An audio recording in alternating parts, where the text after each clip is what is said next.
Anti-imperialist Writings by Mark Twain. Mark Twain Home Again. Newspaper article from the New York Times, October 16, 1900. Mark Twain Home Again. Writer reaches America after his prolonged stay abroad. Greeted by many friends.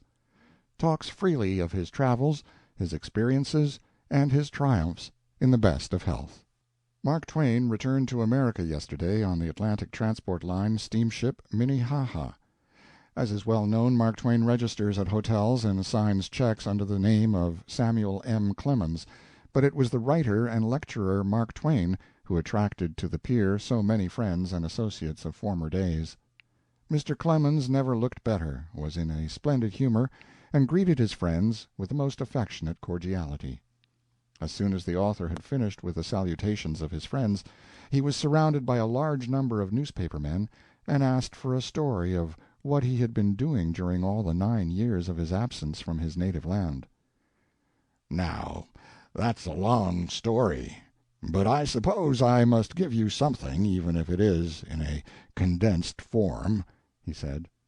"I left America June 6, 1891, and I went to Aix-les-Bains, France, where I spent the fall and winter. After that I went to Berlin, where I lectured, giving readings from my works. After this, my next stop was the Riviera, where I remained for 3 months, going from there to the baths near Frankfurt, where I remained during the cholera season. Most of 1892 I spent at Florence, where I rented a home. While there I wrote Joan of Arc, and finished up Pudd'nhead Wilson. For the next 2 years I was in France. I can't speak French yet. In the spring of 1895 I came to the United States for a brief stay, crossing the continent from New York to San Francisco, lecturing every night.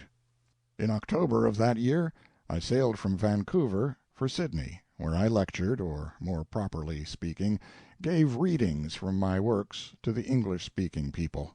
I also visited Tasmania and New Zealand.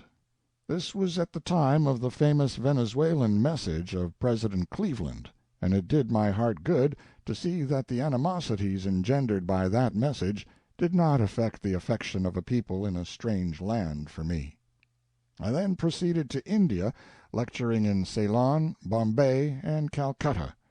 I then sailed for South Africa, arriving at Delagoa Bay in April 1896. In South Africa I visited Kimberley, Johannesburg, and finally Cape Town. I met Paul. I had heard and read all about him: hat, beard, frock coat, pipe, and everything else. The picture is a true likeness. At this time the Jameson raiders were in jail, and I visited them and made a little speech trying to console them.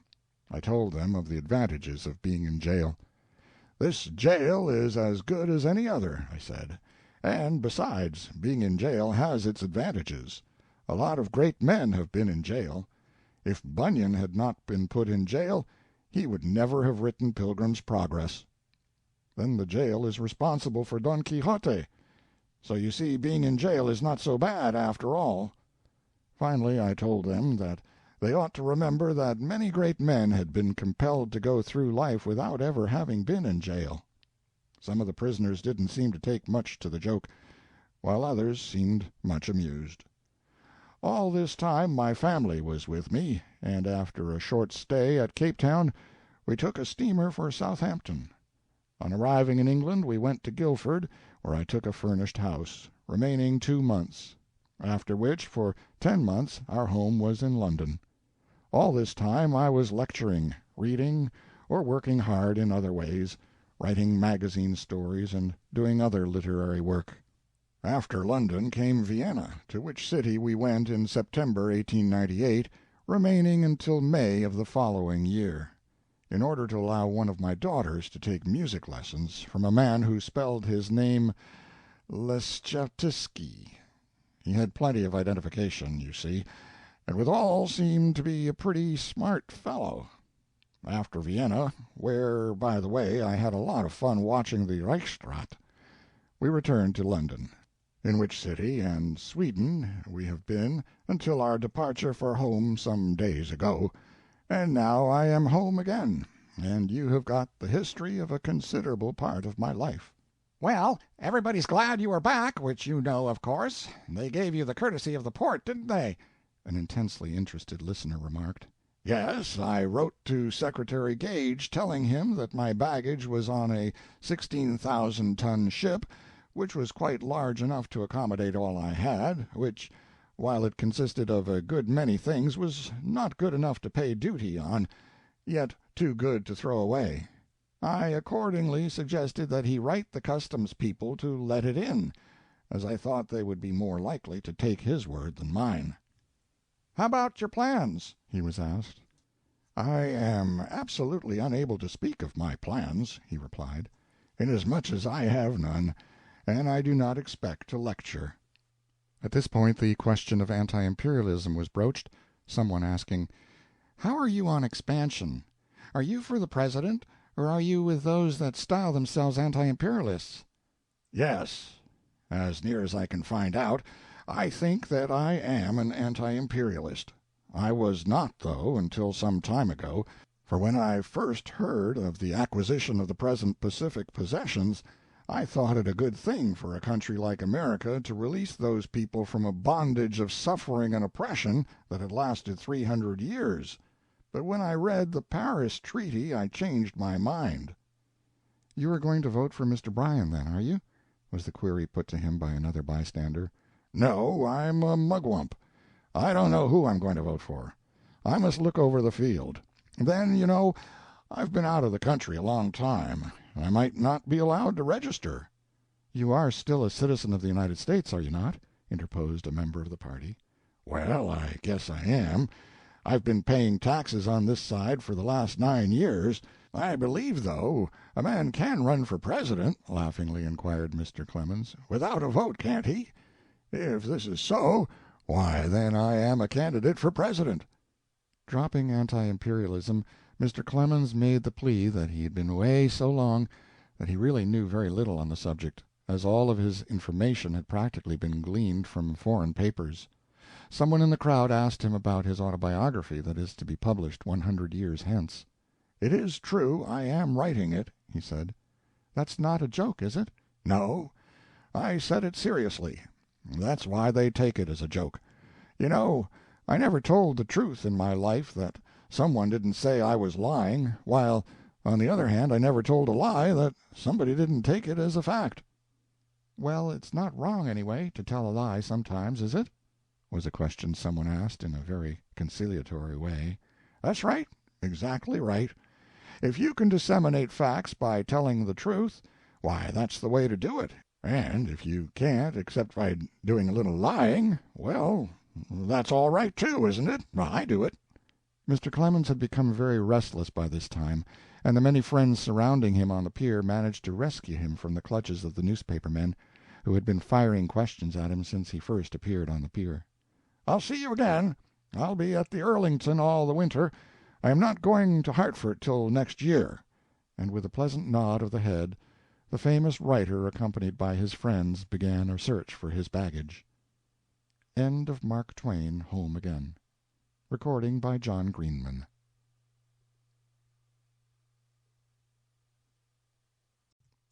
Section 2 of Anti-Imperialist Writings. Mark Twain. The Lotus Club Dinner. His Speech and the Others, those present.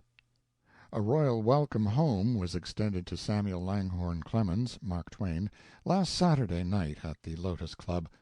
It was the initial dinner of the season at this popular club, which enjoys a reputation for brilliant gatherings and good fellowship. While the Lotus has many successful events set down to its credit, in the judgment of the members none has surpassed the tribute it has paid to the Dean of American Humor, as Mr. Clemens was described by one of the speakers of the evening. By word and act he was made to feel that he was indeed in the house of his friends. Long before the breaking up of the company he must have been firmly impressed that his place was secure in their affections. Men of high positions in business, literature, politics, and the various professions gathered to do him honor.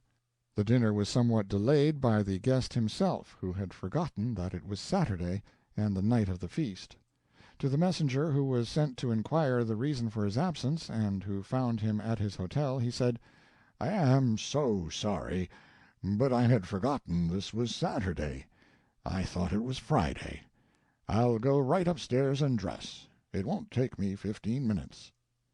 President Franklin R. Lawrence presided, and besides Mr. Clemens, the guests at the main table were Governor-elect Benjamin B. Odell, Jr., St. Clair McKelway, William Dean Howells, Thomas Bailey Aldrich, United States Senator Chauncey M. Depew, Booker T. Washington, ex-Speaker Thomas B. Reed, Henry H. Rogers, George B. M. Harvey, E. Wood Perry, Jr., John Hare, Joseph C. Hendricks, Augustus Thomas, John Kendrick Bangs, Moncure D. Conway, S. E. Moffett, Frank H. Platt.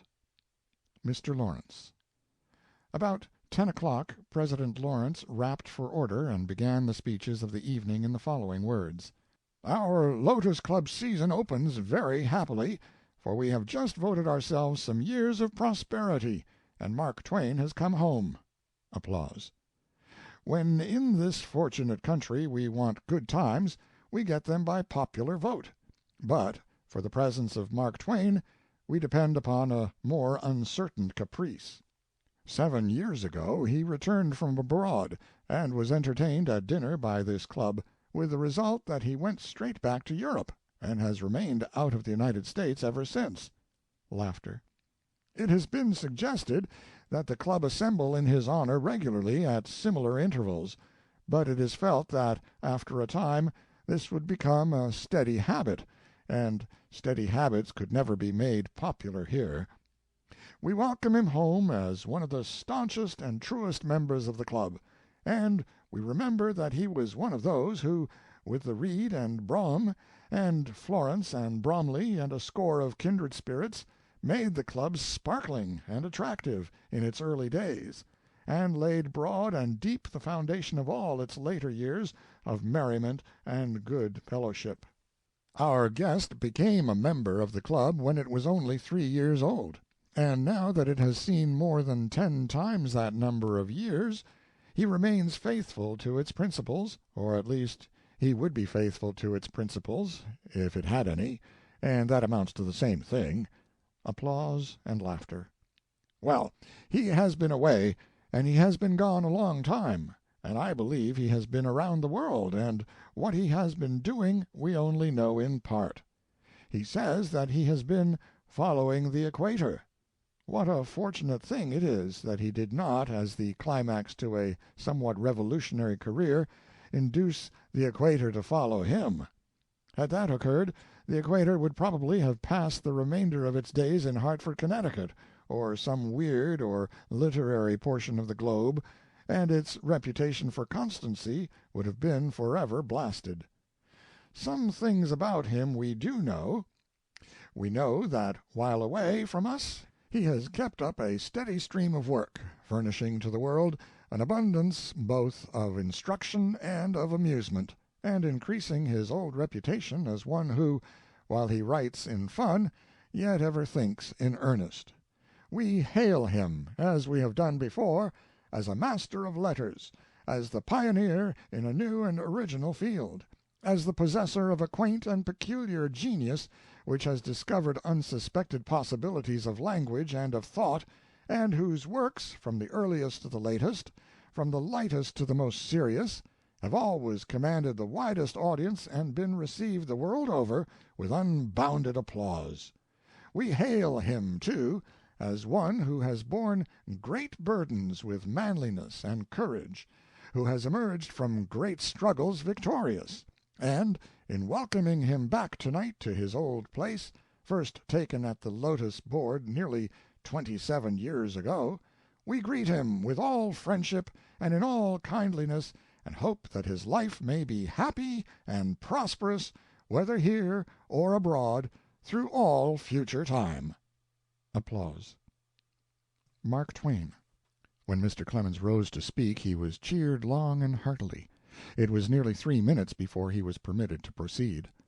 Pushing his bushy white hair back from his forehead, he began: Mr. President and friends, I thank you for this greeting.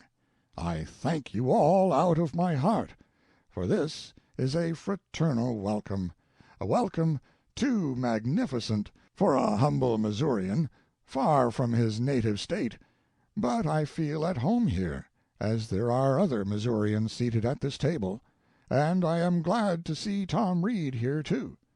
They tell me that since I have been away, Reed has deserted politics and is now leading a creditable life. He has reformed, and, as he himself says, he is now engaged in raising the standard of beauty.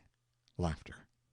Your President has referred to certain burdens which I was weighed with. I am glad he did, as it gives me an opportunity which I wanted. To speak of those debts, you all knew what he meant when he referred to it, and of the poor bankrupt firm of C. L. Webster & Company. No one has said a word about those creditors.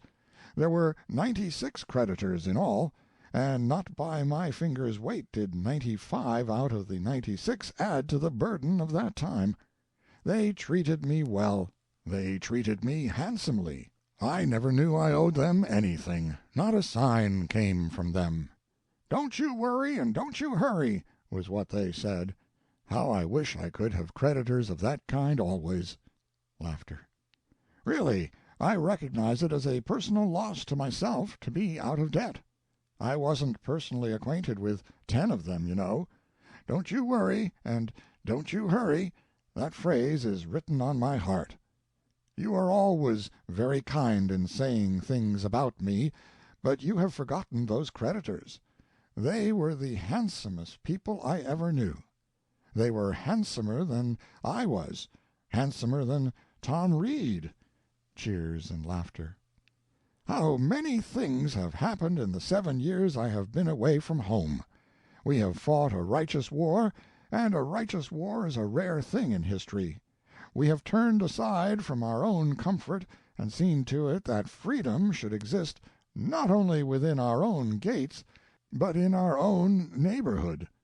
We have set Cuba free and placed her among the galaxy of free nations of the world. We started out to set those poor Filipinos free, but why that righteous plan miscarried perhaps I shall never know. We have also been making a creditable showing in China, and that is more than all of the powers can say. The Yellow Terror is threatening the world, but no matter what happens, the United States says that it has had no part in it.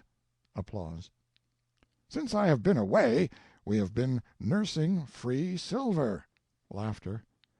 We have watched by its cradle, we have done our best to raise that child. But every time it seemed to be getting along nicely, along came some pestiferous Republican and gave it the measles or something. Laughter and applause. I fear we will never raise that child. Applause. We've done more than that. We elected a president 4 years ago. We've found fault with him and criticized him, and here a day or two ago we go and elect him for another 4 years, with votes enough to spare to do it over again. Laughter. We have tried a governor for 2 years, and we liked him so well that we decided to put him in the great office of vice president, not that the office may confer distinction upon him, but that he may confer distinction upon the office. For a while we will not stammer and be embarrassed when somebody asks us the name of the vice president. Laughter. He is widely known, and in some places favorably. Laughter. I am a little afraid that these fulsome compliments may be misunderstood. I have been away for a long time, and I am not used to this complimentary business. I merely want to testify to my old admiration for my friend the governor. If you give him rope enough— Prolonged laughter. I meant to say— well, it is not necessary for me to say any more. You know him. Renewed laughter. Then take Odell. You've made him governor. He's another Rough Rider, I suppose. All the fat things seemed to go to that profession. I would have been a Rough Rider myself had I known this political Klondike was going to open up. I would have gone to war if I could have gone in an automobile, but never on a horse. I know the horse too well. I know the horse in peace and in war. A horse thinks of too many things to do which you do not expect. He is apt to bite you in the leg when you think he is half asleep. A horse is too capricious for me. Laughter. We have taken Chauncey Depew out of an active and useful life and made him a senator, embalmed him, corked him up. Look at that gilded mummy. That man has said many a true thing about me in his time, and I always said something would happen to him. That man has made my life miserable at many a banquet on both sides of the ocean, and palsied be the hand that draws that cork. Laughter. All these things and many more have happened since I have been away.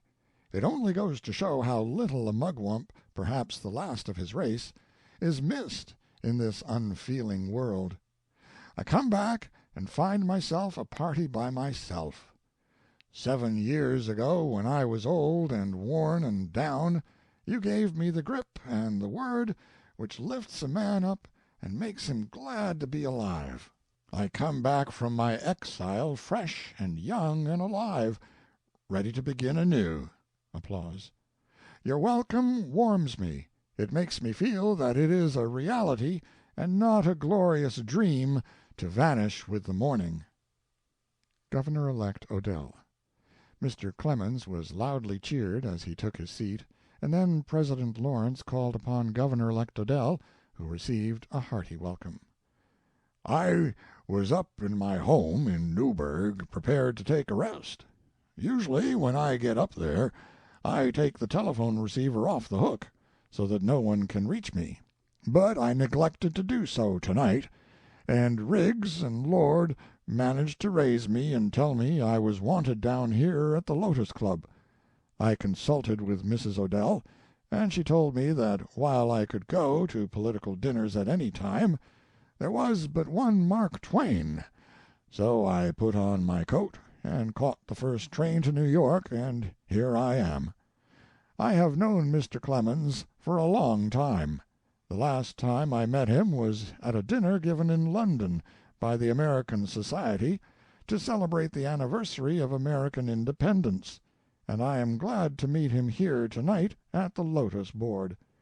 McElway has said that I am a statement maker and not an orator, so you must not expect a speech from me. Laughter and applause. Mr. Reed.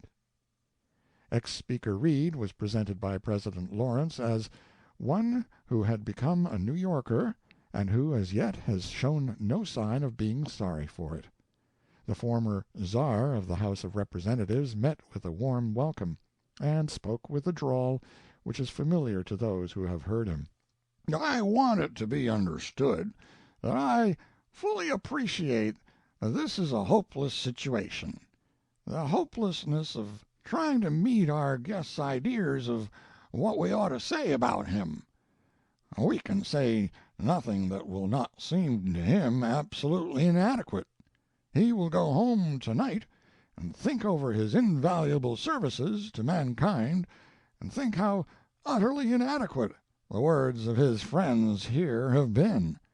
He will think it all over and say to himself, well, the boys meant well enough, but if they had known what they had been talking about, they would have presented it better. He will learn after a while how to add the proper percent to bring the average of what has been said up to what he thinks should have been said. I want to say some things to him, now that I have got him where he can't talk back, which will make it necessary to add on a heavy percentage. Laughter. I have been waiting for 7 years to get at him for some things he said about me down in Washington. He came to Washington with a lot of those literary fellows with a vague idea that they were going to prove their rights to some of their own property. They came to see me. I had occasion to remind them that they were sitting under the effulgence of the political intelligence which fully comprehends things. Laughter. I explained to him that he and his friends were absolutely incapable of self-government. Laughter. We intended to let him keep some small percentage of right to his property, but we were going to benevolently assimilate his property, or most of it. Laughter. Apparently he behaved most creditably, but after he left me, it was reported to me that he had gone around town telling people the things he would have said to me if he hadn't been scared. Laughter. We all owe him a debt greater than we can ever discharge for what he has given us. He has described the life on the Mississippi for us as has no other man, but when you read his books, think of the wealth of vocabulary he had to draw on when he was writing about life on the Mississippi. Laughter. He says he was named after the prophet Samuel. He says he remembers lying in his cradle and thinking that in 5 minutes more he would be 1 day old.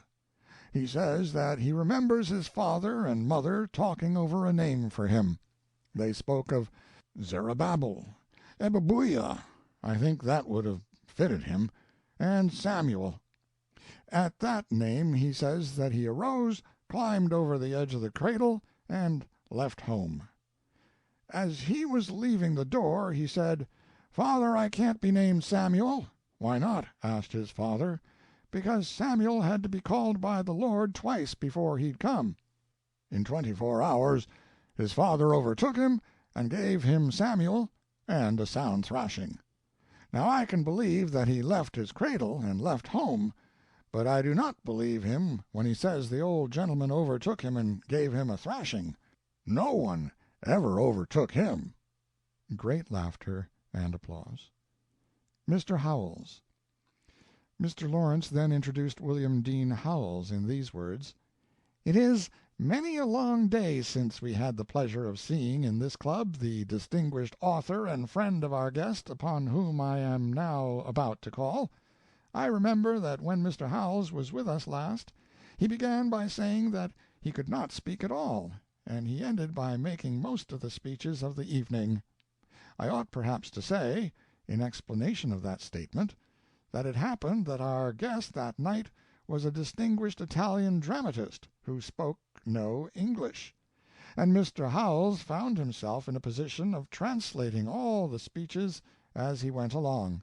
Gentlemen, there is no name greater in contemporary American literature than that of Mr. William D. Howells. I know you will join me in expressing most warmly the gratification it gives us to see him in the Lotus Club." Mr. Howells said, "I am not so fortunate tonight as I was on the occasion that you allude to, because then I had merely to speak for everybody, and now I have to speak for myself. It is very much simpler to translate Italian than to get off one's own English, and if Mr. Clemens had been so good as to put his speech into very choice Italian, I should have done my best to put it into equivalent English. However, like all impromptu speakers, I prepared myself most carefully beforehand, and I hope you don't mind my reading what I have to say. If you meet a humorist on his own ground, the chances are that you will be thrown down unless you are a very great joker. He will probably out-joke you, or if he doesn't, people will think he does, which is quite as bad. The only way is to take him seriously, and then if you praise him, he will be apt to think you are in earnest. That is why I am going to be serious in the very little I have to say about our great and good friend tonight, though we have not arrived at that happy stage of the complimentary dinner when the guest, unless he is a person of extraordinary perspicacity, does not know whether you are praising him or not. He is so thickly buttered by this time that he thinks everything offered him is butter, and in a lordly dish. If you get out your little hammer and drive your little nail into his skull, he smiles blandly when it reaches his gray matter, and comes round at the end of the dinner with the head of the nail sticking out to say, "Thank you, old fellow, That was very nice of you. I hope you don't have too much on your conscience." Like everyone else here, I am glad to have Mr. Clemens among us again, because, for one thing, I hate to see him having such a good time abroad. We always suspect a fellow citizen who has a good time abroad. We are afraid that there must be something wrong about it. We feel that he never could have been what we thought him, if other people think so too. We are jealous of his fame, if it is universal. We should have liked to keep it to ourselves. Many a time in the course of the last 9 years my heart has been saddened by the acceptance of our friend in France, Germany, Austria, and England as one of the first humorists of all times, and I have done what little I could to set the matter right among those who loved him as I did by whispering round that they were overdoing it. But now that we have got him back, I am not so sure that they were overdoing it. At any rate, I wish to lift my voice in welcoming him home, and to be one of the very first publicly to forgive him. I realize that he was not to blame because other peoples have appreciated him in their poor, unintelligent way, and told him so in languages which are difficult for any true American to understand. We ought to forgive him in our own interest, if for no other reason, for no one else has been so fully in the joke of us, or known better how to interpret us to ourselves. And at no other period of our national life have we been a greater joke or more needed interpretation. He has probably arrived by a happy instinct to tell us just what we mean, and to declare how about it, when we are ourselves most in the dark. He is, at any rate, a humorist of continental dimensions, and he could not be the great humorist he is without being vastly better, if there is anything better. If it is really better to be a sagacious reader of contemporary history, a generous and compassionate observer of one's kind, a philosopher without a theory, a poet whose broad-winged imagination transcends the bounds of verse. Perhaps it takes all these to make up the sum of a great humorist. At least, we find them all summed up in the humorist whom we amusingly suppose ourselves to be honoring tonight, when he is so obviously honoring us.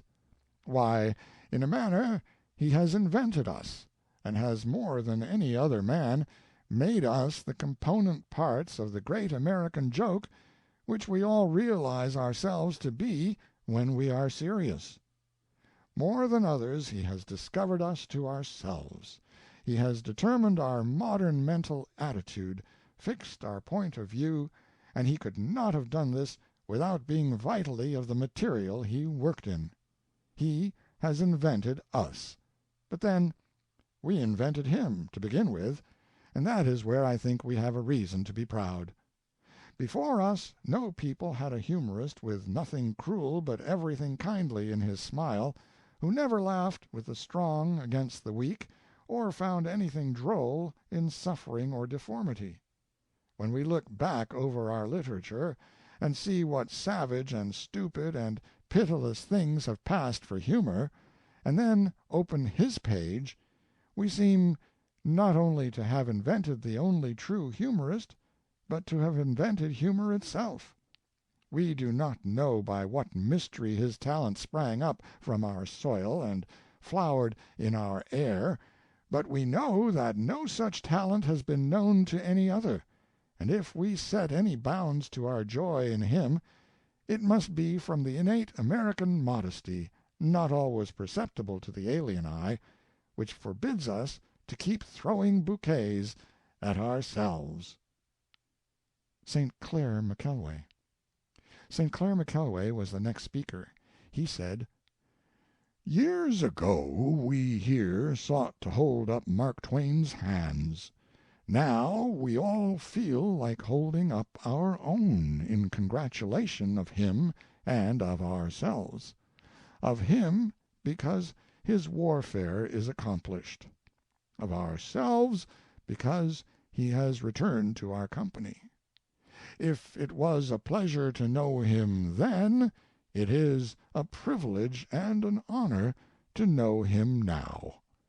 He has fought the good fight. He has kept the faith. He is ready to be offered up, but we are not ready to have him offered up. For we want the Indian summer of his life to be long, and that to be followed by a genial winter, which, if it be as frosty as his hair, shall also be as kindly as his heart. Applause. He has enough excess and versatility of ability to be a genius. He has enough quality and quantity of virtues to be a saint. But he has honorably transmuted his genius into work, whereby it has been brought into relations with literature and with life, and he has preferred warm fellowship to cold perfection, so that sinners love him and saints are content to wait for him. May they wait long. Applause. I think he is entitled to be regarded as the Dean of America's humor, that he is entitled to the distinction of being the greatest humorist this nation ever had. I say this with a fair knowledge of the chiefs of the entire corps, from Francis Hopkinson and the author of Hasty Pudding down to Bill Nye and Dooley. None of them would I deprecate. I would greatly prefer to honor and hail them all for the singular fittedness of their gifts to the needs of the nation in their times. Hopkinson and Joel Barlow lightened the woes of the Revolution by the touch of nature that makes the whole world grin.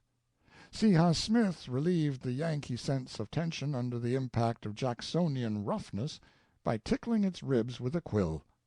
Lieutenant Derby turned the searchlight of fun on the stiff formalities of army posts, on the raw conditions of alkali journalism, and on the solemn humbugs of frontier politics. James Russell Lowell used dialect for dynamite to blow the front off hypocrisy or to shatter the cotton commercialism in which the New England conscience was insisted. Robert H. Newell, mirth-maker and mystic, satirized military ignorance and pinchbeck bluster to an immortality of contempt. Bret Harte in verse and story touched the parallels of tragedy and of comedy, of pathos, of bathos, and of humor, which love of life and lust of gold opened up amid the unapprehended grandeurs and the coveted treasures of primeval nature. Charles F. Browne made Artemus Ward as well known as Abraham Lincoln in the time the two divided the attention of the world. Bill Nye sings the shams of his day, and duly dissects for Hennessy the shams of our own. Nor should we forget Eugene Field, the beatifier of childhood, or Joel Chandler Harris, the fabulist of the plantation, or Ruth McHenry Stewart, the coronal singer of the joys and hopes, the loves and the dreams of the images of God in ebony in the Old South ere it leaped and hardened to the New. To these love and honor, but to this man honor's crown of honor, for he has made a mark none of the others has reached. Few of them have diversified the delights to be drawn from their pages of humor. They have, as humorists, in distinction to the work of moralists, novelists, orators, and poets, in which the rarest among them shine, they have, as humorists in the main, worked a single vein. And some of them were humorists for a purpose, a dreary grind that, and some of them were only humorists for a period as well as for a purpose. The purpose served, the period passed, the humor that was of their life a thing apart ceased. 'Tis Clemens's whole existence. Applause. As Bacon made all learning his province, so Mark Twain has made all life and history his quarry, from the Jumping Frog to the Yankee at Arthur's Court, from the inquested petrifaction that died of protracted exposure to the present Parliament of Austria, from the grave of Adam to the mysteries of the Adamless Eden known as the League of Professional Women, from Mulberry Sellers to Joan of Arc, and from Edward VI to Pudd'nhead Wilson, who wanted to kill his half of a deathless dog. Nevada is forgiven its decay because he flashed the oddities of its zenith life on pages that endure. California is worth more than its gold because he showed to men the heart under its swagger. He annexed the Sandwich Islands to the fun of the nation long before they were put under the flag. Because of him, the Missouri and the Mississippi go not unvexed to the sea, for they ripple with laughter as they recall Tom Sawyer, Huckleberry Finn, Poor Jim, and the Duke. Europe, Asia Minor, and Palestine are open door to the world, thanks to this Pilgrim's Progress with his Innocents Abroad. Purity, piety, and pity shine out from prince and pauper like the eyes of a wandering deer on a torch-lighted night from a wooded fringe of mountain and of lake. But enough of what I fear is already too much. In expressing my debt to him, I hope I express somewhat, at least, of yours. I cannot repay him in kind any more than I could rival him. None of us can. But we can render to him a return he would like. With him we can get our way to reality and burn off pretense, as acid eats its way to the denuded plate of the engraver. We can strip the veneer of convention from style and strengthen our thoughts in his Anglo-Saxon well of English undefiled. We can drop seeming for sincerity. We can be relentless toward hypocrisy and tender to humanity. We can rejoice in the love of laughter, without ever once letting it lead us to libertinism of fancy. We can reach through humor the heart of man. We can make exaggeration the scourge of meanness and the magnifier of truth on the broad screen of life. By study of him, the nothing new under the sun can be made fresh and fragrant by the supreme art of putting things. Though none of us can handle his wand, all of us can be transformed by it into something different from and finer than our dull selves. That is our delight. That is our debt. Both due to him, and long may he remain with us to brighten, to broaden, and to better our souls with the magic mirth and with the mirthful magic of his incomparable spell. Applause. John Hare. John Hare, the actor, discussing the drama, said, "My task is rendered comparatively easy, because we are here not to enter the lists in oratorical rivalry, but to unite in paying homage to a great, distinguished, and brilliant writer, and, to use an Americanism, a lovely man. The last time I had the pleasure of listening to Mr. Clemens was at a dinner in London, on the occasion of Sir Henry Irving's return from America. Among the toasts was one to the drama with the names of Mark Twain and Mr. Pinero coupled. We all looked forward to the speeches of these two. Mr. Pinero had come, we could see from the expression of his face, all prepared to give us a very weighty essay on the drama, but Mr. Clemens spoke first, and with such brilliant humor and wit that the effect was electrical. We waited for Mr. Pinero, but the air was so charged with the electricity of humor that Mr. Pinero could only sit down with the remark, "I beg to return my thanks for this honor." The health of the drama is extremely good. Its vitality is excessive. In the past we have had as good, better plays, and as good players, but at present we have more of them. There may be no genius, but the average is far better. In this there is a great solace, and a great danger. Genius may do what it likes. Average ability must be controlled. The practical extinction of the actor-manager in our country and his total extinction in yours are a great menace. It is impossible for the commercial director to amalgamate and control those forces which give to the public the perfect drama. It is the fashion now to cry down the actor-manager, "What a mistake! What a folly! The more I look around, the more I deplore the lack of state and municipal aid for the theatre. In England we can never hope for it, but in this country it could be, and, looking upon the ability of your actors and the grace of your actresses, my impression is that in this country could be founded the finest dramatic school in the world. Senator Depew. Senator Depew was greeted with a round of applause which showed that his popularity had not waned at the Lotus. He began by telling a story of a rural friend who once had gone to hear Mark Twain lecture. Upon his return the senator asked, "Hear Mark?"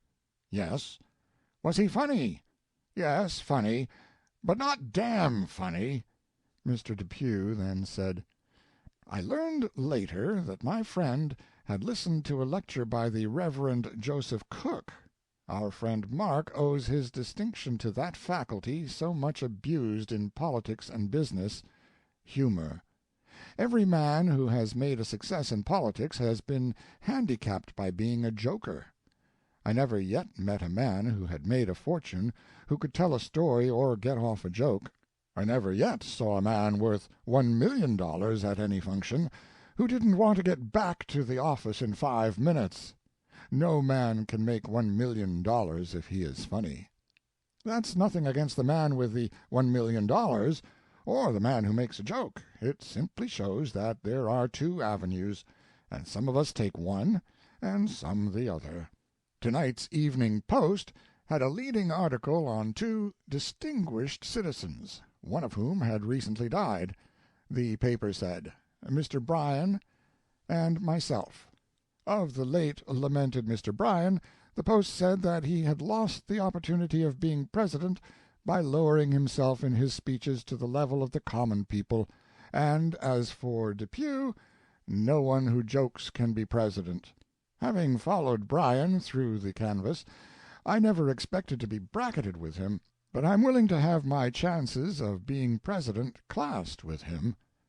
I believe that when a man once gets to be President of the United States, if he has wit and humor, they add enormously to the distinction, but that he can never get there if it is known beforehand. Lincoln was not known outside of Illinois when he ran for President, but after he got to be President he began illustrating anything he wanted the people to understand by humor, and he became the greatest factor we ever had in American politics. Lincoln once said to me, "I know they say I lower the dignity of the presidential office and that I don't rise to its high plane, but I have found that the plain people are more easily influenced by broad, humorous illustrations than any other way. And, young man, I don't care what hypercritical people say." It gives me great pleasure to appear before an assembly which comprises so much of the journalistic, artistic, and bohemian circles of our great American Commonwealth. I am pleased with the honor to unite here with you in praising the distinguished guest. He began life in a humble sphere, a characteristic of all men rising to distinction in our country. He became at one time connected with the transportation interests of the land. If he had continued in that sphere, he might some time have reached the lofty position of president of one of the great carrying companies of our country. Although he began humbly in the pilot-house of a steamboat, I am assured by one who knew him that he had the respect of the passengers and the confidence of the owners of the boat. I am not sure but he made a mistake when he left that path for the path of literature. He has a genius unique which has secured him recognition on both sides of the Atlantic, and, as an American citizen, I thank him. Had he abandoned humor for the higher walks of literature which Homer and Aristotle ornamented, I'm not sure but he would have achieved greater distinction. Now that's the candidate's speech, and I hope the Post will give me credit for being equal to the job if I should take it. Senator Depew then told a new joke on the guest of the evening. The story was that while in London he had received a draft from America for £1,025, and attempted to cash the duplicate of it after cashing the original, believing it was another draft. At the first bank he went to, Mr. Depew said they told Mr. Clemens that he was a great humorist, but if it wasn't a joke they would send for the police. At the Union Bank of London he was detained while a man from the Home Secretary's office was summoned. The latter, Mr. Depew said, told the humorist that his reputation was a glory to the literary world, but in order not to destroy the cordiality between the two nations he thought Mr. Clemens had better go home. "And that," said Mr. Depew, "is why Mark Twain is here tonight." The laughter that followed was mingled with calls for an explanation from the man the joke was on, so Mr. Clemens accommodated them. He said the story was not all true as told. "I am," said he, "a literary person, and not acquainted with commercial details. I got the draft, and in a day or two I got another just like it, which was a gratifying surprise. I thought it judicious to cash them one at a time. I cashed the first one, but I didn't know what to make of the other, but I thought likely the bank had forgotten it had sent the first one. I needed advice, so I went to Mr. Depew, laid the whole circumstances before him, asked him what he would do about it, and he said he would collect it, and that's what all the trouble was due to. I went from place to place and couldn't get any one to pay that draft, and finally I suspected Depew." John Kendrick Bangs. John Kendrick Bangs was then introduced. He began his remarks with a few jesting allusions to Mr. Clemens' observations on Senator Depew's railway interests, and in proceeding said, "I must confess that I have listened with some astonishment and regret to the address of the gentleman who edits an evening paper in the Brooklyn end of Greater New York. I greatly enjoyed Mr. McKelway's interesting lecture on humor and humorists, until he reached the point where he failed to mention, well, he omitted two great New Yorkers, Governor-elect Odell, who as a little joker in the political pack has recently proved quite a pronounced success in his own special line, and another, a great favorite of mine, whose omission reminds me of an experience of my own in a previous state of existence. I was trying to get into politics at the time, and it took all that my friends could do to keep me out. They succeeded, however. But during that brief but bitter period I was introduced to a willing voter. He was more willing than I was, so I lost him. It seems that I was no better known to him as a combination than as a candidate, for, after gazing at me for a moment with that bewildered expression which the meek and lowly always feel in the presence of the truly great, he observed huskily, "My God, are you John Kendrick Bangs?" "Yes," said I. "Well, by heavens," said he, "I've seen you, and I've seen your name, but I'll be damned if I ever put the two together before." Maybe that is the case with Mr. McKelway, and his omission of the name of my favorite author from his list of the elect. He has seen his name and he has seen his work, but the combination of humorist did not suggest itself to him. All of which, taken together with other incidents this evening, rather clears up a situation which has somewhat perplexed me. I could not understand why, however welcome the task, I should be honored with an invitation to help the Lotus Club in doing honor to our distinguished guest. As the evening has worn on, however, the reason has become obvious. It is quite evident that, in order to heighten the glory of Mark Twain, the committee of arrangements have invited to act as a background to their effulgent guest all the second-class humorists of this country and abroad, Governor Odell of Newburgh, Thomas Brackett Reed, and St. Clair McKelway of Missouri, and John Hare, and Senator Depew of London and Sandringham, respectively. How successfully they have carried out their brilliant idea the speeches we have listened to attest. Now, I suppose that even the mouse which crept into the lion's cage was glad, in spite of his physical shortcomings, that he belonged to the four-footed order of beings, just as did the more massive creature upon whom he called to pay his respects. I am entitled, therefore, in spite of my own shortcomings, to take pride and pleasure in being one of the biped family who have essayed to make the world happier and brighter by calling attention to the lighter side of life, and whatever my failings may have been, I shall leave this gathering tonight with a swelling head as well as with a swelling heart, because as far as I personally am concerned, I regard it as a sufficient distinction in my calling to have been permitted to lay my tribute of affectionate esteem and earnest appreciation at the feet of the great philanthropist to whom we are doing honor tonight, and in this company.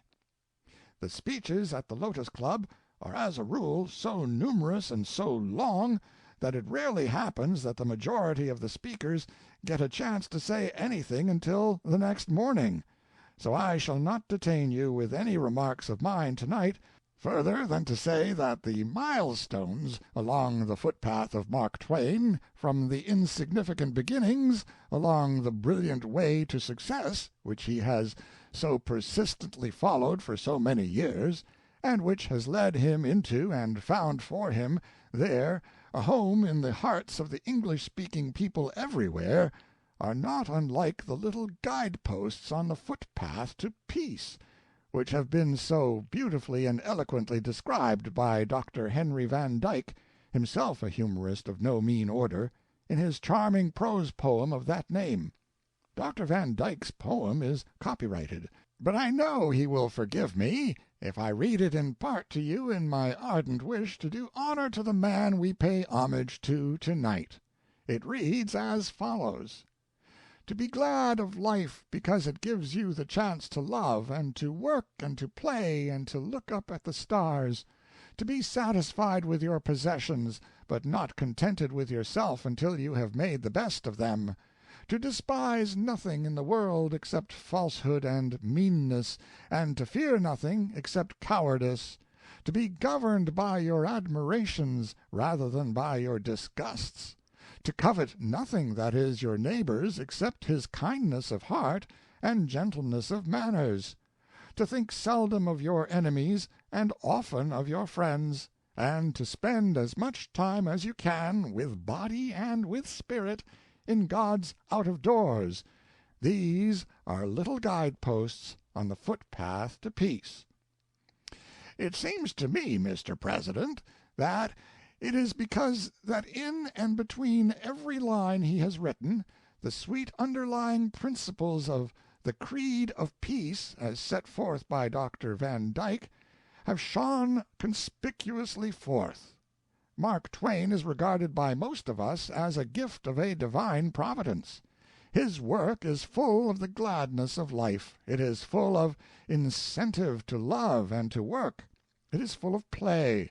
It is full of God's out-of-doors.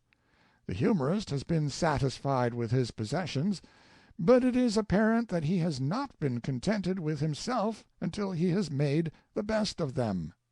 There is no note of fault-finding in anything that he has done, save when falsehood and meanness give reason to its being, and that he has feared nothing save cowardice has been shown by the noble and courageous fight which he has made under conditions so adverse that they would have overwhelmed a man of less strenuous fiber. He has been governed by his admirations rather than by his disgusts, and in his kindness of heart and gentleness of manners he has no reason to covet even his neighbor, for these were gifts which were lavished upon him in richest profusion from the beginning of his span. It is these qualities that have made the humor of Mark Twain a cherished possession in every home of this land, and which will keep his name alive and reverenced by all who love that which is good and uplifting, long after he and we have passed unto the unknown. Secretary Chester S. Lord then gave those present another opportunity for a hearty laugh by reading a letter from F. Hopkinson Smith, in which Mr. Smith accused Mark Twain of having taken his overcoat and of not returning it. Mr. Clemens was again called on to defend himself, and confessed that he had been guilty of taking the overcoat, but had returned a handkerchief he had found in one of the pockets. Joseph C. Hendricks spoke briefly and eulogized Mr. Clemens. "The guest of the evening," he said, "told us that he felt a personal loss at being free of debt. I am prepared, on Monday morning, to remedy that, if he will give his note, for every banker in the United States knows that note will be paid." Augustus Thomas paid a brief tribute to the guest of the evening, who, he said, was the foremost humorist of his time. 3 other speeches by Mark Twain. Mark Twain made 3 speeches at the reception tendered him by the New York Press Club on Monday night. He was first introduced in most glowing terms by the president of the club, Colonel William L. Brown, whereupon he said, "And must I always begin with a regret that I have left my gun behind?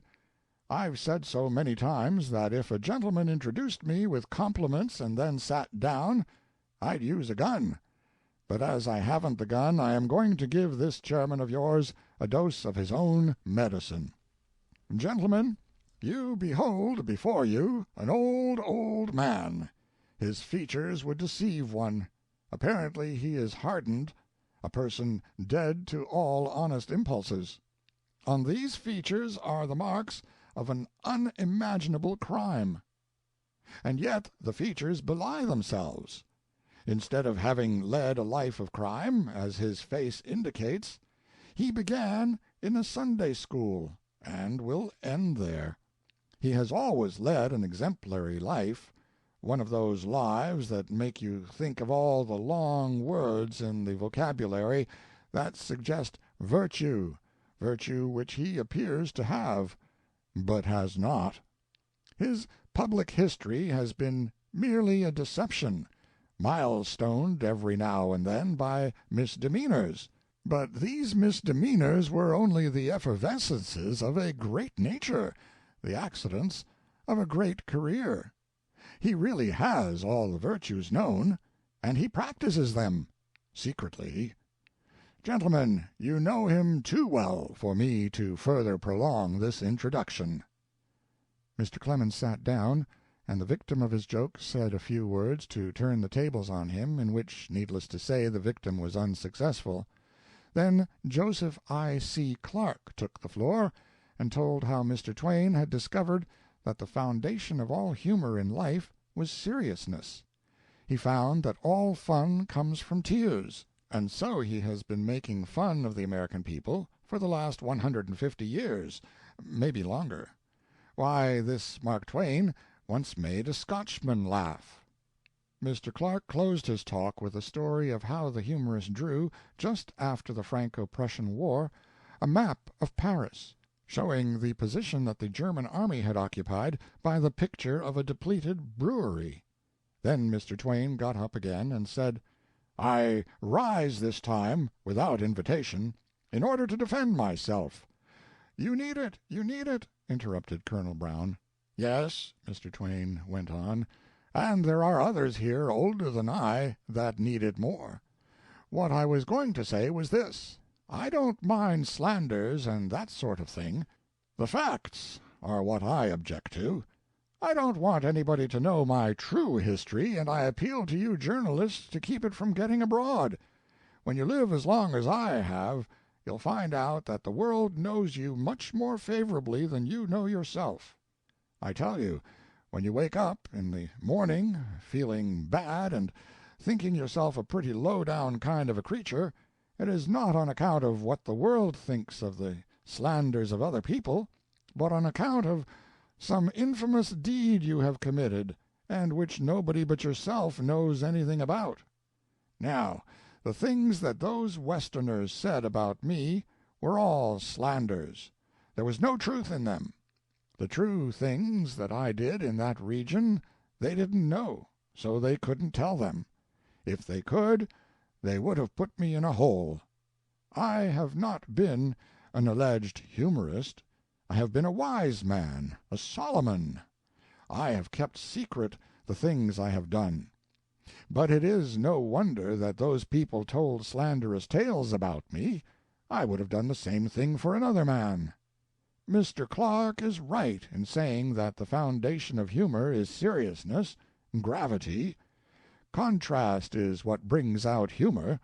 To show you that this is true, I will tell you how I came to draw that very map of Paris which he spoke about. It was in 1870 or 1871, I think. In my home was a very sick friend of ours. For days and nights my wife and I sat up and worried. What made the strain worse was the fact that we did not know where to locate the family of our sick friend.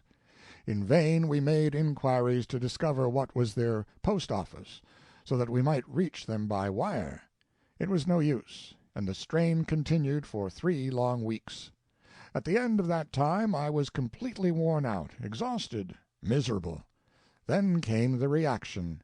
I sat down and took a big M and made that map of Paris. But when I went to print the map it was upside down.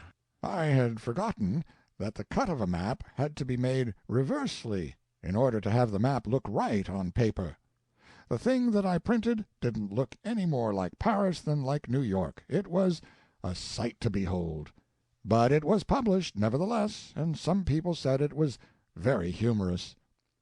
Under it I placed a dozen explanatory notes, but they didn't explain. Then I attached some more notes, without improving the value of the map as a map.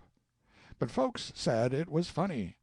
Some American students in Berlin took it from one beer mill to another and laughed over it. Then some native Germans got hold of it and talked excited German about it. These Germans saw nothing funny in it, and there was humor in that very fact. Now, you can see how a very sad experience resulted in arousing my humor, for if it hadn't been for that sick friend of ours, I would never have drawn the map of Paris. Mr. Clemens was followed by Mr. Hennessy, who began by saying that he had never read any of the humorous books.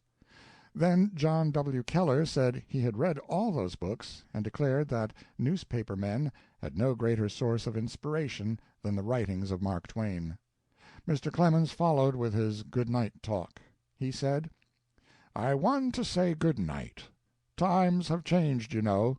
I am old. I am reformed, too. I am just as competent to run all night as I ever was, and more competent to discuss Scotch whiskey when it is good, and I see many before me who can do that. But when one becomes respectable, one must go home early. It is to protect my reputation that I am going. The last time I was with you I was like the rest of you, not respectable. All the slanders that were poured upon me tonight, I know, were pure artificialities. The compliments paid me were the only things that had the imprint of truth. I shall take the compliments home and forget the slanders. I have one thing to say before I go. Of all these slanders there is only one that rankles, and it is not a slander on me, but on the man that said it. He said he had never read my books. Now that hurts. Really, I can't understand it. He seemed so intelligent, so intelligent. But how could he be so, under the circumstances? If he hasn't read those books, his intelligence must be artificial. Mr. Keller has read them, and he simply oozes intelligence. He is brimming over with it. I bid you good night, and thank you very much." Another dinner. Another dinner in this city to Mark Twain in honor of his return home is announced. It will be given by the Aldine Association at its rooms, 111 Fifth Avenue, on Tuesday evening, December 4. The Committee of Arrangements expects to secure a number of other prominent guests. End of the Lotus Club dinner speech, recording by John Greenman.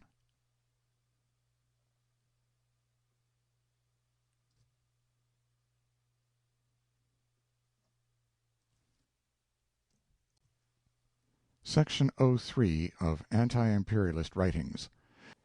Introducing Winston Churchill. China and the Philippines. At a dinner given in the Waldorf Astoria Hotel, December, 1900.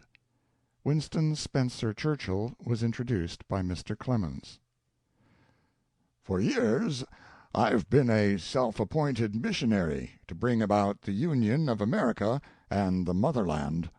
They ought to be united. Behold America, the refuge of the oppressed from everywhere, who can pay $50 admission.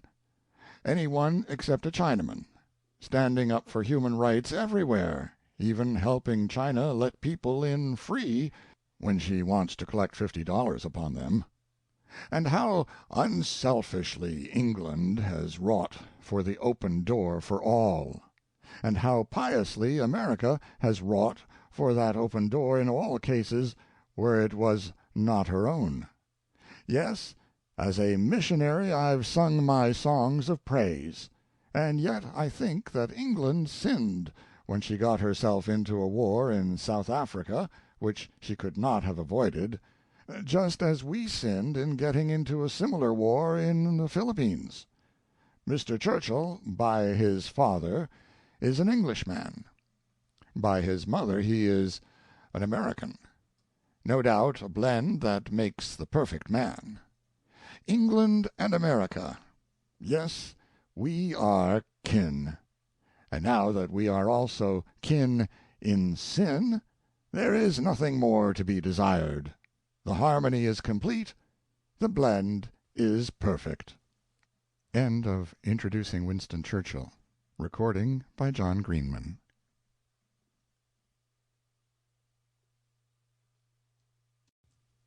Section 04 of Anti-imperialist Writings.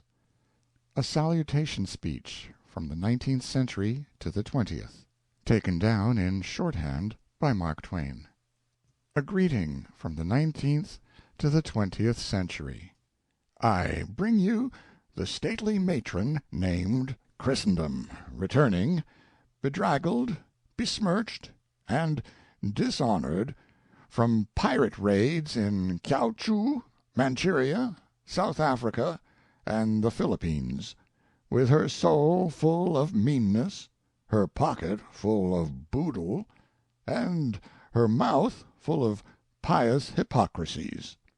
Give her soap and towel, but hide the looking-glass. December 31, 1900. End of A Salutation Speech from the 19th Century to the 20th. Recording by John Greenman.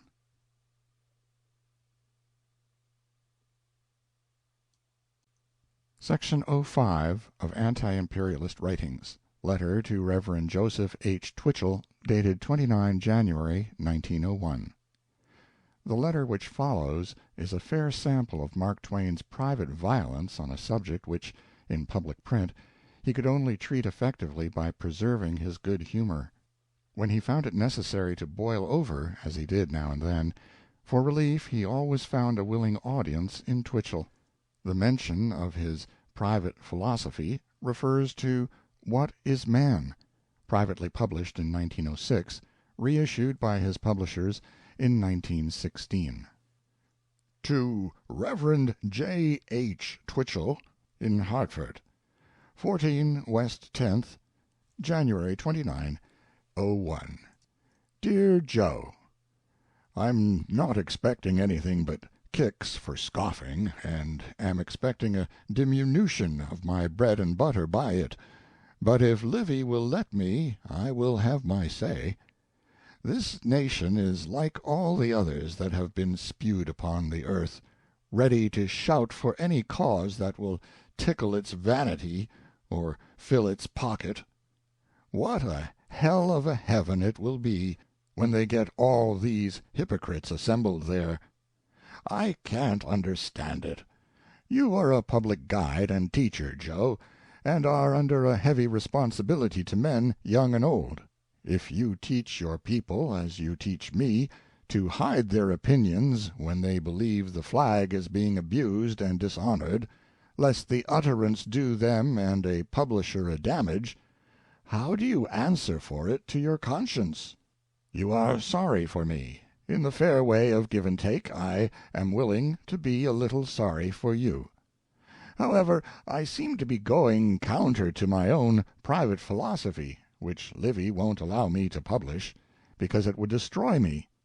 But I hope to see it in print before I die. I planned it 15 years ago and wrote it in '98. I've often tried to read it to Livy, but she won't have it. It makes her melancholy. The truth always has that effect on people. Would have, anyway, if they ever got hold of a rag of it, which they don't.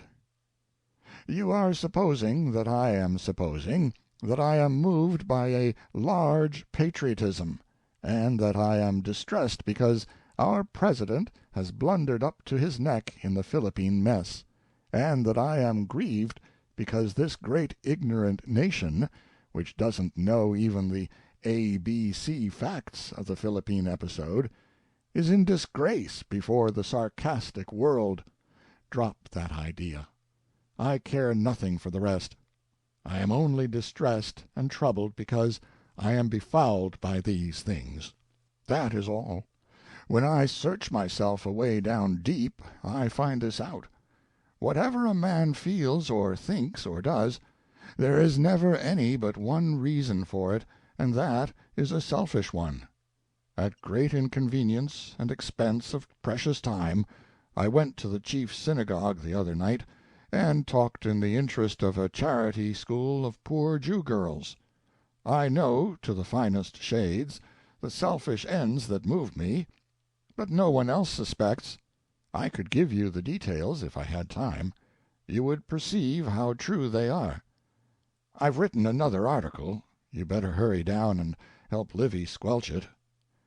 She's out pottering around somewhere, poor housekeeping slave, and Clara is in the hands of the osteopath, getting the bronchitis pulled and hauled out of her. It was a bad attack, and a little disquieting. It came day before yesterday, and she hasn't sat up till this afternoon.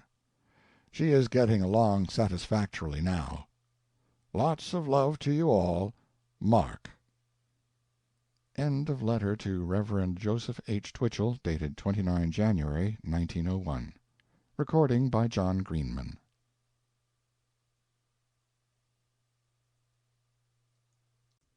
Section 6 of Anti-imperialist Writings. To the Person Sitting in Darkness. North American Review, number 531, February, 1901. To the Person Sitting in Darkness, by Mark Twain.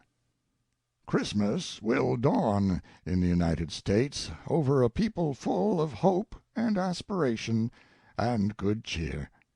Such a condition means contentment and happiness. The carping grumbler who may here and there go forth will find few to listen to him. The majority will wonder what is the matter with him and pass on. New York Tribune on Christmas Eve. From the Sun of New York. The purpose of this article is not to describe the terrible offenses against humanity committed in the name of politics in some of the most notorious East Side districts. They could not be described even verbally. But it is the intention to let the great mass of more or less careless citizens of this beautiful metropolis of New World get some conception of the havoc and ruin wrought to man, woman, and child in the most densely populated and least known section of the city. Name, date, and place can be supplied to those of little faith, or to any man who feels himself aggrieved. It is a plain statement of record and observation, written without license and without garnish. Imagine, if you can, a section of the city territory completely dominated by one man, without whose permission neither legitimate nor illegitimate business can be conducted. Where illegitimate business is encouraged and legitimate business discouraged. Where the respectable residents have to fasten their doors and windows summer nights and sit in their rooms with asphyxiating air and 100-degree temperature, rather than try to catch the faint whiff of breeze in their natural breathing places, the stoops of their homes, where naked women dance by night in the streets, and unsexed men prowl like vultures through the darkness on business, not only permitted but encouraged by the police, where the education of infants begins with the knowledge of prostitution, and the training of little girls is training in the arts of phryne, where American girls brought up with the refinements of American homes are imported from small towns upstate Massachusetts, Connecticut, and New Jersey, and kept as virtually prisoners as if they were locked up behind jail bars until they have lost all semblance of womanhood, where small boys are taught to solicit for the women of disorderly houses, where there is an organized society of young men whose sole business in life is to corrupt young girls and turn them over to bawdy houses, where men walking with their wives along the streets are openly insulted, where children that have adult diseases are the chief patrons of the hospitals and dispensaries, where it is the rule rather than the exception that murder, rape, robbery, and theft go unpunished, in short, where the premium of the most awful forms of vice is the profit of the politicians. The following news from China appeared in the Sun of New York on Christmas Eve. The italics are mine. The Reverend Mr. Ament, of the American Board of Foreign Missions, has returned from a trip which he made for the purpose of collecting indemnities for damages done by Boxers. Everywhere he went he compelled the Chinese to pay. He says that all his native Christians are now provided for. He had 700 of them under his charge, and 300 were killed. He has collected 300 taels for each of these murders, and has compelled full payment for all the property belonging to Christians that was destroyed. He also assessed fines amounting to 13 times the amount of the indemnity. This money will be used for the propagation of the gospel. Mr. Ament declares that the compensation he has collected is moderate when compared with the amount secured by the Catholics, who demand, in addition to money, head for head. They collect 500 taels for each murder of a Catholic. In the Wenchu country 680 Catholics were killed, and for this the European Catholics here demand 750,000 strings of cash and 680 heads. In the course of a conversation, Mr. Ament referred to the attitude of the missionaries toward the Chinese. He said, "I deny emphatically that the missionaries are vindictive, that they generally looted, or that they have done anything since the siege that the circumstances did not demand. I criticize the Americans. The soft hand of the Americans is not as good as the mailed fist of the Germans. If you deal with the Chinese with a soft hand, they will take advantage of it. The statement that the French government will return the loot taken by the French soldiers is the source of the greatest amusement here. The French soldiers were more systematic looters than the Germans, and it is a fact that today Catholic Christians, carrying French flags and armed with modern guns, are looting villages in the provinces of Chile. By happy luck, we get all these glad tidings on Christmas Eve, just in time to enable us to celebrate the day with proper gaiety and enthusiasm. Our spirits soar, and we find we can even make jokes. Taels I win, heads you lose. Our Reverend Ament is the right man in the right place. What we want of our missionaries out there is not that they shall merely represent in their acts and persons the grace and gentleness and charity and loving kindness of our religion, but that they shall also represent the American spirit. The oldest Americans are the Pawnees. McCallum's History says, "When a white Boxer kills a Pawnee and destroys his property, the other Pawnees do not trouble to seek him out. They kill any white person that comes along. Also, they make some white village pay deceased heirs the full cash value of deceased, together with full cash value of the property destroyed. They also make the village pay, in addition, 13 times the value of that property into a fund for the dissemination of the Pawnee religion, which they regard as the best of all religions for the softening and humanizing of the heart of man. It is their idea that it is only fair and right that the innocent should be made to suffer for the guilty, and that it is better that 99 innocent should suffer than that one guilty person should escape." Our Reverend Ament is justifiably jealous of those enterprising Catholics who not only get big money for each lost convert, but get head for head besides. But he should soothe himself with the reflection that the entirety of their exactions are for their own pockets, whereas he, less selfishly, devotes only 300 taels per head to that service, and gives the whole vast 13 repetitions of the property indemnity to the service of propagating the gospel.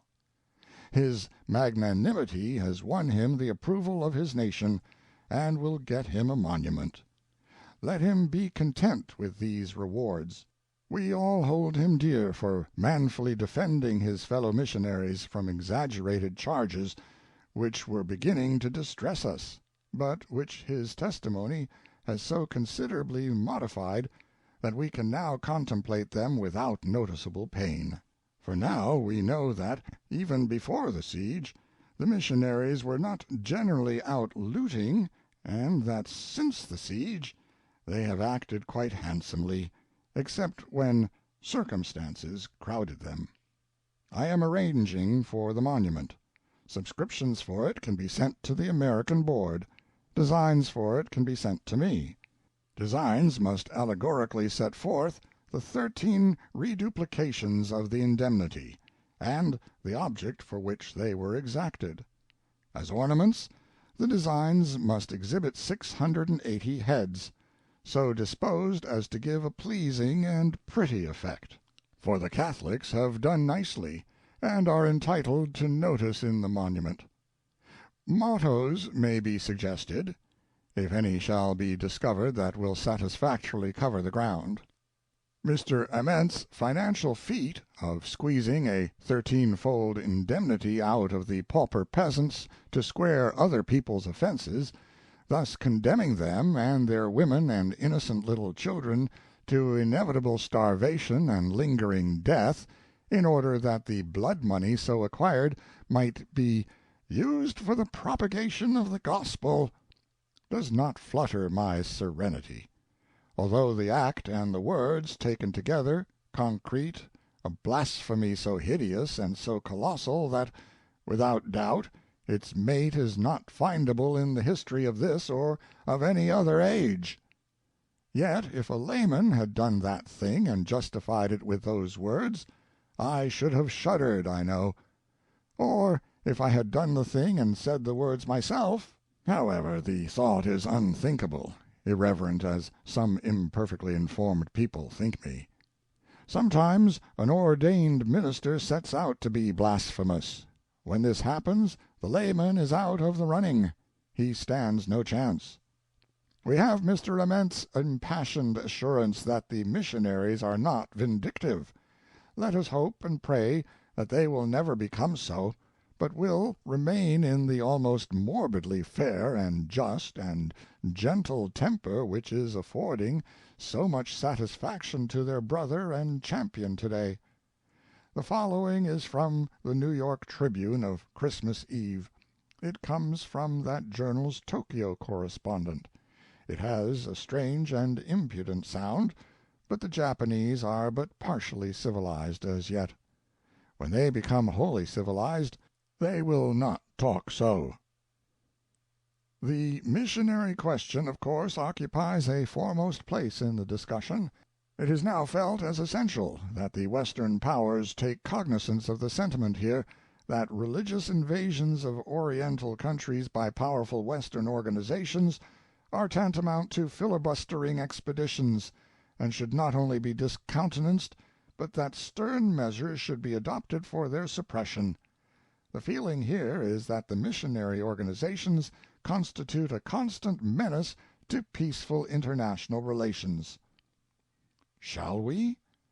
That is, shall we go on conferring our civilization upon the peoples that sit in darkness, or shall we give those poor things a rest? Shall we bang right ahead in our old-time, loud, pious way and commit the new century to the game? Or shall we sober up and sit down and think it over first? Would it not be prudent to get our civilization tools together and see how much stock is left on hand in the way of glass beads and theology and Maxim guns and hymn books and trade gin and torches of progress and enlightenment, patent adjustable ones, good to fire villages with upon occasion, and balance the books, and arrive at the profit and loss, so that we may intelligently decide whether to continue the business, or sell out the property, and start a new civilization scheme on the proceeds. Extending the blessings of civilization to our brother who sits in the dark has been a good trade, and has paid well, on the whole, and there is money in it yet, if carefully worked, but not enough in my judgment to make any considerable risk advisable. The people that sit in darkness are getting to be too scarce and too shy, and such darkness as is now left is really of but an indifferent quality, and not dark enough for the game. The most of those people that sit in darkness have been furnished with more light than was good for them or profitable for us. We have been injudicious. The blessings of civilization trust, wisely and cautiously administered, is a daisy. There is more money in it, more territory, more sovereignty, and other kinds of emolument, than there is in any other game that is played. But Christendom has been playing it badly of late years, and must certainly suffer by it, in my opinion. She has been so eager to get every stake that appeared on the green cloth that the people who sit in darkness have noticed it. They have noticed it and have begun to show alarm. They have become suspicious of the blessings of civilization. More, they have begun to examine them. This is not well. The blessings of civilization are all right, and a good commercial property. There could not be better in a dim light. In the right kind of light, and at a proper distance, with the goods a little out of focus, they furnish this desirable exhibit to the gentlemen who sit in darkness: love, law and order, justice, liberty, gentleness, equality, Christianity, honorable dealing, protection to the weak, mercy, education, temperance, and so on. There. Is it good? Sir, it is pie. It will bring into camp any idiot that sits in darkness anywhere. But not if we adulterate it. It is proper to be emphatic upon that point. This brand is strictly for export, apparently. Apparently. Privately and confidentially it is nothing of the kind. Privately and confidentially it is merely an outside cover, gay and pretty and attractive, displaying the special patterns of our civilization which we reserve for home consumption, while inside the bale is the actual thing that the customer sitting in darkness buys with his blood and tears and land and liberty, that actual thing is, indeed, civilization, but it is only for export. Is there a difference between the two brands? In some of the details, yes. We all know that the business is being ruined. The reason is not far to seek. It is because our Mr. McKinley and Mr. Chamberlain and the Kaiser and the Czar and the French have been exporting the actual thing with the outside cover left off. This is bad for the game. It shows that these new players of it are not sufficiently acquainted with it. It is a distress to look on and note the mismoves, they are so strange and so awkward. Mr. Chamberlain manufactures a war out of materials so inadequate and so fanciful that they make the boxes grieve and the gallery laugh, and he tries hard to persuade himself that it isn't purely a private raid for cash, but has a sort of dim, vague respectability about it somewhere, if he could only find the spot, and that by and by he can scour the flag clean again after he has finished dragging it through the mud, and make it shine and flash in the vault of heaven once more, as it had shone and flashed there 1,000 years in the world's respect, until he laid his unfaithful hand upon it. It is bad play, bad, for it exposes the actual thing to them that sit in darkness, and they say, "What! Christian against Christian, and only for money? Is this a case of magnanimity, forbearance, love, gentleness, mercy, protection of the weak? This strange and over-showy onslaught of an elephant upon a nest of field mice, on the pretext that the mice had squeaked an insolence at him, conduct which no self-respecting government could allow to pass unavenged, as Mr. Chamberlain said. Was that a good pretext in a small case when it had not been a good pretext in a large one? For only recently Russia had affronted the elephant 3 times and survived alive and unsmitten. Is this civilization and progress? Is it something better than we already possess? These harryings and burnings and desert-makings in the Transvaal, is this an improvement on our darkness? Is it perhaps possible that there are 2 kinds of civilizations, one for home consumption and one for the heathen market? Then they that sit in darkness are troubled, and shake their heads, and they read this extract from a letter of a British private recounting his exploits in one of Methuen's victories some days before the affair of Macherfontein, and they are troubled again. We tore up the hill and into the entrenchments, and the Boers saw we had them, so they dropped their guns and went down on their knees and put up their hands clasped and begged for mercy, and we gave it them, with the long spoon. The long spoon is the bayonet. See Lloyd's Weekly, London, of those days. The same number and the same column contained some quite unconscious satire in the form of shocked and bitter upbraidings of the Boers for their brutalities and inhumanities. Next to our heavy damage, the Kaiser went to playing the game without first mastering it. He lost a couple of missionaries in a riot in Shantung, and in his account he made an overcharge for them. China had to pay $100,000 apiece for them in money. 12 miles of territory, containing several millions of inhabitants and worth $20 million, and to build a monument and also a Christian church, whereas the people of China could have been depended upon to remember the missionaries without the help of these expensive memorials. This was all bad play. Bad because it would not and could not and will not now or ever deceive the person sitting in darkness. He knows that it was an overcharge. He knows that a missionary is like any other man. He is worth merely what you can supply his place for, and no more. He is useful, but so is a doctor, so is a sheriff, So is an editor.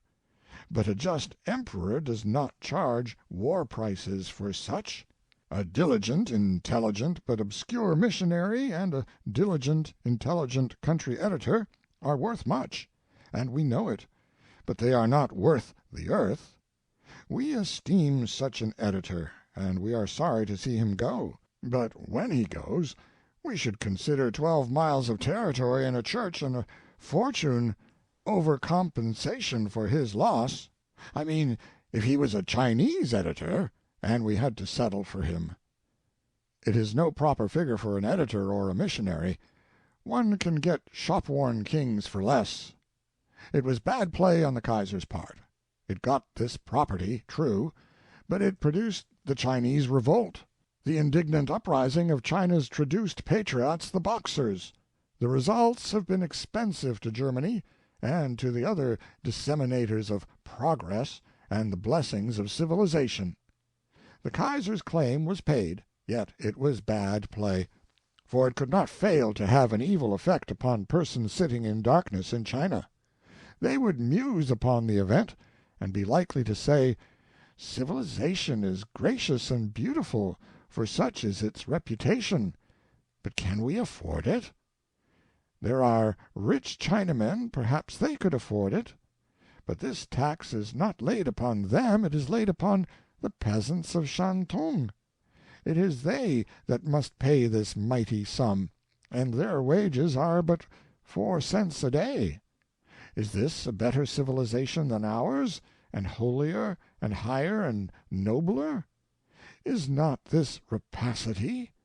Is not this extortion? Would Germany charge America $200,000 for 2 missionaries, and shake the mailed fist in her face, and send warships and send soldiers, and say, "Seize 12 miles of territory worth $20 millions as additional pay for the missionaries, and make those peasants build a monument to the missionaries, and a costly Christian church to remember them by"? And later would Germany say to her soldiers, "March through America and slay, giving no quarter. Make the German face there, as has been our Hun face here, a terror for 1,000 years. March through the great republic and slay, slay, slay, carving a road for our offended religion through its heart and bowels."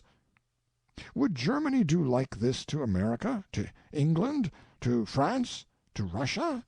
Or only to China the helpless, imitating the elephant's assault upon the field mice?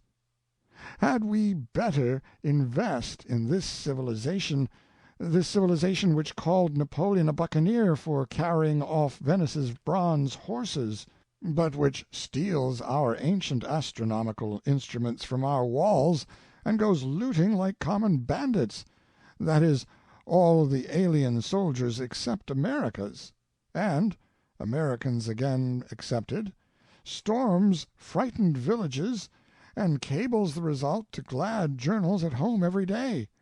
Chinese losses 450 killed, ours 1 officer and 2 men wounded. Shall proceed against neighboring village tomorrow, where a massacre is reported. Can we afford civilization? And, next, Russia must go and play the game injudiciously. She affronts England once or twice, with the person sitting in darkness observing and noting. By moral assistance of France and Germany she robs Japan of her hard-earned spoil, all swimming in Chinese blood, Port Arthur, with the person again observing and noting. Then she seizes Manchuria, raids its villages, and chokes its great river with the swollen corpses of countless massacred peasants, that astonished person still observing and noting. And perhaps he is saying to himself, "It is yet another civilized power, with its banner of the Prince of Peace in one hand, and its loot-basket and its butcher-knife in the other. Is there no salvation for us but to adopt civilization and lift ourselves down to its level?" And by comes America, and our master of the game plays it badly. Plays it as Mr. Chamberlain was playing it in South Africa. It was a mistake to do that. Also, it was one which was quite unlooked for in a master who was playing it so well in Cuba. In Cuba he was playing the usual and regular American game, and it was winning, for there is no way to beat it. The master, contemplating Cuba, said, "Here is an oppressed and friendless little nation which is willing to fight to be free. We go partners, and put up the strength of 70,000,000 sympathizers and the resources of the United States. Play." Nothing but Europe combined could call that hand, and Europe cannot combine on anything. There, in Cuba, he was following our great traditions in a way which made us very proud of him, and proud of the deep dissatisfaction which his play was provoking in continental Europe. Moved by a high inspiration, he threw out those stirring words which proclaimed that forcible annexation would be criminal aggression, and in that utterance fired another shot heard round the world. The memory of that fine saying will be outlived by the remembrance of no act of his but one, that he forgot it within the 12-month, and its honorable gospel along with it. For presently came the Philippine temptation. It was strong, it was too strong, and he made that bad mistake. He played the European game, the Chamberlain game. It was a pity. It was a great pity, that error, that one grievous error, that irrevocable error, for it was the very place and time to play the American game again, and at no cost. Rich winnings to be gathered in, too, rich and permanent, indestructible, a fortune transmissible forever to the children of the flag. Not land, not money, not dominion. No, something worth many times more than that dross. Our share, the spectacle of a nation of long harassed and persecuted slaves, set free through our influence, our posterity's share, the golden memory of that fair deed. The game was in our hands. If it had been played according to the American rules, Dewey would have sailed away from Manila as soon as he had destroyed the Spanish fleet, after putting up a sign on shore guaranteeing foreign property and life against damage by the Filipinos, and warning the powers that interference with the emancipated patriots would be regarded as an act unfriendly to the United States. The powers cannot combine in even a bad cause, and the sign would not have been molested. Dewey could have gone about his affairs elsewhere, and left the competent Filipino army to starve out the little Spanish garrison and send it home, and the Filipino citizens to set up the form of government they might prefer, and deal with the friars and their doubtful acquisitions according to Filipino ideas of fairness and justice, ideas which have since been tested and found to be of as high an order as any that prevail in Europe or America. But we played the Chamberlain game, and lost the chance to add another Cuba and another honorable deed to our good record. The more we examine the mistake, the more clearly we perceive that it is going to be bad for the business. The person sitting in darkness is almost sure to say, "There is something curious about this, curious and unaccountable. There must be two Americas, one that sets the captive free, and one that takes a once captive's new freedom away from him, and picks a quarrel with him with nothing to found it on, then kills him to get his land." The truth is, the person sitting in darkness is saying things like that, and for the sake of the business we must persuade him to look at the Philippine matter in another and healthier way. We must arrange his opinions for him. I believe it can be done. For Mr. Chamberlain has arranged England's opinion of the South African matter, and done it most cleverly and successfully. He presented the facts, some of the facts, and showed those confiding people what the facts meant. He did it statistically, which is a good way. He used the formula, twice 2 are 14, and 2 from 9 leaves 35. Figures are effective. Figures will convince the elect. Now, my plan is a still bolder one than Mr. Chamberlain's, though apparently a copy of it. Let us be franker than Mr. Chamberlain. Let us audaciously present the whole of the facts, shirking none, then explain them according to Mr. Chamberlain's formula. This daring truthfulness will astonish and dazzle the person sitting in darkness, and he will take the explanation down before his mental vision has had time to get back into focus. Let us say to him, our case is simple. On the 1st of May, Dewey destroyed the Spanish fleet. This left the archipelago in the hands of its proper and rightful owners, the Filipino nation. Their army numbered 30,000 men, and they were competent to whip out or starve out the little Spanish garrison. Then the people could set up a government of their own devising. Our traditions required that Dewey should now set up his warning sign and go away. But the master of the game happened to think of another plan, the European plan. He acted upon it. This was to send out an army, ostensibly to help the native patriots put the finishing touch upon their long and plucky struggle for independence, but really to take their land away from them and keep it. That is, in the interest of progress and civilization. The plan developed stage by stage and quite satisfactorily. We entered into a military alliance with the trusting Filipinos, and they hemmed in Manila on the land side, and by their valuable help the place, with its garrison of 8,000 or 10,000 Spaniards, was captured, a thing which could not have been accomplished unaided at the time. We got their help by ingenuity. We knew they were fighting for their independence, and that they had been at it for 2 years. We knew they supposed that we also were fighting in their worthy cause, just as we had helped the Cubans fight for Cuban independence, and we allowed them to go on thinking so, until Manila was ours and we could get along without them. Then we showed our hand. Of course, they were surprised, that was natural, surprised and disappointed and grieved. To them it looked un-American, uncharacteristic, foreign to our established traditions.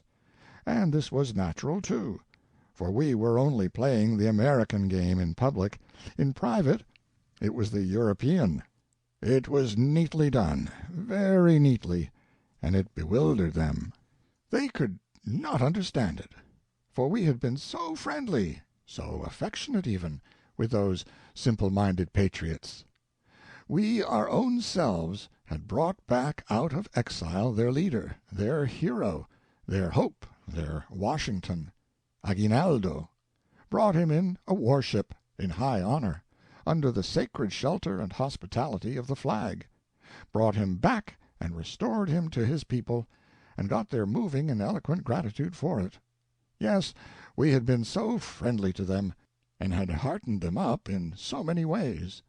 We had lent them guns and ammunition, advised with them, exchanged pleasant courtesies with them, placed our sick and wounded in their kindly care, entrusted our Spanish prisoners to their humane and honest hands, fought shoulder to shoulder with them against the common enemy, our own phrase, praised their courage, praised their gallantry, praised their mercifulness, praised their fine and honorable conduct, borrowed their trenches, borrowed strong positions which they had previously captured from the Spaniard, petted them, lied to them, officially proclaiming that our land and naval forces came to give them their freedom and displace the bad Spanish government, fooled them, used them until we needed them no longer, then derided the sucked orange and threw it away. We kept the positions which we had beguiled them of. By and by we moved a force forward and overlapped patriot ground, a clever thought, for we needed trouble, and this would produce it. A Filipino soldier, crossing the ground where no one had a right to forbid him, was shot by our sentry. The badgered patriots resented this with arms, without waiting to know whether Aguinaldo, who was absent, would approve or not. Aguinaldo did not approve, but that availed nothing. What we wanted, in the interest of progress and civilization, was the archipelago, unencumbered by patriots struggling for independence. And war was what we needed. We clinched our opportunity. It is Mr. Chamberlain's case over again, at least in its motive and intention, and we played the game as adroitly as he played it himself. At this point in our frank statement of fact to the person sitting in darkness, we should throw in a little trade taffy about the blessings of civilization, for a change, and for the refreshment of his spirit, then go on with our tale. We and the patriots having captured Manila, Spain's ownership of the archipelago and her sovereignty over it were at an end, obliterated, annihilated, not a rag or shred of either remaining behind. It was then that we conceived the divinely humorous idea of buying both of these specters from Spain. It is quite safe to confess this to the person sitting in the dark, since neither he nor any other sane person will believe it. In buying those ghosts for 20 millions, we also contracted to take care of the friars and their accumulations. I think we also agreed to propagate leprosy and smallpox, but as to this there is doubt. But it is not important. Persons afflicted with the friars do not mind other diseases. With our treaty ratified, Manila subdued, and our ghosts secured, we had no further use for Aguinaldo and the owners of the archipelago. We forced a war, and we have been hunting America's guest and ally through the woods and swamps ever since. At this point in the tale, it will be well to boast a little of our war work and our heroisms in the field, so as to make our performance look as fine as England's in South Africa. But I believe it will not be best to emphasize this too much. We must be cautious. Of course, we must read the war telegrams to the person, in order to keep up our frankness, but we can throw an air of humorousness over them, and that will modify their grim eloquence a little, and their rather indiscreet exhibitions of gory exultation. Before reading to him the following display heads of the dispatches of November 18, 1900, it will be well to practice on them in private first, so as to get the right tang of lightness and gaiety into them. Administration weary of protracted hostilities. Real war ahead for Filipino rebels. Rebels. Mumble that funny word. Don't let the person catch it distinctly. Will show no mercy. Kitchener's plan adopted. Kitchener knows how to handle disagreeable people who are fighting for their homes and their liberties, but we must let on that we are merely imitating Kitchener, and have no national interest in the matter, further than to get ourselves admired by the great family of nations, in which august company our master of the game has bought a place for us in the back row. Of course, we must not venture to ignore our General MacArthur's reports. Oh, why do they keep on printing those embarrassing things? We must drop them trippingly from the tongue and take the chances. During the last 10 months our losses have been 268 killed and 750 wounded. Filipino loss 3,227 killed and 694 wounded.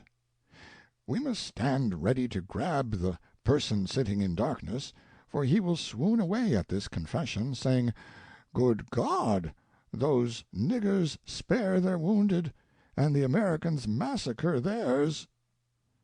We must bring him to, and coax him and coddle him, and assure him that the ways of Providence are best, and that it would not become us to find fault with them, and then, to show him that we are only imitators, not originators, we must read the following passage from the letter of an American soldier lad in the Philippines to his mother, published in Public Opinion of Decorah, Iowa, describing the finish of a victorious battle. We never left one alive. If one was wounded, we would run our bayonets through him."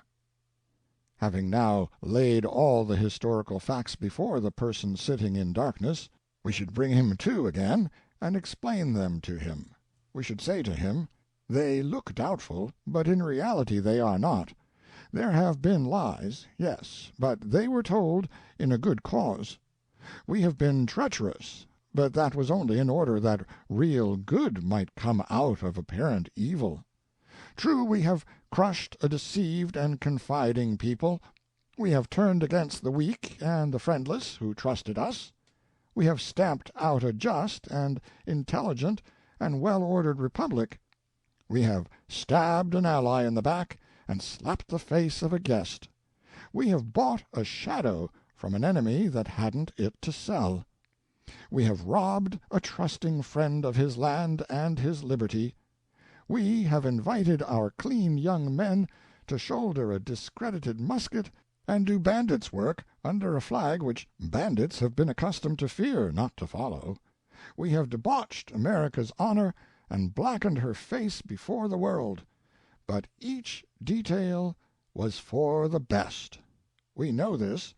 The head of every state and sovereignty in Christendom, and 90% of every legislative body in Christendom, including our Congress and our 50 state legislatures, are members not only of the Church but also of the Blessings of Civilization Trust.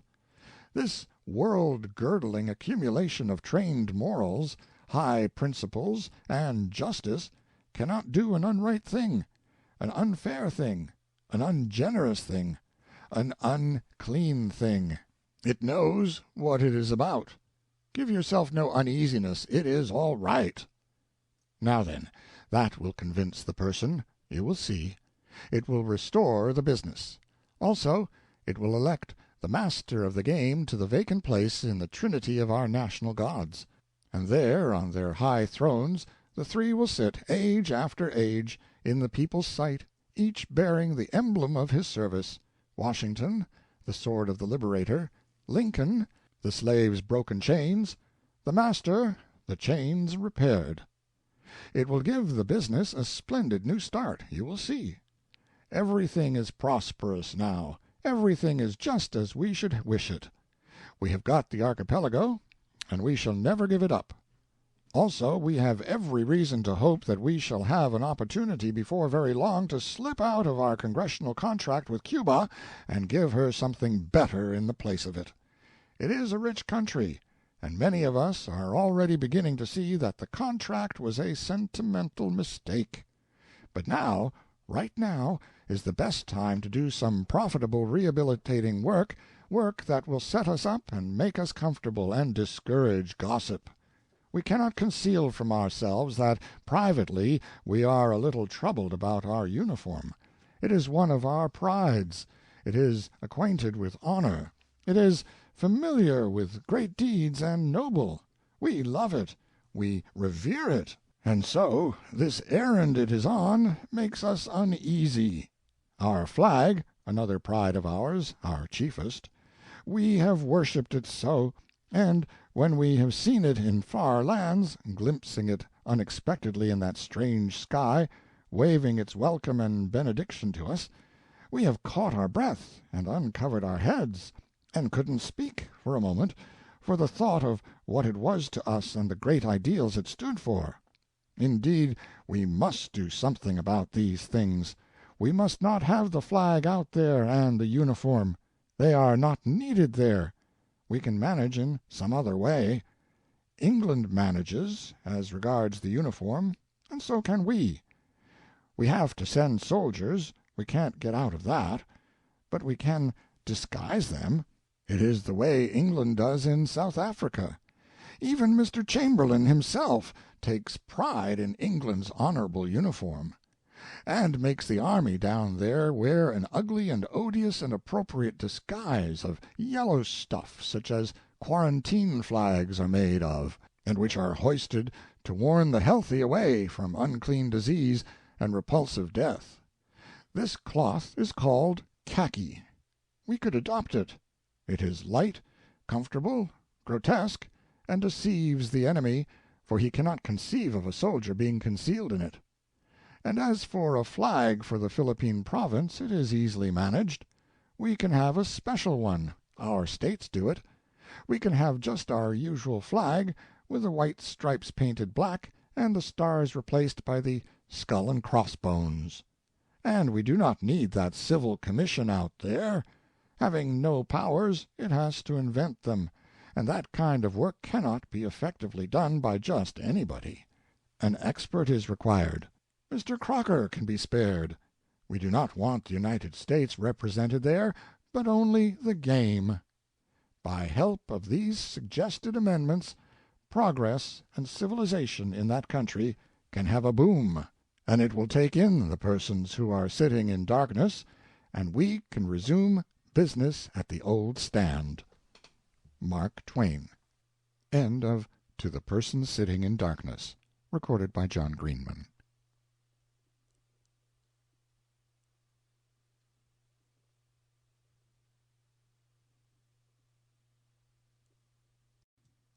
Section 7 of Anti-imperialist Writings. Training That Pays.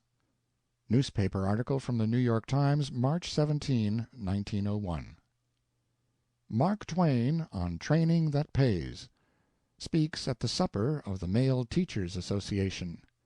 He says that he intended to build 65 libraries, but changed his mind.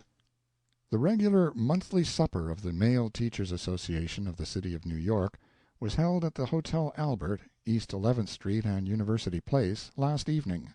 About 150 teachers from all the boroughs were present. George H. Chatfield, the president of the association, was the toastmaster, and the principal speakers were State Superintendent of Schools Charles H. Skinner and Samuel L. Clemens, Mark Twain. Dr. Skinner was the first speaker introduced, and he spoke on patriotism for the young. He told of the patriotic exercises used in all the public schools at least once a week. Among other things, he said, "Our schools must make our citizens, and our richest assets are our children. In these times, under present conditions, citizenship means a great responsibility, a very great responsibility to put on our boys. Our republic has changed its place from a doubtful position in the line to the first place among the nations of the earth. We have told the world that we care not for contest, but that barbarism cannot be practiced in the Western Hemisphere. Today we do not care to own Cuba, Puerto Rico, or the Philippines, but we do want to keep them from the dark rule of a barbarian people." Mr. Clemens was then introduced, his subject being Training That Pays. In part he said, "We cannot all agree. That is most fortunate. If we could all agree, life would be too dull. I believe if we did all agree, I would take my departure before my appointed time. That is, if I had the courage to do so. I do agree in part with what Mr. Skinner has said. In fact, more than I usually agree with other people. I believe that there are no private citizens in a republic. Every man is an official. Above all, he is a policeman. He does not need to wear a helmet and brass buttons, but his duty is to look after the enforcement of the laws. If patriotism had been taught in the schools years ago, the country would not be in the position it is in today. Mr. Skinner is better satisfied with the present conditions than I am. I would teach patriotism in the schools, and teach it this way. I would throw out the old maxim, "My country right or wrong," etc., and instead I would say, "My country when she is right." I would not take my patriotism from my neighbor or from Congress. I should teach the children in the schools that there are certain ideals, and one of them is that all men are created free and equal. Another, that the proper government is that which exists by the consent of the governed. If Mr. Skinner and I had to take care of the public schools, I would raise up a lot of patriots who would get into trouble with his. I should also teach the rising patriot that if he ever became the government of the United States and made a promise, that he should keep it. I will not go any further into politics, as I would get excited, and I don't like to get excited. I prefer to remain calm. I have been a teacher all my life, and never got a cent for teaching. The speaker then cited some incidents from his boyhood life which, he said, he had later incorporated in his books. The fence whitewashing incident in Tom Sawyer, he said, brought him in $4,000 in the end, when he never expected to get anything for teaching the other boys how to whitewash way back in 1849. I have a benevolent faculty, continued the speaker.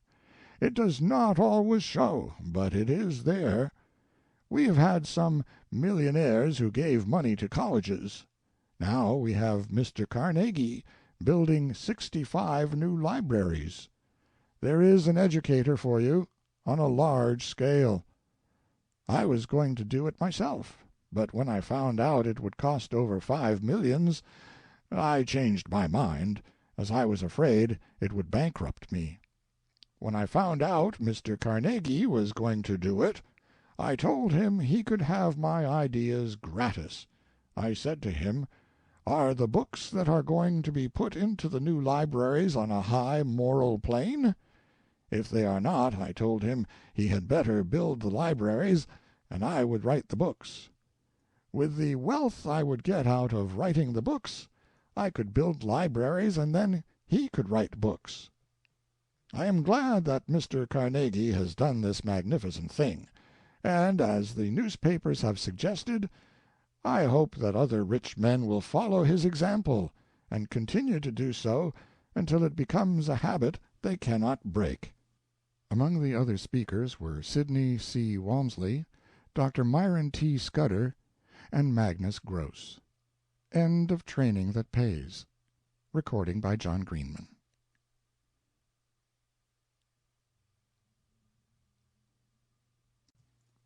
Section 8 of Anti-Imperialist Writings. To My Missionary Critics, by Mark Twain.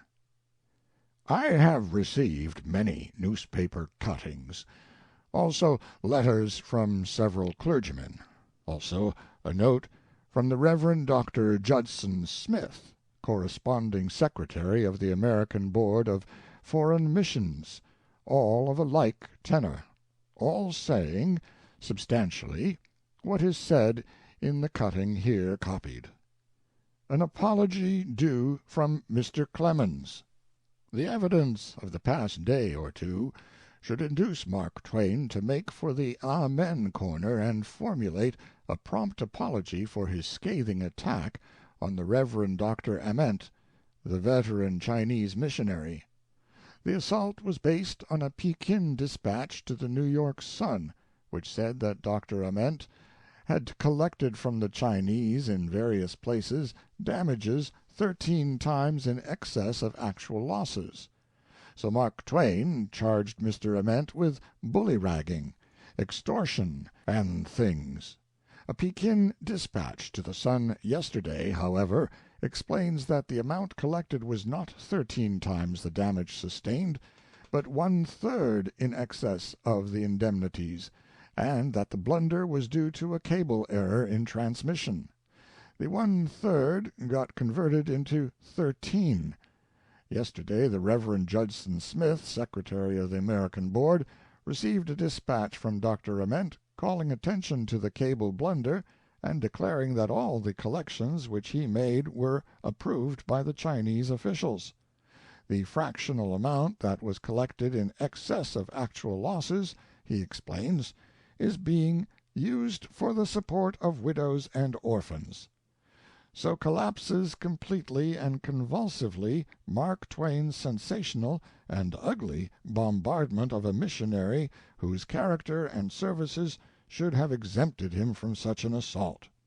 From the charge the underpinning has been knocked out. To Dr. Ament Mr. Clemens has done an injustice which is gross but unintentional. If Mark Twain is the man we take him to be, he won't be long in filing a retraction, plus an apology. I have no prejudice against apologies. I trust I shall never withhold one when it is due. I trust I shall never even have a disposition to do so. These letters and newspaper paragraphs are entitled to my best attention. Respect for their writers and for the humane feeling which has prompted their utterances requires this of me. It may be barely possible that if these requests for an apology had reached me before the 20th of February, I might have had a sort of qualified chance to apologize, but on that day appeared the two little cablegrams referred to in the newspaper cutting copied above, one from the Reverend Dr. Smith to the Reverend Dr. Ament, the other from Dr. Ament to Dr. Smith, and my small chance died then. In my opinion, these cablegrams ought to have been suppressed, for it seems clear that they give Dr. Ament's case entirely away. Still, that is only an opinion, and may be a mistake. It will be best to examine the case from the beginning, by the light of the documents connected with it. Exhibit A. This is a dispatch from Mr. Chamberlain, note, testimony of the manager of the Sun, chief of the Sun's correspondent staff in Pekin. It appeared in the Sun last Christmas Eve, and in referring to it hereafter I will call it the C.E. dispatch for short. The Reverend Mr. Ament of the American Board of Foreign Missions has returned from a trip which he made for the purpose of collecting indemnities for damages done by Boxers. Everywhere he went he compelled the Chinese to pay. He says that all his native Christians are now provided for. He had 700 of them under his charge, and 300 were killed. He has collected 300 taels for each of these murders, and has compelled full payment for all the property belonging to Christians that was destroyed. He also assessed fines amounting to 13 times. Note, cable error, for 13 times read 1/3. This correction was made by Dr. Ament in his brief cablegram published February 20, above referred to. End of note. The amount of the indemnity. This money will be used for the propagation of the gospel. Mr. Ament declares that the compensation he has collected is moderate when compared with the amount secured by the Catholics, who demand, in addition to money, head for head. They collect 500 taels for each murder of a Catholic. In the Wenshu country 680 Catholics were killed, and for this the European Catholics here demand 750,000 strings of cash and 680 heads. In the course of a conversation, Mr. Ament referred to the attitude of the missionaries toward the Chinese. He said, "I deny emphatically that the missionaries are vindictive, that they generally looted, or that they have done anything since the siege that the circumstances did not demand. I criticize the Americans. The soft hand of the Americans is not as good as the mailed fist of the Germans. If you deal with the Chinese with a soft hand, they will take advantage of it." In an article addressed "To the Person Sitting in Darkness," published in the North American Review for February, I made some comments upon this C.E. dispatch. In an open letter to me from the Reverend Dr. Smith, published in the Tribune of February 15th, doubt is cast upon the authenticity of the dispatch. Up to the 20th of February, this doubt was an important factor in the case. Dr. Ament's brief cablegram, published on that date, took the importance all out of it. In the open letter Dr. Smith quotes this passage from a letter from Dr. Ament dated November 13th. The italics are mine. "This time I proposed to settle affairs without the aid of soldiers or legations." This cannot mean two things, but only one. that previously he had collected by armed force. Also, in the open letter, Dr. Smith quotes some praises of Dr. Ament and the Reverend Mr. Tewksbury, furnished by the Reverend Dr. Sheffield, and says, "Dr. Sheffield is not accustomed to speak thus of thieves, or extortioners, or braggarts. What can he mean by those vigorous expressions? Can he mean that the first two would be applicable to a missionary who should collect from B, with the aid of soldiers, indemnities possibly due by A, and upon occasion go out looting?" Exhibit B. Testimony of George Lynch, endorsed as entirely trustworthy by the Tribune and the Herald, war correspondent in the Cuban and South African wars, and in the march upon Pekin for the rescue of the legations. The italics are mine. When the soldiers were prohibited from looting, no such prohibitions seemed to operate with the missionaries. For instance, the Reverend Mr. Tewksbury held a great sale of looted goods, which lasted several days. A day or two after the relief, when looking for a place to sleep in, I met the Reverend Mr. Ament of the American Board of Foreign Missions. He told me he was going to take possession of the house of a wealthy Chinaman who was an old enemy of his, as he had interfered much in the past with his missionary labors in Pekin. A couple of days afterward he did so, and held a great sale of his enemy's effects. I bought a sable cloak at it for $125 and a couple of statues of Buddha. As the stock became depleted, it was replenished by the efforts of his converts, who were ransacking the houses in the neighborhood. New York Herald, February 18. It is Dr. Smith, not I, who has suggested that persons who act in this way are thieves and extortioners. Exhibit C. Sir Robert Hart, in the Fortnightly Review for January 1901. This witness has been for many years the most prominent and important Englishman in China, and bears an irreproachable reputation for moderation, fairness, and truth-speaking.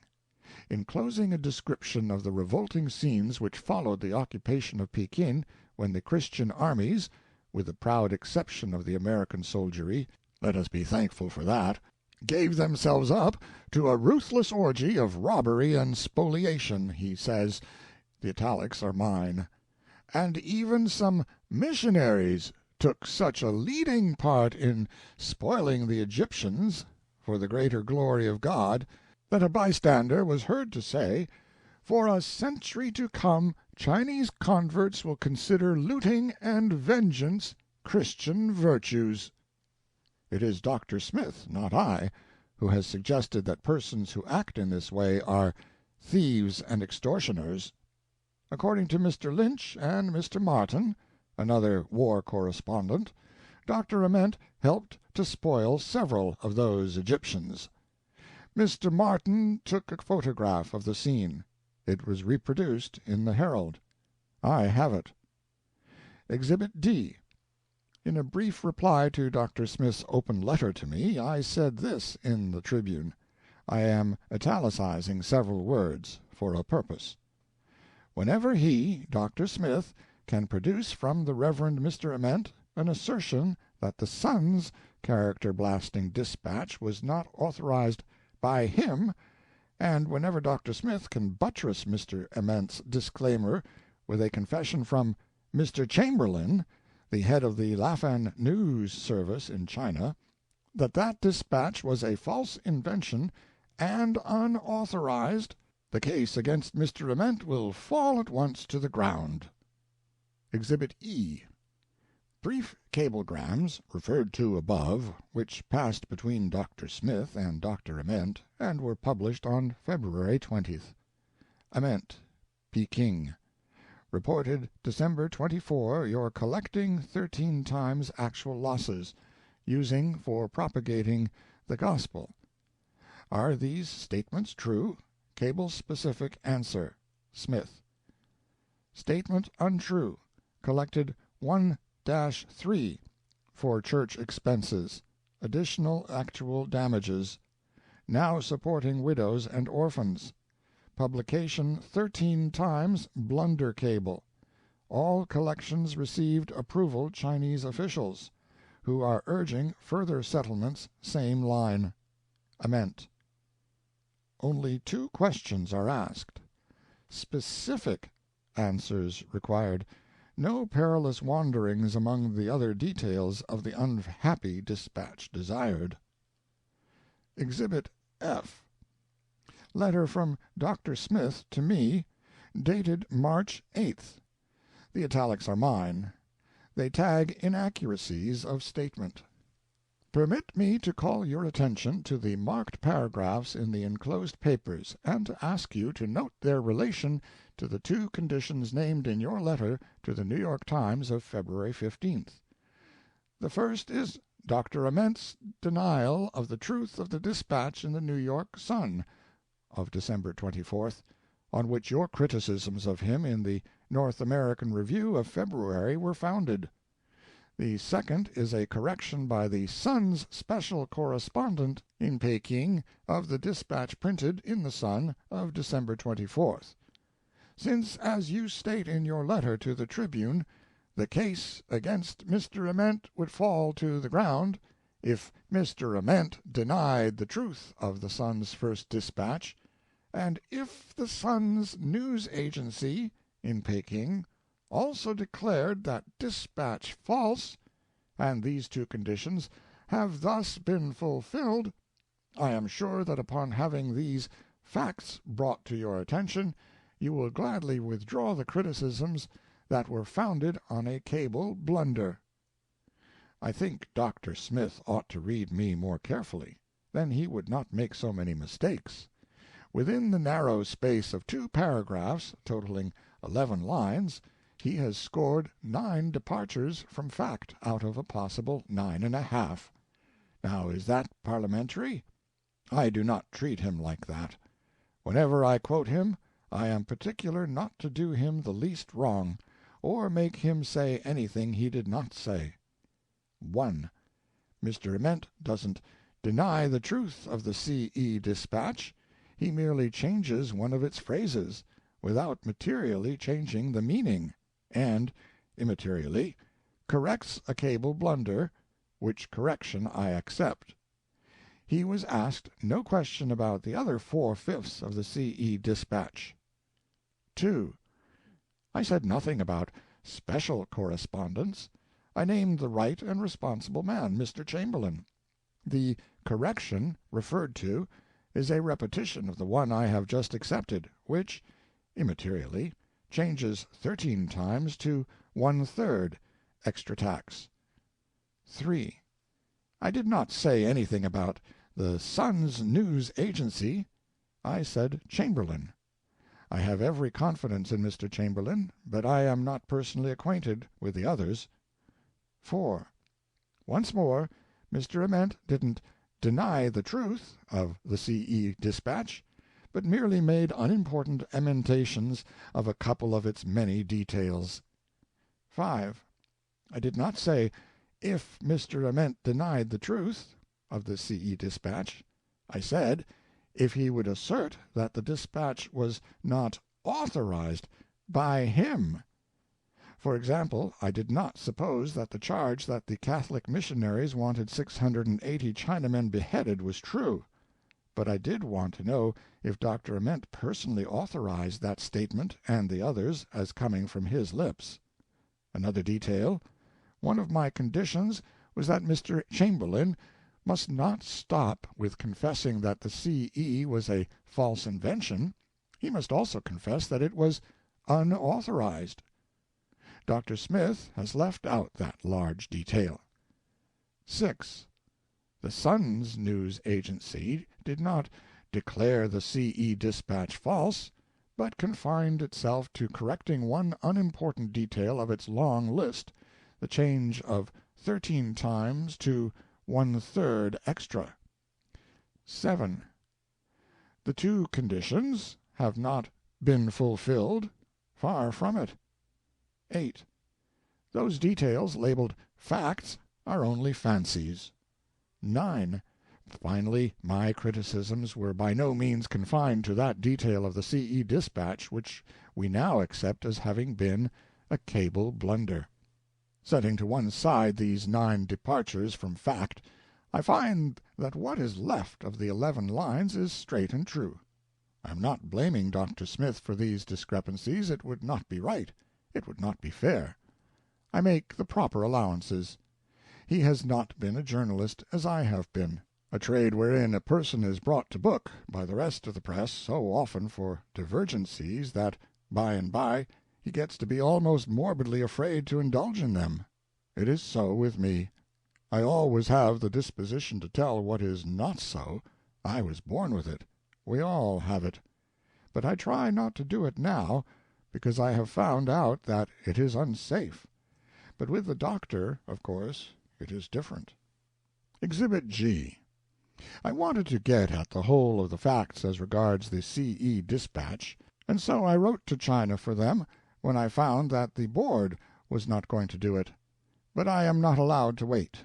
It seemed quite within the possibilities that a full detail of the facts might furnish me a chance to make an apology to Mr. Ament, a chance which, I give you my word, I would have honestly used, and not abused.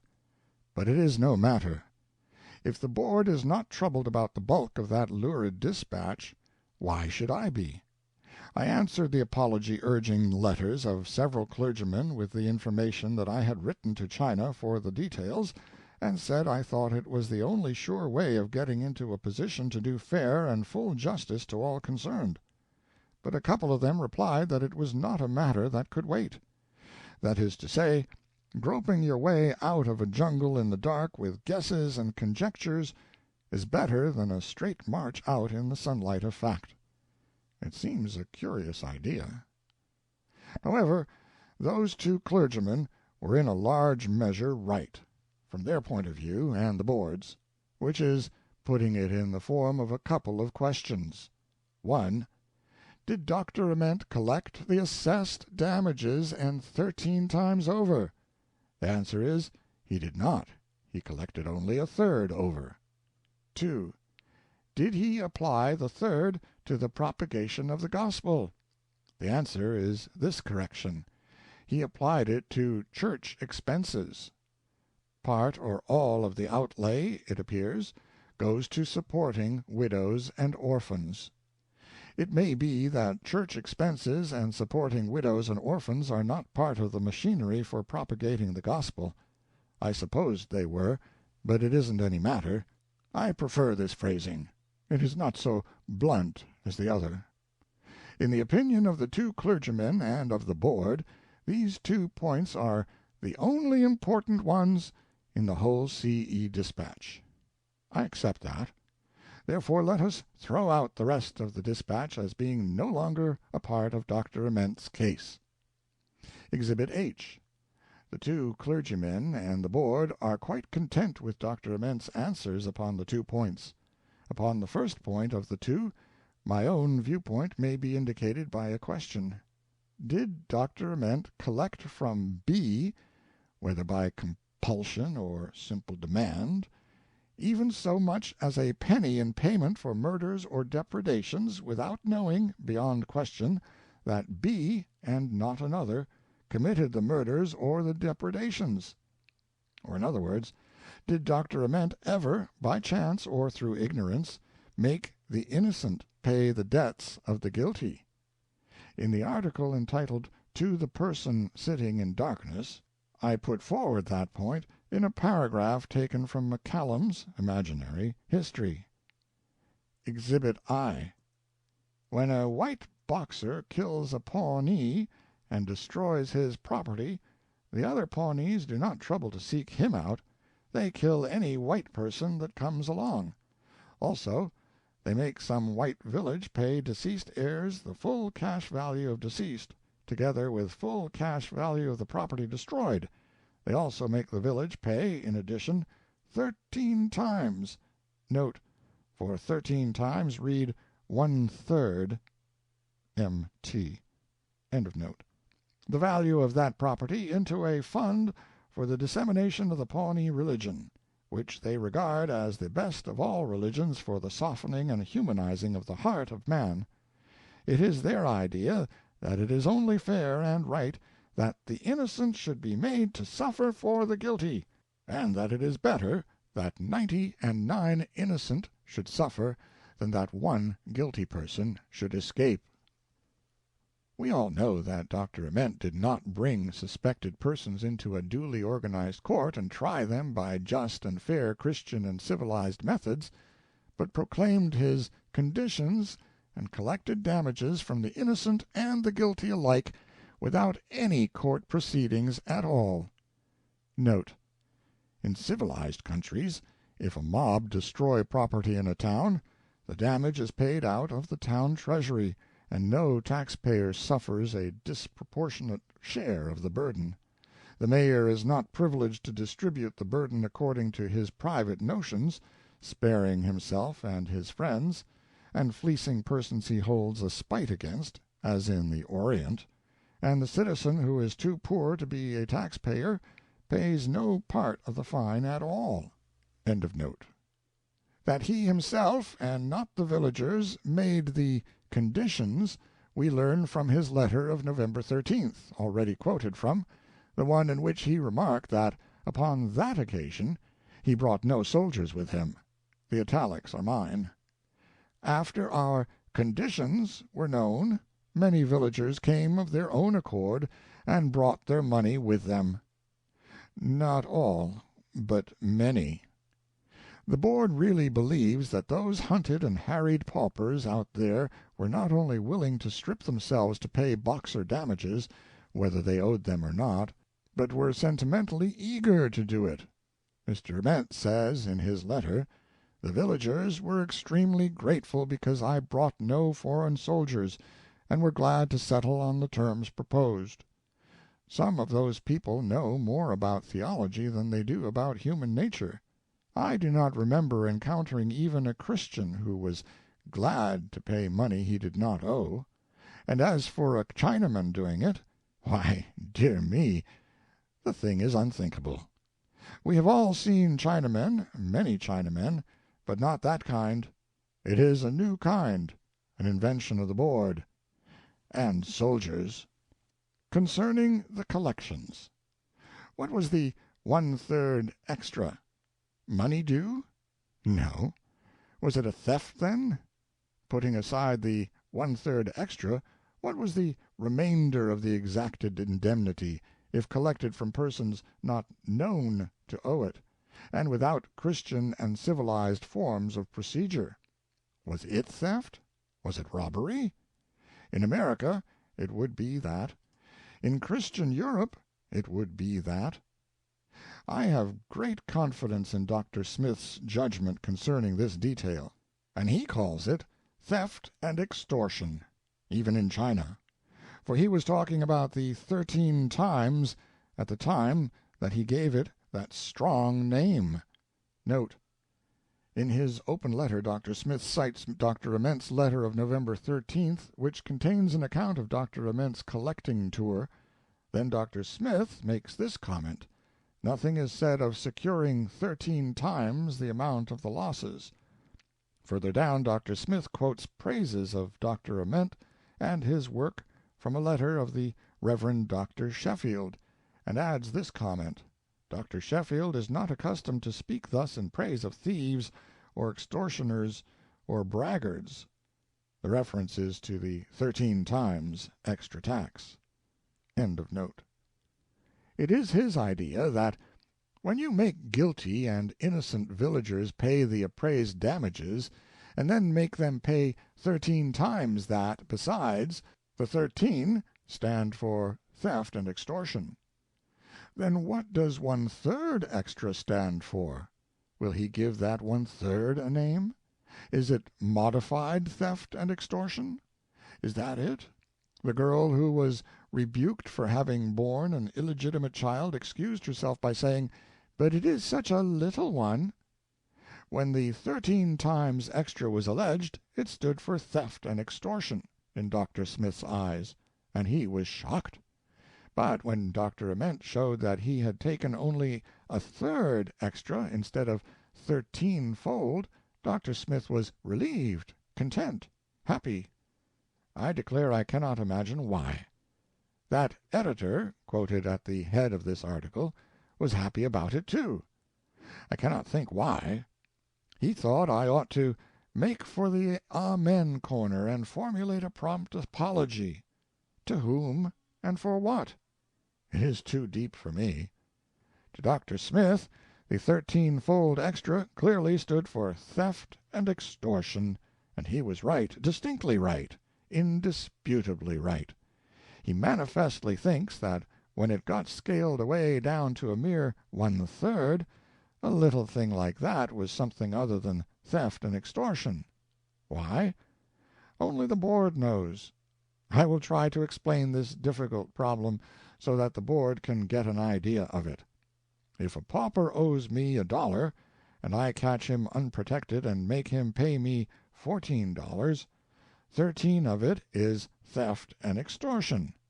If I make him pay only $1.33 the 33 1/3 cents are theft and extortion just the same. I will put it in another way, still simpler. If a man owes me one dog, any kind of a dog, the breed is of no consequence, and but let it go. The Board would never understand it. It can't understand these involved and difficult things. But if the Board could understand, then I could furnish some more instruction, which is this: the 1/3 obtained by theft and extortion is tainted money, and cannot be purified even by defraying church expenses and supporting widows and orphans with it. It has to be restored to the people it was taken from. Also, there is another view of these things. By our Christian code of morals and laws, the whole $1.33 1/3, if taken from a man not formally proven to have committed the damage the dollar represents, is theft and extortion. It cannot be honestly used for any purpose at all. It must be handed back to the man it was taken from. Is there no way, then, to justify these thefts and extortions, and make them clean and fair and honorable? Yes, there is. It can be done. It has been done. It continues to be done, by revising the 10 Commandments and bringing them down to date, for use in pagan lands. For example, thou shalt not steal, except when it is the custom of the country. This way out is recognized and approved by all the best authorities, including the Board. I will cite witnesses. This newspaper cutting above. Dr. Ament declares that all the collections which he made were approved by the Chinese officials. The editor is satisfied. Dr. Ament's cable to Dr. Smith. All collections received approval of Chinese officials. Dr. Ament is satisfied. Letters from 8 clergymen, all to the same effect. Dr. Ament merely did as the Chinese do. So they are satisfied. Mr. Ward of the Independent. The Reverend Dr. Washington Gladden. I have mislaid the letters of these gentlemen, and cannot quote their words, but they are of the satisfied. The Reverend Dr. Smith, in his open letter, published in the Tribune. The whole procedure, Dr. Ament's, is in accordance with the custom among the Chinese of holding a village responsible for wrongs suffered in that village, and especially making the head man of the village accountable for wrongs committed there. Dr. Smith is satisfied, which means that the Board is satisfied. The head man, why, then, this poor rascal, innocent or guilty, must pay the whole bill, if he cannot squeeze it out of his poor devil neighbors. But indeed he can be depended upon to try, even to the skinning them of their last brass farthing, their last rag of clothing, their last ounce of food. He can be depended upon to get the indemnity out of them, though it cost stripes and blows, blood, tears, and flesh. The Tale of the King and his Treasurer. How strange and remote and romantic and oriental An Arabian Nighty it all seems, and is. It brings back the old forgotten tales, and we hear the king say to his treasurer, "Bring me 30,000 gold tomauns." "Allah preserve us, sire, the treasury is empty." "Do you hear? Bring the money in 10 days, else send me your head in a basket." I hear and obey. The treasurer summons the headmen of 100 villages, and says to one, "Bring me 100 gold tomauns," to another, "Bring me 500," to another, "Bring 1,000. In 10 days your head is the forfeit." Your slaves kiss your feet. Ah, high and mighty Lord, be merciful to our hard-pressed villagers. They are poor, they are naked, they starve. Oh, these impossible sums, even the half. Go, grind it out of them, crush it out of them, turn the blood of the fathers, the tears of the mothers, the milk of the babes to money, or take the consequences. Have you heard? His will be done, who is the fount of love and mercy and compassion, who layeth this heavy burden upon us by the hand of his anointed servants. Blessed be his holy name. The father shall bleed, the mother shall faint for hunger, the babe shall perish at the dry breast. The chosen of God have commanded, it shall be as they say. I am not meaning to object to the substitution of pagan customs for Christian, here and there and now and then, when the Christian ones are inconvenient. No, I like it and admire it. I do it myself. And I admire the alertness of the Board in watching out for chances to trade Board morals for Chinese morals, and get the best of the swap. For I cannot endure those people. They are yellow, and I have never considered yellow becoming. I have always been like the Board, perfectly well-meaning, but destitute of the moral sense. Now, one of the main reasons why it is so hard to make the Board understand that there is no moral difference between a big filch and a little filch, but only a legal one, is that vacancy in its make-up. Morally, there are no degrees in stealing. The commandment merely says, "Thou shalt not steal," and stops there. It doesn't recognize any difference between stealing a third and stealing 13-fold. If I could think of a way to put it before the Board in such a plain and— The watermelons. I have it now. Many years ago, when I was studying for the gallows, I had a dear comrade, a youth who was not in my line, but still a thoroughly good fellow, though devious. He was preparing to qualify for a place on the Board, for there was going to be a vacancy by superannuation in about 5 years. This was down South in the slavery days. It was the nature of the negro then, as now, to steal watermelons. They stole 3 of the melons of an adoptive brother of mine, the only good ones he had. I suspected 3 of a neighbor's negroes, but there was no proof, and besides, the watermelons in those negroes' private patches were all green and small and not up to indemnity standard. But in the private patches of 3 other negroes there was a number of competent melons. I consulted with my comrade, the understudy of the Board. He said that if I would approve his arrangements, he would arrange. I said, "Consider me the Board. I approve. Arrange." So he took a gun and went and collected 3 large melons for my brother on the half-shell, and 1 over. I was greatly pleased, and asked, "Who gets the extra one?" "Widows and orphans." "A good idea, too. Why didn't you take 13? "It would have been wrong. A crime, in fact. Theft and extortion." "What is the 1/3 extra, the odd melon? The same?" It caused him to reflect, but there was no result. The justice of the peace was a stern man. On the trial he found fault with the scheme, and required us to explain upon what we based our strange conduct, as he called it. The understudy said, "On the custom of the niggers. They all do it." The justice forgot his dignity, and descended to sarcasm. "Custom of the niggers! Are our morals so inadequate that we have to borrow of niggers?" Then he said to the jury, 3 melons were owing. They were collected from persons not proven to owe them. This is theft. They were collected by compulsion. This is extortion. A melon was added for the widows and orphans. It was owed by no one. It is another theft, another extortion. Return it whence it came, with the others. It is not permissible here to apply to any object goods dishonestly obtained, not even to the feeding of widows and orphans, for that would be to put a shame upon charity and dishonor it. He said it in open court before everybody, and to me it did not seem very kind.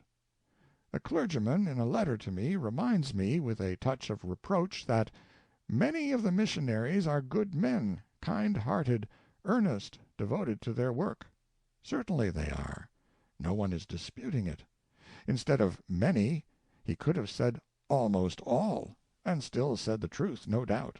I know many missionaries. I have met them all about the globe, and have known only 1 or 2 who could not fill that bill and answer to that description. Almost all comes near to being a proportion and a description applicable also to lawyers, authors, editors, merchants, manufacturers, in fact, to most guilds and vocations. Without a doubt, Dr. Ament did what he believed to be right, and I concede that when a man is doing what he believes to be right, there is argument on his side. I differ with Dr. Ament, but that is only because he got his training from the board and I got mine outside. Neither of us is responsible altogether. Recapitulation. But there is no need to sum up. Mr. Ament has acknowledged the 1/3 extra. No other witness is necessary. The Reverend Dr. Smith has carefully considered the act and labeled it with a stern name, and his verdict seems to have no flaw in it. The morals of the act are Chinese, but are approved by the board, and by some of the clergy and some of the newspapers as being a valuable improvement upon Christian ones, which leaves me with a closed mouth, though with a pain in my heart. Is the American board on trial? Do I think that Dr. Ament and certain of his fellow missionaries are as bad as their conduct? No, I do not. They are the product of their training, and now that I understand the whole case, and where they got their ideals, and that they are merely subordinates and subject to authority, I comprehend that they are rather accessories than principals, and that their acts only show faulty heads curiously trained, not bad hearts. Mainly, as it seems to me, it is the American board that is on trial. And again, it is a case of the head, not of the heart. That it has a heart which has never harbored an evil intention, no one will deny, no one will question. The board's history can silence any challenge on that score. The board's heart is not in court. It is its head that is on trial. It is a sufficiently strange head. Its ways baffle comprehension. Its ideas are like no one else's. Its methods are novelties to the practical world. Its judgments are surprises. When one thinks it is going to speak and must speak, it is silent. When one thinks it ought to be silent and must be silent, it speaks. Put your finger where you think it ought to be, it is not there. Put it where you think it ought not to be, there you find it. When its servant in China seemed to be charging himself with amazing things in a reputable journal, in a dispatch which was copied into many other papers, the board was as silent about it as any dead man could have been who was informed that his house was burning over his head. An exchange of cablegrams could have enabled it within 2 days to prove to the world, possibly, that the damaging dispatch had not proceeded from the mouth of its servant. Yet it sat silent and asked no questions about the matter. It was silent during 38 days. Then the dispatch came into prominence again. It chanced that I was the occasion of it. A break in the stillness followed. In what form? An exchange of cablegrams, resulting in proof that the damaging dispatch had not been authorized? No, in the form of an open letter by the corresponding secretary of the American Board, the Reverend Dr. Smith, in which it was argued that Dr. Ament could not have said and done the things set forth in the dispatch. Surely this was bad politics. A repudiating telegram would have been worth more than a library of argument. An extension of the silence would have been better than the open letter, I think. I thought so at the time. It seemed to me that mistakes enough had been made and harm enough done. I thought it questionable policy to publish the letter, for I did not think it likely that Dr. Ament would disown the dispatch, and I telegraphed that to the Reverend Dr. Smith. Personally, I had nothing against Dr. Ament, and that is my attitude yet. Once more it was a good time for an extension of the silence, but no, the Board has its own ways, and one of them is to do the unwise thing when occasion offers. After having waited 56 days, it cabled to Dr. Ament. No one can divine why it did so then, instead of 56 days earlier. Note: the cablegram went on the day, February 18, that Mr. George Lynch's account of the looting was published. See Exhibit B. It seems a pity it did not inquire about the looting and get it denied. It got a fatal reply, and was not aware of it. That was that curious confession about the 1/3 extra. Its application, not to the propagation of the gospel, but only to church expenses, support of widows and orphans. And on top of this confession, that other strange one revealing the dizzying fact that our missionaries, who went to China to teach Christian morals and justice, had adopted pagan morals and justice in their place. That cablegram was dynamite. It seems odd that the Board did not see that that revelation made the case far worse than it was before, for there was a saving doubt before, a doubt which was a Gibraltar for strength and should have been carefully left undisturbed. Why did the Board allow that revelation to get into print? Why did the Board not suppress it and keep still? But no, in the Board's opinion, this was once more the time for speech. Hence Dr. Smith's latest letter to me, suggesting that I speak also, a letter which is a good enough letter, barring its 9 defects, but is another evidence that the Board's head is not as good as its heart. A missionary is a man who is pretty nearly all heart, else he would not be in a calling which requires of him such large sacrifices of one kind and another. He is made up of faith, zeal, courage, sentiment, emotion, enthusiasm, and so he is a mixture of poet, devotee, and knight-errant. He exiles himself from home and friends and the scenes and associations that are dearest to him, patiently endures discomforts, privations, discouragements, goes with good pluck into dangers which he knows may cost him his life, and when he must suffer death, willingly makes that supreme sacrifice for his cause. Sometimes the headpiece of that kind of a man can be of an inferior sort, and errors of judgment can result, as we have seen. Then, for his protection, as it seems to me, he ought to have at his back a Board able to know a blunder when it sees one, and prompt to bring him back upon his right course when he strays from it. That is to say, I think the captain of a ship ought to understand navigation. Whether he does or not, he will have to take a captain's share of the blame if the crew bring the vessel to grief. Mark Twain. End of To My Missionary Critics. Read by John Greenman.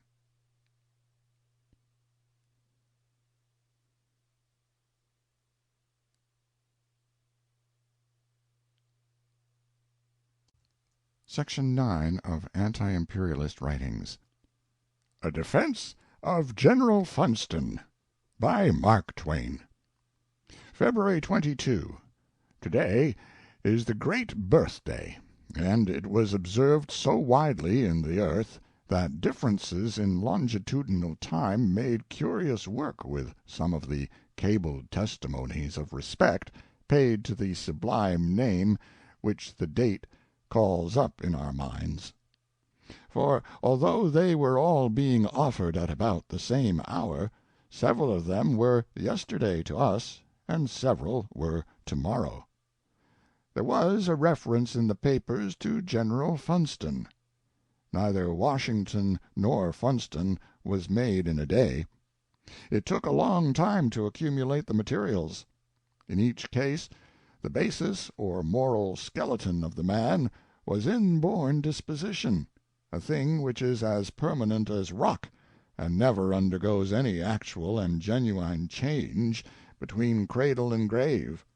In each case, the moral flesh bulk, that is to say, character, was built and shaped around the skeleton by training, association, and circumstances.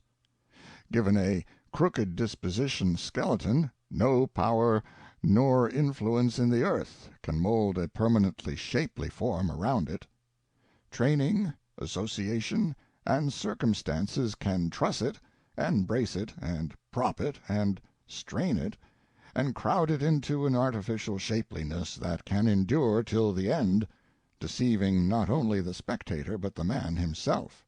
But there is nothing there but artificiality, and if at any time the props and trusses chance to be removed, the form will collapse into its proper and native crookedness. Washington did not create the basic skeleton, disposition, that was in him. It was born there, and the merit of its perfection was not his. It, and only it, moved him to seek and prefer associations which were contenting to its spirit, to welcome influences which pleased it and satisfied it, and to repeal or be indifferent to influences which were not to its taste. Moment by moment, day by day, year by year, it stood in the ceaseless sweep of minute influences, automatically arresting and retaining, like a magnet of mercury, all dust particles of gold that came, and with automatic scorn repelling certain dust particles of trash, and with as automatic indifference allowing the rest of that base kinship to go by unnoticed. It had a native affinity for all influences fine and great, and gave them hospitable welcome and permanent shelter. It had a native aversion for all influences mean and gross, and passed them on. It chose its subject associations for him. It chose his influences for him. It chose his ideals for him, and out of its patiently gathered materials it built and shaped his golden character. And we give him the credit. We give God credit and praise for being all-wise and all-powerful, but that is quite another matter. No exterior contributor, no birth commission, conferred these possessions upon him. He did it himself. But Washington's disposition was born in him. He did not create it. It was the architect of his character. His character was the architect of his achievements. If my disposition had been born in him and his in me, the map of history would have been changed. It is our privilege to admire the splendor of the sun, and the beauty of the rainbow, and the character of Washington. But there is no occasion to praise them for these qualities, since they did not create the source whence the qualities sprang. The sun's fires, the light upon the falling raindrop, the sane and clean and benignant disposition born to the father of his country. Is there a value, then, in having a Washington, since we may not concede to him personal merit for what he was and did? Necessarily, there is a value so immense that it defies all estimate. Acceptable outside influences were the materials out of which Washington's native disposition built Washington's character and fitted him for his achievements. Suppose there hadn't been any. Suppose he had been born and reared in a pirate's cave. The acceptable materials would have been lacking. The Washingtonian character would not have been built. Fortunately for us and for the world and for future ages and peoples, he was born where the sort of influences and associations acceptable to his disposition were findable, where the building of his character at its best and highest was possible, and where the accident of favorable circumstances was present to furnish it a conspicuous field for the full exercise and exhibition of its commanding capabilities. Did Washington's great value, then, lie in what he accomplished? No, that was only a minor value. His major value, his vast value, his immeasurable value to us and to the world and to future ages and peoples, lies in his permanent and sky-reaching conspicuousness as an influence. We are made, brick by brick, of influences, patiently built up around the framework of our born dispositions. It is the sole process of construction. There is no other. Every man and woman and child is an influence, a daily and hourly influence which never ceases from work, and never ceases from affecting for good or evil the characters about it, some contributing gold dust, some contributing trash dust, but in either case helping on the building and never stopping to rest. The shoemaker helps to build his 24 associates. The pickpocket helps to build his 24 associates. The village clergyman helps to build his 500 associates. The renowned bank robber's name and fame help to build his 100 associates and 3,000 persons whom he has never seen. The renowned philanthropist's labors and the benevolent millionaire's gifts move to kindly works and generous outlays of money 100,000 persons whom they have never met and never will meet. And to the building of the character of every individual thus moved these movers have added a brick. The unprincipled newspaper adds a baseness to 1,000,000 decaying character fabrics every day. The high-principled newspaper adds a daily betterment to the character fabric of another 1,000,000. The swiftly enriched wrecker and robber of railway systems lowers the commercial morals of a whole nation for 3 generations.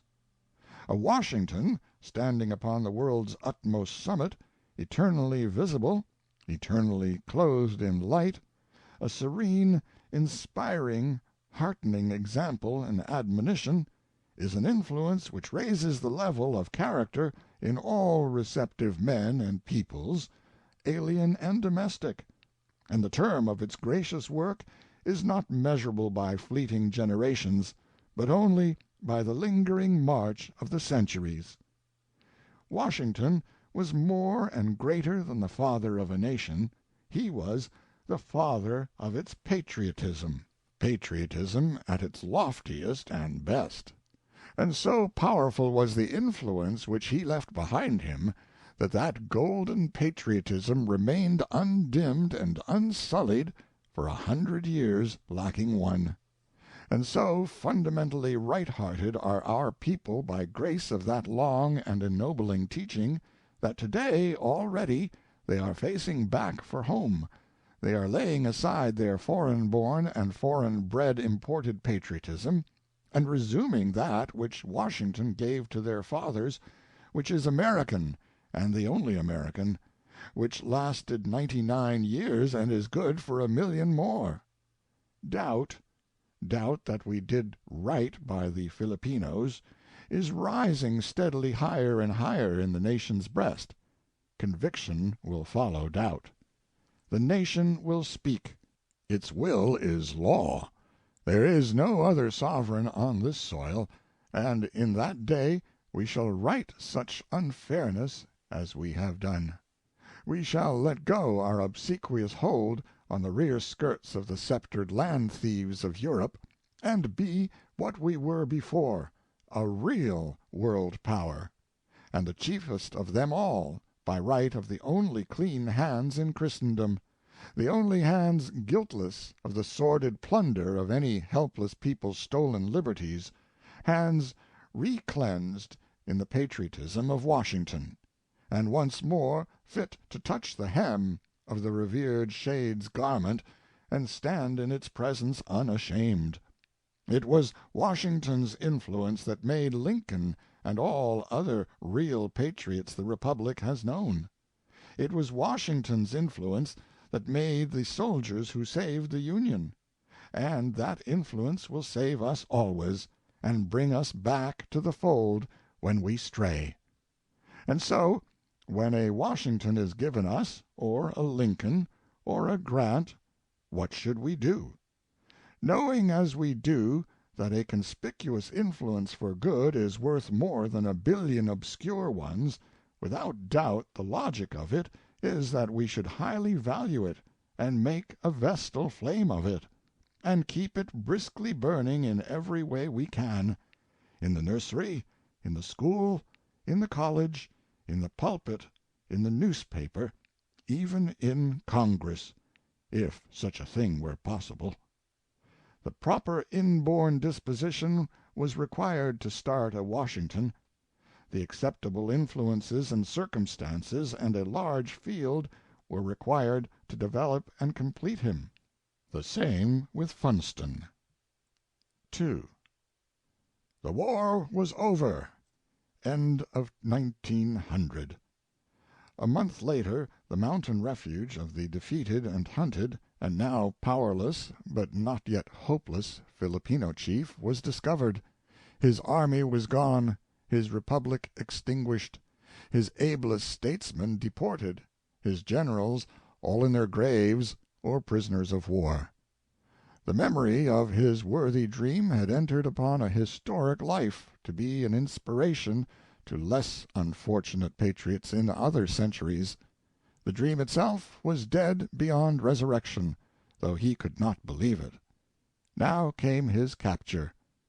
An admiring author, note Aguinaldo by Edwin Wildman, Lothrop Publishing Company, Boston, end of note, shall tell us about it.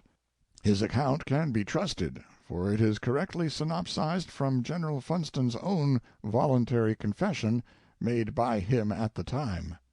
The italics are mine.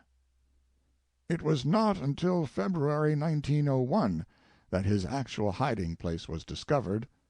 The clue was in the shape of a letter from Aguinaldo commanding his cousin Baldormero Aguinaldo to send him 400 armed men, the bearer to act as a guide to the same. The order was in cipher, but among other effects captured at various times a copy of the insurgent cipher was found. The insurgent courier was convinced of the error of his ways, though by exactly what means history does not reveal, and offered to lead the way to Aguinaldo's place of hiding. Here was an opportunity that suggested an adventure equal to anything in penny-awful fiction. It was just the kind of a daredevil exploit that appealed to the romantic Funston. It was something out of the ordinary for a brigadier general to leave his command and turn into a scout, but Funston was irresistible. He formulated a scheme and asked General MacArthur's permission. It was impossible to refuse the daring adventurer, the hero of the Rio Grande, anything, so Funston set to work, imitating the peculiar handwriting of Lacuna, the insurgent officer to whom Aguinaldo's communication referred. Some little time previous to the capture of the Tagalog courier, several of Lacuna's letters were found, together with Aguinaldo's cipher code. Having perfected Lacuna's signature, Funston wrote 2 letters on February 24 and 28, acknowledging Aguinaldo's communication and informing him that he, Lucana, was sending him a few of the best soldiers in his command. Added to this neat forgery, General Funston dictated a letter which was that the relief force had surprised and captured a detachment of Americans, taking 5 prisoners whom they were bringing to him because of their importance. This ruse was employed to explain the presence of the 5 Americans, General Funston, Captain Hazard, Captain Newton, Lieutenant Hazard, and General Funston's aide, Lieutenant Kitchell, who were to accompany the expedition. 78 Macabedes, hereditary enemies of the Tagalogs, were chosen by Funston to form the body of the command. These fearless and hardy natives fell into the scheme with a vengeance. 3 Tagalogs and 1 Spaniard were also invited. The Macabebes were fitted out in cast-off insurgent uniforms, and the Americans donned field-worn uniforms of privates. 3 days' rations were provided, and each man was given a rifle. The Vicksburg was chosen to take the daring impostors to some spot on the east coast near Palanan, where Aguinaldo was in hiding. Arriving off the coast at Casignan, some distance from the insurgent hidden capital, the party was landed. 3 Macabebes who spoke Tagalog fluently were sent into the town to notify the natives that they were bringing additional forces and important American prisoners to Aguinaldo, and request of the local authorities guides and assistance. The insurgent president readily consented, and the little party, after refreshing themselves and exhibiting their prisoners, started over the 90-mile trail to Palanan, a mountain retreat on the coast of the Isabela province. Over the stony declivities and through the thick jungle, across bridgeless streams and up narrow passes, the footsore and bone-racked adventurers tramped until their food was exhausted and they were too weak to move, though but 8 miles from Aguinaldo's rendezvous. A messenger was sent forward to inform Aguinaldo of their position and to beg for food. The rebel chieftain promptly replied by dispatching rice and a letter to the officer in command, instructing him to treat the American prisoners well, but to leave them outside the town. What better condition could the ingenious Funston have himself dictated? On the 23rd of March the party reached Palanan. Aguinaldo sent out 11 men to take charge of the American prisoners, but Funston and his associates succeeded in dodging them and scattering themselves in the jungle until they passed on to meet the Americans whom the insurgents were notified were left behind. Immediately joining his command, Funston ordered his little band of daredevils to march boldly into the town and present themselves to Aguinaldo. At the insurgent headquarters they were received by Aguinaldo's bodyguard, dressed in blue drill uniforms and white hats, drawn up in military form. The spokesman so completely hoodwinked Aguinaldo that he did not suspect the ruse. In the meantime the Macabebes maneuvered around into advantageous positions, directed by the Spaniard, until all were in readiness. Then he shouted, "Macabebes, now is your turn," whereupon they emptied their rifles into Aguinaldo's bodyguard. The Americans joined in the skirmish, and 2 of Aguinaldo's staff were wounded, but escaped, the treasurer of the revolutionary government surrendering. The rest of the Filipino officers got away. Aguinaldo accepted his capture with resignation, though greatly in fear of the vengeance of the Macabebes. But General Funston's assurance of his personal safety set his mind easy on that point, and he calmed down and discussed the situation. He was greatly cast down at his capture, and asserted that by no other means would he have been taken alive, an admission which added all the more to Funston's achievement, for Aguinaldo's was a difficult and desperate case, and demanded extraordinary methods. Some of the customs of war are not pleasant to the civilian, but ages upon ages of training have reconciled us to them as being justifiable, and we accept them and make no demur, even when they give us an extra twinge. Every detail of Funston's scheme but one has been employed in war in the past, and stands acquitted of blame by history.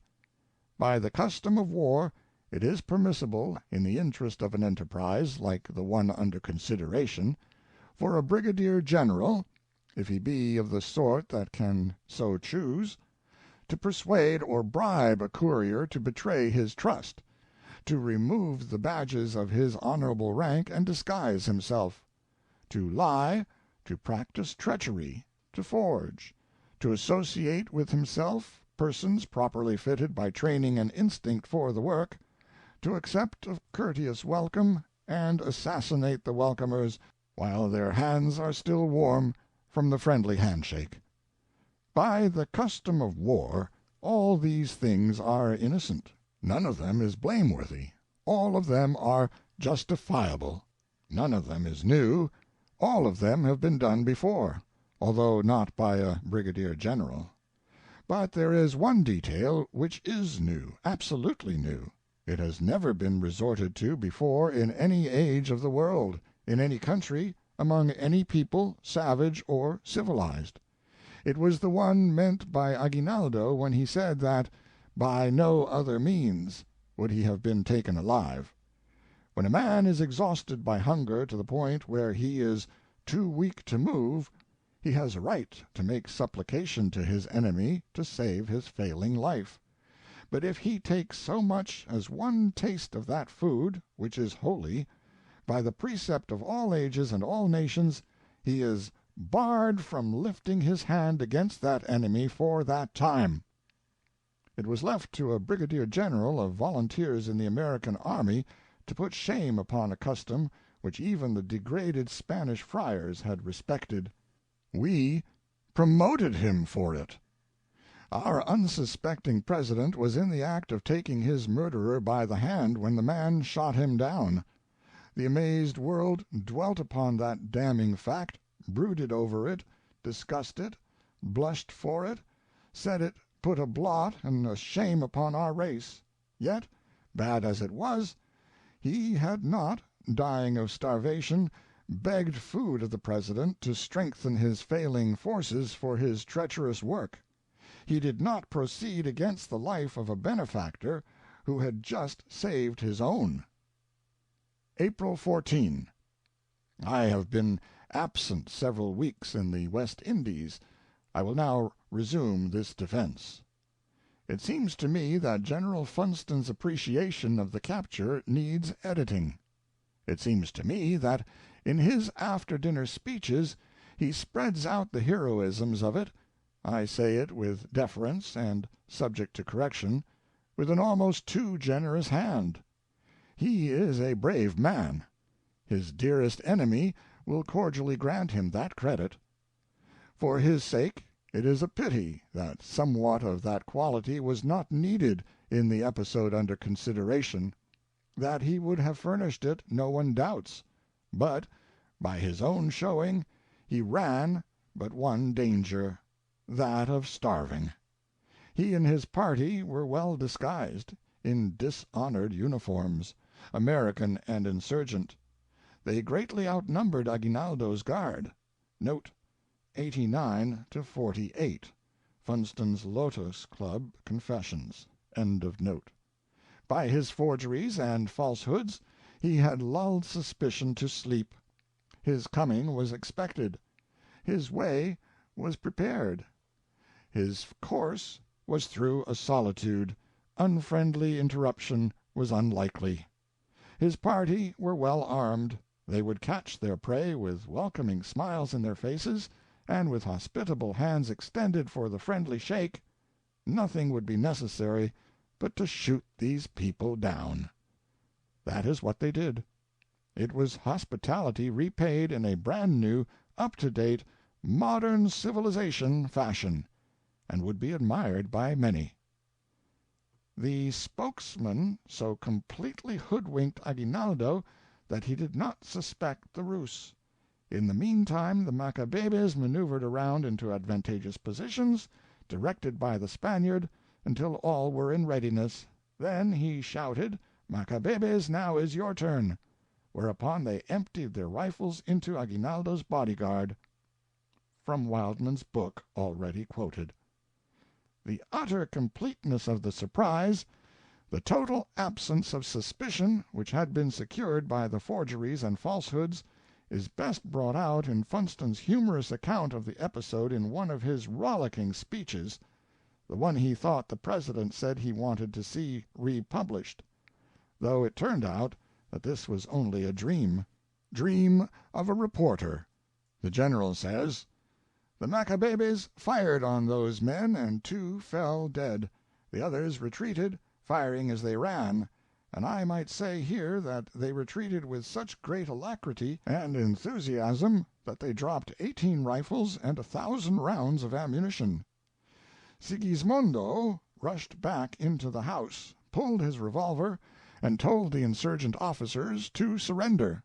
They all threw up their hands except Villa, Aguinaldo's chief of staff. He had on one of those new-fangled Mauser revolvers, and he wanted to try it. But before he had the Mauser out of its scabbard, he was shot twice. Sigismondo was a pretty fair marksman himself. Alhambra was shot in the face. He jumped out of the window. The house, by the way, stood on the bank of the river. He went out of the window and went clear down to the river, the water being 25 feet below the bank. He escaped, swam across the river and got away, and surrendered 5 months afterwards. Villa, shot in the shoulder, followed him out of the window and into the river, but the Macabebes saw him and ran down to the river bank, and they waded in and fished him out, and kicked him all the way up the bank, and asked him how he liked it. Laughter. While it is true that the dare-devils were not in danger upon this occasion, they were in awful peril at one time, in peril of a death so awful that swift extinction by bullet, by the axe, by the sword, by the rope, by drowning, by fire, is a kindly mercy contrasted with it. A death so awful that it holds its place unchallenged as the supremest of human agonies, death by starvation. Aguinaldo saved them from that. These being the facts, we come now to the question: is Funston to blame? I think not. And for that reason I think too much is being made of this matter. He did not make his own disposition, it was born with him. It chose his ideals for him, he did not choose them. It chose the kind of society it liked, the kind of comrades it preferred, and imposed them upon him, rejecting the other kinds. He could not help this. It admired everything that Washington did not admire, and hospitality received and coddled everything that Washington would have turned out of doors. But it, and it only, was to blame, not Funston. His it took as naturally to moral slag as Washington's took to moral gold, but only it was to blame, not Funston. Its moral sense, if it had any, was color-blind, but this was no fault of Funston's, and he is not chargeable with the results.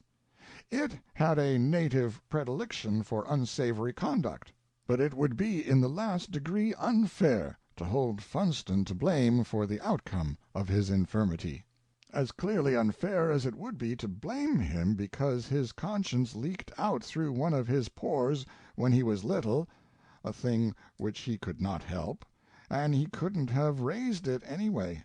It was able to say to an enemy, "Have pity on me, I am starving, I am too weak to move, give me food, I am your friend, I am your fellow patriot, your fellow Filipino, and am fighting for our dear country's liberties, like you.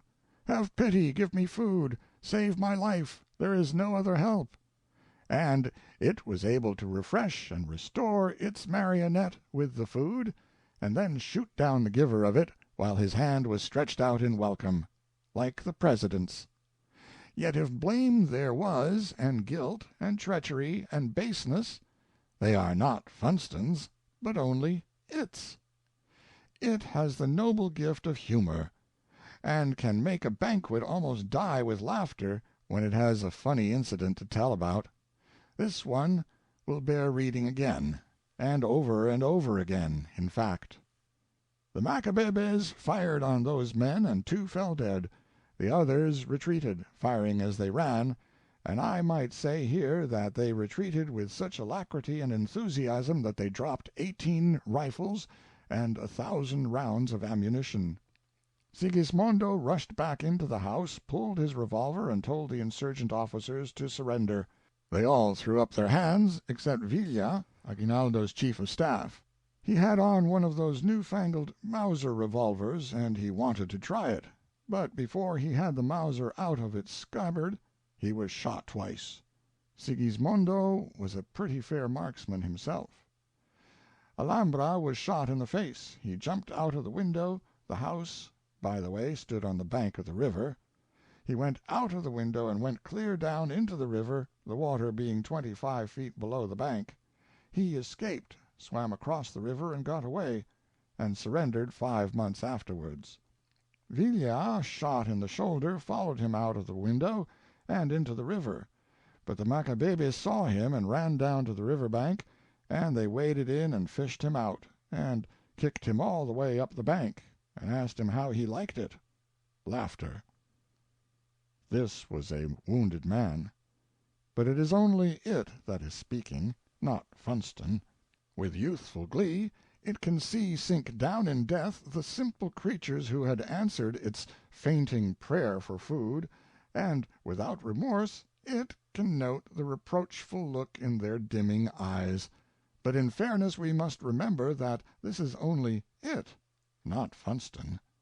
By proxy, in the person of its born servant, it can do its strange work, and practice its ingratitudes and amazing treacheries, while wearing the uniform of the American soldier and marching under the authority of the American flag.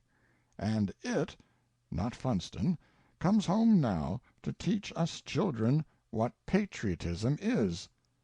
Surely it ought to know. It is plain to me, and I think it ought to be plain to all, that Funston is not in any way to blame for the things he has done, does, thinks, and says. Now, then, we have Funston. He has happened, and is on our hands. The question is, what are we going to do about it? How are we going to meet the emergency?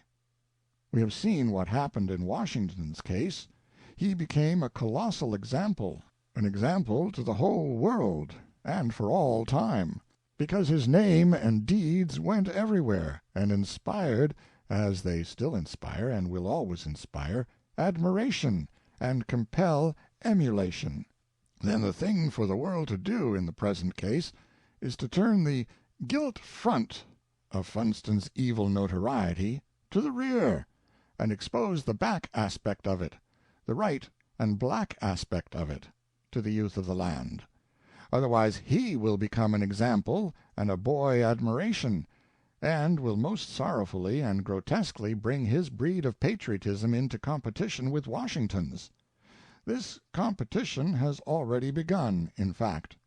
Some may not believe it, but it is nevertheless true that there are now public school teachers and superintendents who are holding up Funston as a model hero and patriot in the schools.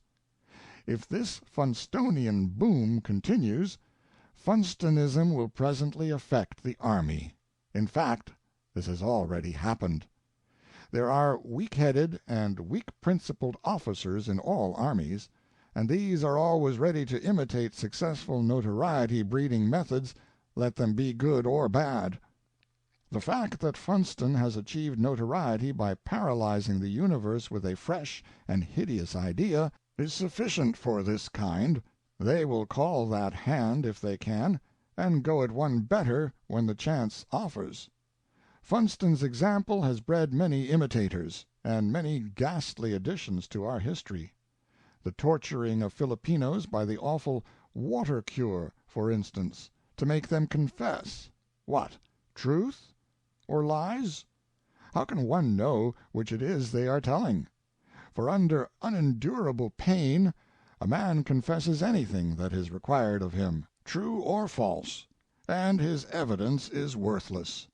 Yet upon such evidence American officers have actually—but you know about those atrocities which the War Office has been hiding a year or two. and about General Smith's now world-celebrated order of massacre, thus summarized by the press from Major Waller's testimony: "Kill and burn. This is no time to take prisoners. The more you kill and burn the better. Kill all above the age of 10. Make Samar a howling wilderness." You see what Funston's example has produced, just in this little while, even before he produced the example. It has advanced our civilization ever so far, fully as far as Europe advanced it in China. Also, no doubt, it was Funston's example that made us, and England, copy Whaler's Reconcentrado horror after the pair of us, with our Sunday school smirk on, and our goody-goody noses upturned toward heaven, had been calling him a fiend. And the fearful earthquake out there in Krakatoa that destroyed the island and killed 2,000,000 people, no, that could not have been Funston's example. I remember now. He was not born then. However, for all these things I blame only his it, not him. In conclusion, I have defended him as well as I could, and indeed I have found it quite easy, and have removed prejudice from him and rehabilitated him in the public esteem and regard, I think. I was not able to do anything for his it being out of my jurisdiction, and out of Funston's and everybody's. As I have shown, Funston is not to blame for his fearful deed, and if I tried, I might also show that he is not to blame for our still holding in bondage the man he captured by unlawful means, and who is not any more rightfully our prisoner and spoil than he would be if he were stolen money. He is entitled to his freedom.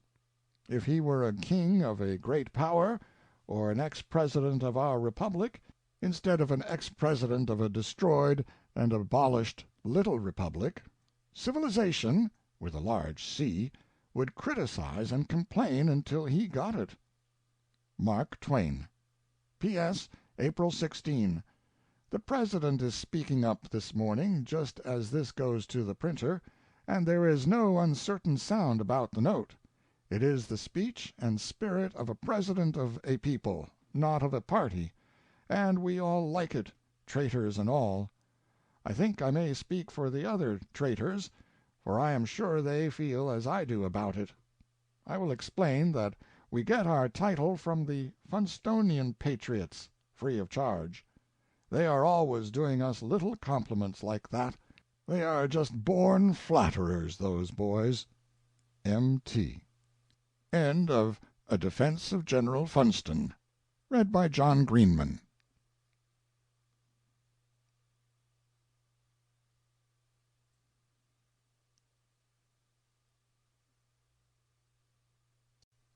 Section 10 of Anti-imperialist Writings, King Leopold Soliloquy, Part 1.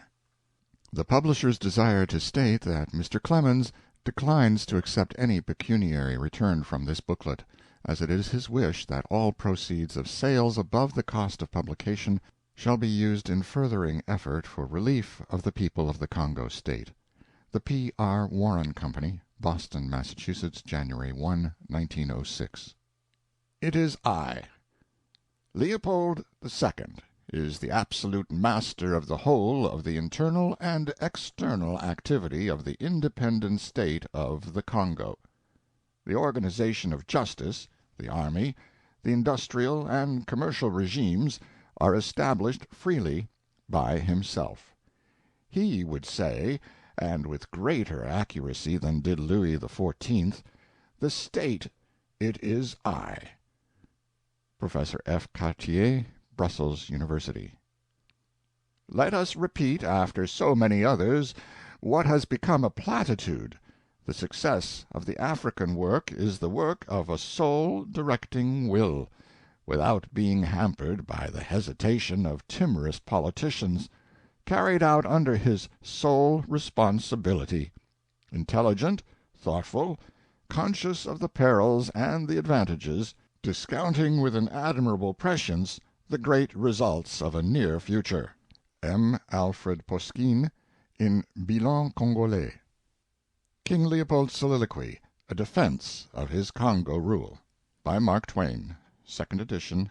The P.R. Warren Company, Boston, Massachusetts, 1905. Throws down pamphlets which he has been reading, excitedly combs his flowing spread of whiskers with his fingers, pounds the table with his fists, lets off brisk volleys of unsanctified language at brief intervals, repentantly drooping his head between volleys, and kissing Louis XI's crucifix hanging from his neck, accompanying the kisses with mumbled apologies, presently rises, flushed and perspiring, and walks the floor, gesticulating. Blank, blank, blank, blank. If I had them by the throat, hastily kisses the crucifix and mumbles, in these 20 years I have spent millions to keep the press of the two hemispheres quiet, and still these leaks keep on occurring. I have spent other millions on religion and art, and what do I get for it? Nothing. Not a compliment. These generosities are studiedly ignored in print. In print I get nothing but slanders, and slanders again, and still slanders, and slanders on top of slanders. Grant them true, but what of it? They are slanders all the same, when uttered against a king. Miscreants! They are telling everything. Oh, everything. How I went pilgriming among the powers in tears, with my mouth full of Bible and my pelt oozing piety at every pore, and implored them to place the vast and rich and populous Congo Free State in trust in my hands as their agent, so that I might root out slavery and stop the slave raids and lift up those 25 millions of gentle and harmless blacks out of darkness into light, the light of our blessed Redeemer, the light that streams from his holy word, the light that makes glorious our noble civilization. Lift them up, and dry their tears, and fill their bruised hearts with joy and gratitude.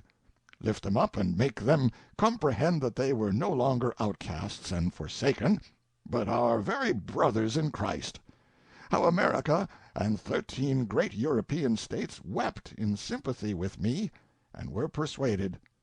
How their representatives met in convention in Berlin, and made me head foreman and superintendent of the Congo State, and drafted out my powers and limitations, carefully guarding the persons and liberties and properties of the natives against hurt and harm, forbidding whiskey traffic and gun traffic, providing courts of justice, making commerce free and fetterless to the merchants and traders of all nations, and welcoming and safeguarding all missionaries of all creeds and denominations.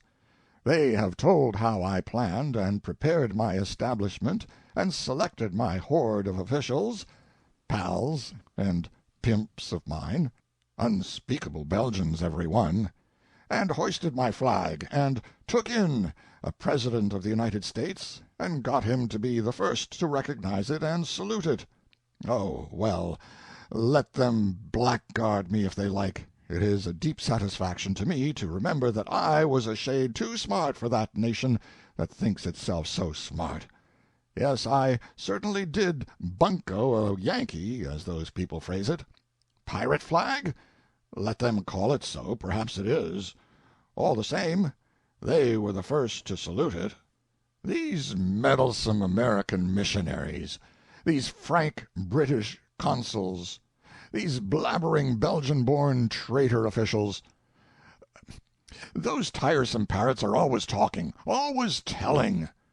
They have told how for 20 years I have ruled the Congo State not as a trustee of the powers, an agent, a subordinate, a foreman, but as a sovereign, sovereign over a fruitful domain 4 times as large as the German Empire, sovereign absolute, irresponsible above all law, trampling the Berlin-made Congo Charter underfoot, barring out all foreign traders but myself, restricting commerce to myself through concessionaires who are my creatures and confederates, seizing and holding the State as my personal property, the whole of its vast revenues as my private swag, mine, solely mine, claiming and holding its millions of people as my private property, my serfs, my slaves. Their labor mine, with or without wage. The food they raise not their property, but mine. The rubber, the ivory, and all the other riches of the land mine solely, and gathered for me by the men, the women, and the little children under compulsion of lash and bullet, fire, starvation, mutilation, and the halter. These pests! It is as I say, they have kept back nothing. They have revealed these and yet other details which shame should have kept them silent about, since they were exposures of a king, a sacred personage and immune from reproach, by right of his selection and appointment to his great office by God himself, a king whose acts cannot be criticized without blasphemy, since God has observed them from the beginning and has manifested no dissatisfaction with them, nor shown disapproval of them, nor hampered nor interrupted them in any way. By this sign I recognize his approval of what I have done, his cordial and glad approval, I am sure I may say.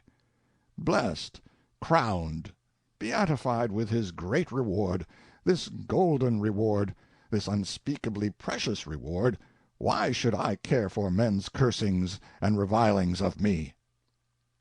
With a sudden outburst of feeling, may they roast a million eons in, catches his breath, and effusively kisses the crucifix, sorrowfully murmurs, I shall get myself damned yet with these indiscretions of speech. Yes, they go on telling everything, these chatterers. They tell how I levy incredibly burdensome taxes upon the natives, taxes which are pure theft, taxes which they must satisfy by gathering rubber under hard and constantly harder conditions, and by raising and furnishing food supplies gratis, and it all comes out that, when they fall short of their tasks, through hunger, sickness, despair, and ceaseless and exhausting labor without rest, and forsake their homes and flee to the woods to escape punishment, my black soldiers, drawn from unfriendly tribes, and instigated and directed by my Belgians, hunt them down and butcher them and burn their villages, reserving some of the girls. They tell it all, how I am wiping a nation of friendless creatures out of existence by every form of murder, for my private pocket's sake, and how every shilling I get costs a rape, a mutilation, or a life. But they never say, although they know it, that I have labored in the cause of religion at the same time and all the time, and have sent missionaries there, of a convenient stripe, as they phrase it, to teach them the error of their ways, and bring them to Him who is all mercy and love, and who is the sleepless guardian and friend of all who suffer. They tell only what is against me. They will not tell what is in my favor. They tell how England required of me a commission of inquiry into Congo atrocities, and how, to quiet that meddling country, with its disagreeable Congo Reform Association, made up of earls and bishops and John Morleys and university grandees and other dudes, more interested in other people's business than in their own. I appointed it. Did it stop their mouths? No. They merely pointed out that it was a commission composed wholly of my Congo butchers, the very men whose acts were to be inquired into. They said it was equivalent to appointing a commission of wolves to inquire into depredations committed upon a sheepfold. Nothing can satisfy a cursed Englishman. Note: this visit had a more fortunate result than was anticipated. One member of the commission was a leading Congo official, another an official of the government in Belgium, the third a Swiss jurist. It was feared that the work of the commission would not be more genuine than that of innumerable so-called investigations by local officials, but it appears that the commission was met by a very avalanche of awful testimony. One who was present at a public hearing writes, "Men of stone, would be moved by the stories that are being unfolded as the Commission probes into the awful history of rubber collection. It is evident the Commissioners were moved.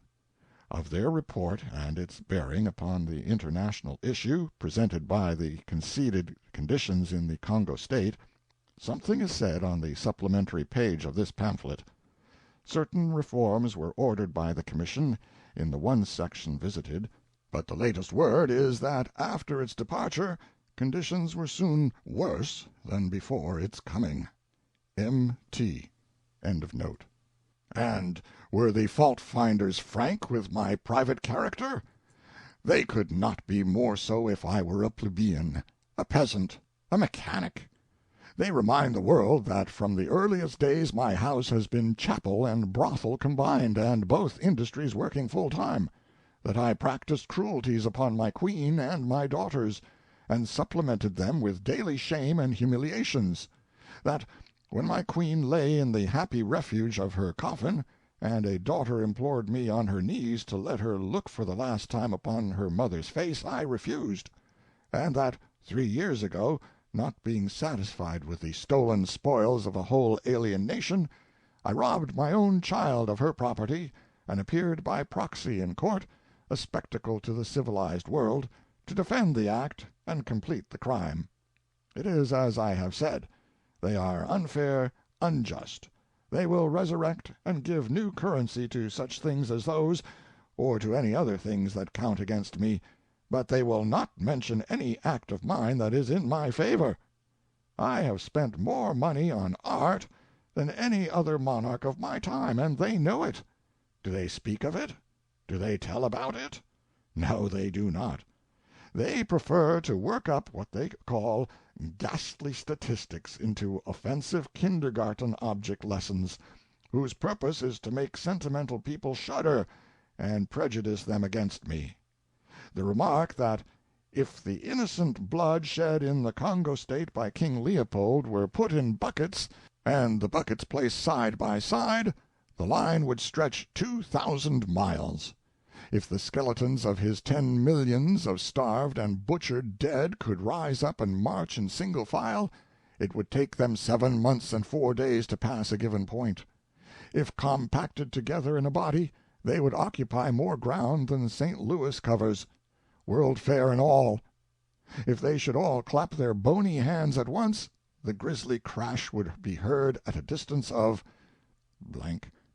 Damnation, it makes me tired. And they do similar miracles with the money I have distilled from that blood and put into my pocket. They pile it into Egyptian pyramids, they carpet Saharas with it, they spread it across the sky, and the shadow it casts makes a twilight in the earth. And the tears I have caused, the hearts I have broken, oh, nothing can persuade them to let them alone. Meditative pause. Well, no matter, I did beat the Yankees anyway, there's comfort in that. Reads with mocking smile the President's order of recognition of April 22, 1884. The Government of the United States announces its sympathy with and approval of the humane and benevolent purposes of my Congo scheme, and will order the officers of the United States, both on land and sea, to recognize its flag as the flag of a friendly government. Possibly the Yankees would like to take that back now, but they will find that my agents are not over there in America for nothing. But there is no danger. Neither nations nor governments can afford to confess a blunder. With a contented smile, begins to read from Report by Reverend W. M. Morrison, American missionary in the Congo Free State. I furnish herewith some of the many atrocious incidents which have come under my own personal observation. They reveal the organized system of plunder and outrage which has been perpetuated and is now being carried on in that unfortunate country by King Leopold of Belgium. I say King Leopold because he, and he alone, is now responsible, since he is the absolute sovereign. He styles himself such. When our government in 1884 laid the foundation of the Congo Free State by recognizing its flag, little did it know that this concern, parading under the guise of philanthropy, was really King Leopold of Belgium, one of the shrewdest, most heartless, and most conscienceless rulers that ever sat on a throne. This is apart from his known corrupt morals, which have made his name and his family a byword in 2 continents. Our government would most certainly not have recognized that flag had it known that it was really King Leopold individually who was asking for recognition, had it known that it was setting in the heart of Africa an absolute monarchy, had it known that, having put down African slavery in our own country at great cost of blood and money, it was establishing a worse form of slavery right in Africa. With evil joy, "Yes, I certainly was a shade too clever for the Yankees. It hurts. It gravels them. They can't get over it. Puts a shame upon them in another way, too, and a graver way. For they never can rid their records of the reproachful fact that their vain republic, self-appointed champion and promoter of the liberties of the world, is the only democracy in history that has lent its power and influence to the establishing of an absolute monarchy." Contemplating, with an unfriendly eye, a stately pile of pamphlets, "Blister the meddlesome missionaries! They write tons of these things. They seem to be always around, always spying, always eye-witnessing the happenings, and everything they see they commit to paper. They are always prowling from place to place. The natives consider them their only friends. They go to them with their sorrows. They show them their scars and their wounds, inflicted by my soldier police. They hold up the stumps of their arms and lament because their hands have been chopped off, as punishment for not bringing in enough rubber, and as proof to be laid before my officers that the required punishment was well and truly carried out. One of these missionaries saw 21 of these hands drying over a fire for transmission to my officials, and of course he must go and set it down and print it. They travel and travel, they spy and spy, and nothing is too trivial for them to print." Takes up a pamphlet, reads a passage from Report of a Journey Made in July, August, and September, 1903, by Reverend A. E. Scrivener, a British missionary. "Soon we began talking, and without an encouragement on my part the natives began the tales I had become so accustomed to. They were living in peace and quietness when the white men came in from the lake with all sorts of requests to do this and that, and they thought it meant slavery. So they attempted to keep the white men out of their country, but without avail. The rifles were too much for them. So they submitted, and made up their minds to do the best they could under the altered circumstances. First came the command to build houses for the soldiers, and this was done without a murmur. Then they had to feed the soldiers and all the men and women, hangers-on, who accompanied them. Then they were told to bring in rubber. This was quite a new thing for them to do. There was rubber in the forest several days away from their home, but that it was worth anything was news to them. A small reward was offered, and a rush was made for the rubber. What strange white men to give us cloth and beads for the sap of a wild vine! They rejoiced in what they thought their good fortune. But soon the reward was reduced until at last they were told to bring in the rubber for nothing. To this they tried to demur, but to their great surprise several were shot by the soldiers, and the rest were told, with many curses and blows, to go at once, or more would be killed. Terrified, they began to prepare their food for the fortnight's absence from the village which the collection of rubber entailed. The soldiers discovered them sitting about. What, not gone yet? Bang, bang, bang, and down fell one and another, dead, in the midst of wives and companions. There is a terrible wail, and an attempt made to prepare the dead for burial, but this is not allowed. All must go at once to the forest. Without food? Yes, without food. And off the poor wretches had to go, without even their tinder boxes to make fires. Many died in the forests of hunger and exposure, and still more from the rifles of the ferocious soldiers in charge of the post. In spite of all their efforts, the amount fell off, and more were killed. I was shown around the place, and the sites of former big chiefs' settlements were pointed out. A careful estimate made the population of, say, 7 years ago to be 2,000 people in and about the post, within a radius of, say, a quarter of a mile. All told, they would not muster 2,000 now, and there was so much sadness and gloom about them that they are fast decreasing. We stayed there all day on Monday, and had many talks with the people. On the Sunday some of the boys had told me of some bones which they had seen, so on the Monday I asked to be shown these bones. Lying about on the grass within a few yards of the house I was occupying were numbers of human skulls, bones, in some cases complete skeletons. I counted 36 skulls, and saw many sets of bones from which the skulls were missing. I called one of the men and asked the meaning of it. "When the rubber palaver began," said he, "the soldiers shot so many we grew tired of burying, and very often we were not allowed to bury, and so just dragged the bodies out into the grass and left them. There are hundreds all around, if you would like to see them." But I had seen more than enough, and was sickened by the stories that came from men and women alike, of the awful time they had passed through. The Bulgarian atrocities might be considered as mildness itself when compared with what was done here.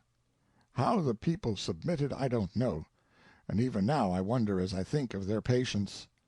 That some of them managed to run away is some cause for thankfulness. I stayed there 2 days, and the one thing that impressed itself upon me was the collection of rubber.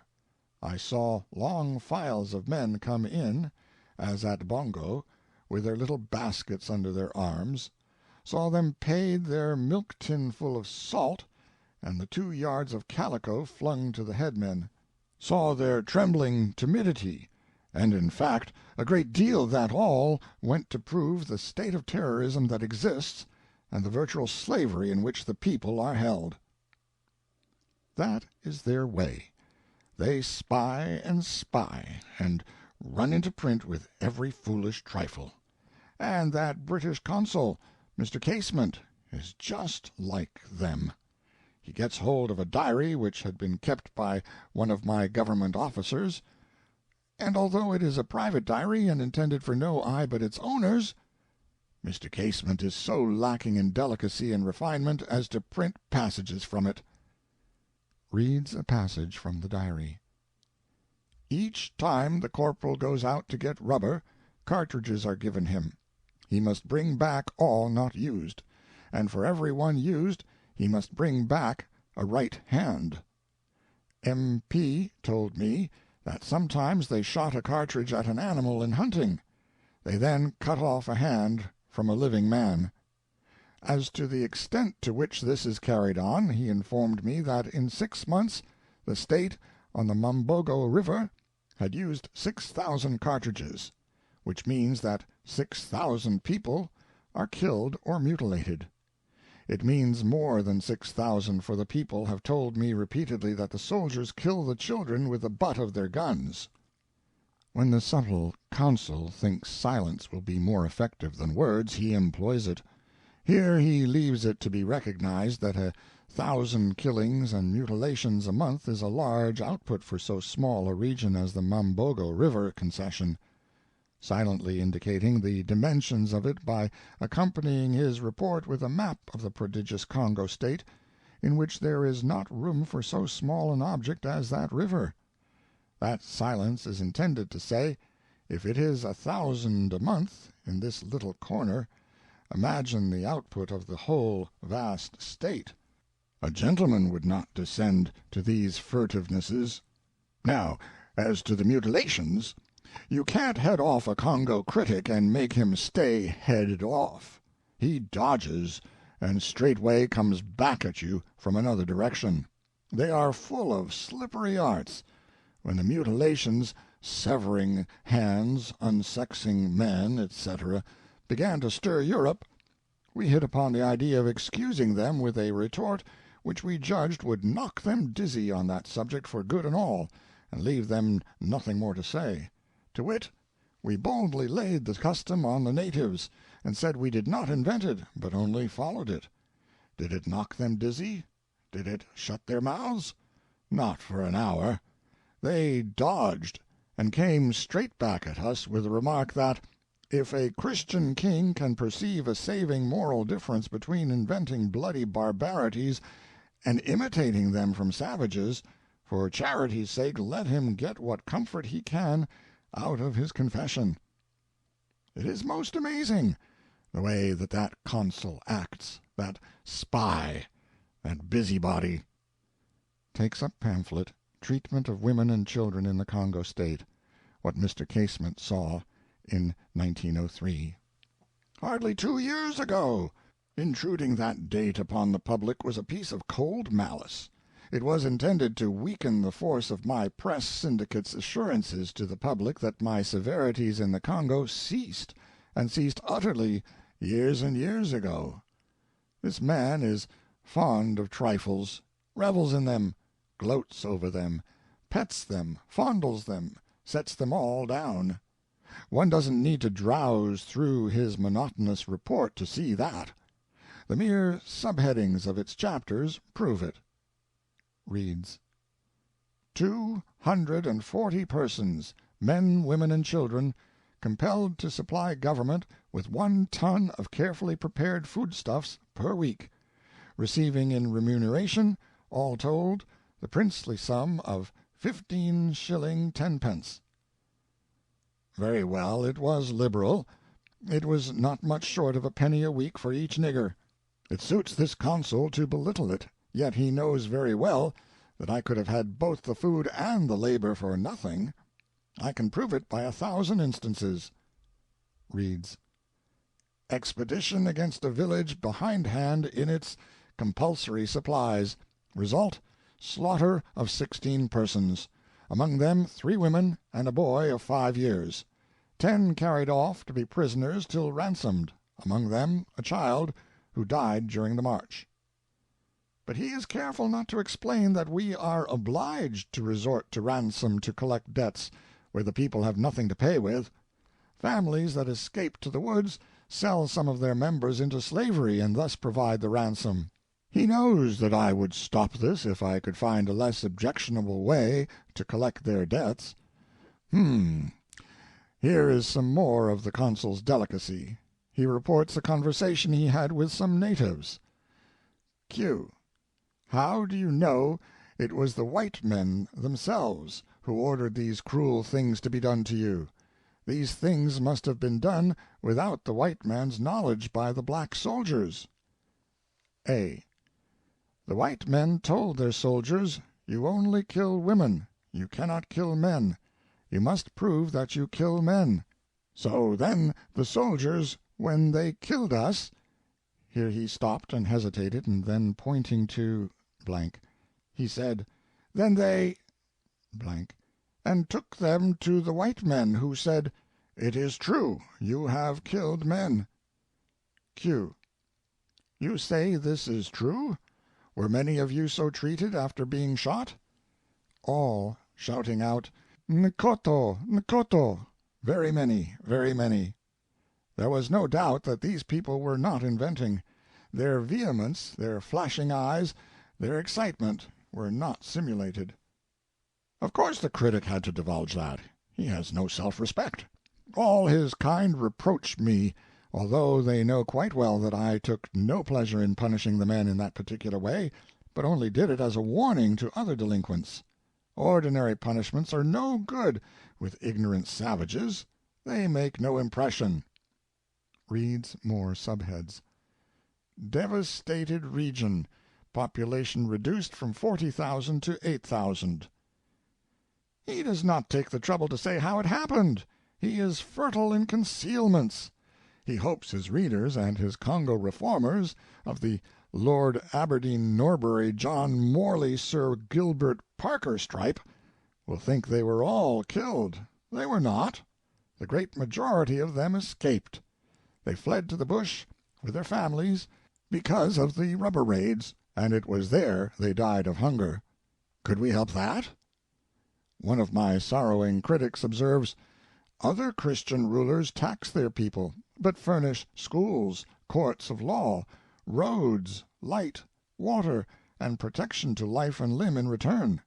King Leopold taxes his stolen nation, but provides nothing in return but hunger, terror, grief, shame, captivity, mutilation, and massacre." That is their style. I furnish nothing. I send the gospel to the survivors. These censure-mongers know it, but they would rather have their tongues cut out than mention it.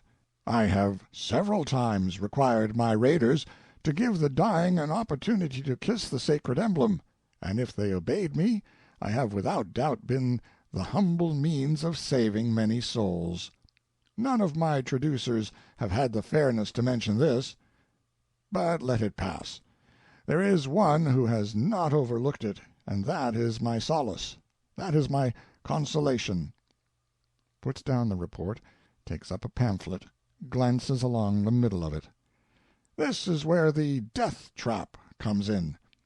Meddlesome missionary spying around, Reverend W. H. Shepherd, talks with a black raider of mine after a raid, cozens him into giving away some particulars.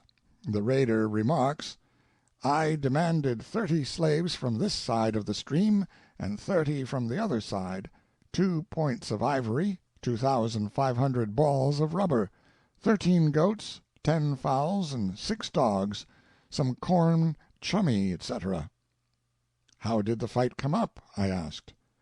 "I sent for all their chiefs, sub-chiefs, men and women, to come on a certain day, saying that I was going to finish all the palaver. When they entered these small gates, the walls being made of fences brought from other villages, the high native ones, I demanded all my pay or I would kill them. So they refused to pay me, and I ordered the fence to be closed so they couldn't run away. Then we killed them here inside the fence. The panels of the fence fell down, and some escaped." "How many did you kill?" I asked. "We killed plenty. Will you see some of them?" That was just what I wanted. He said, "I think we have killed between 80 and 90, and those in the other villages I don't know. I did not go out, but sent my people." He and I walked out on the plain just near the camp. There were 3 dead bodies with the flesh carved off from their waist down. "Why are they carved so, only leaving the bones?" I asked. "My people ate them," he answered promptly. He then explained, "The men who have young children do not eat people, but all the rest ate them." On the left was a big man shot in the back and without a head. All these corpses were nude. "Where is the man's head?" I asked. "Oh, they made a bowl of the forehead, to rub up tobacco and diamba in." We continued to walk and examine until late in the afternoon and counted 41 bodies. The rest had been eaten up by the people. On returning to the camp, we crossed a young woman, shot in the back of the head, one hand was cut away. I asked why, and Mulumba Nkusa explained that they always cut off the right hand to give to the state on their return. "Can you not show me some of the hands?" I asked. So he conducted us to a framework of sticks, under which was burning a slow fire, and there they were, the right hands. I counted them, 81 in all. There were not less than 60 women, Benapianga, prisoners. I saw them. We all say that we have as fully as possible investigated the whole outrage, and find it was a plan previously made to get all the stuff possible and to catch and kill the poor people in the death trap. Another detail, as we see. Cannibalism. They report cases of it with a most offensive frequency. My traducers do not forget to remark that Inasmuch as I am absolute, and with a word can prevent in the Congo anything I choose to prevent, then whatsoever is done there by my permission is my act, my personal act, that I do it, that the hand of my agent is as truly my hand as if it were attached to my own arm.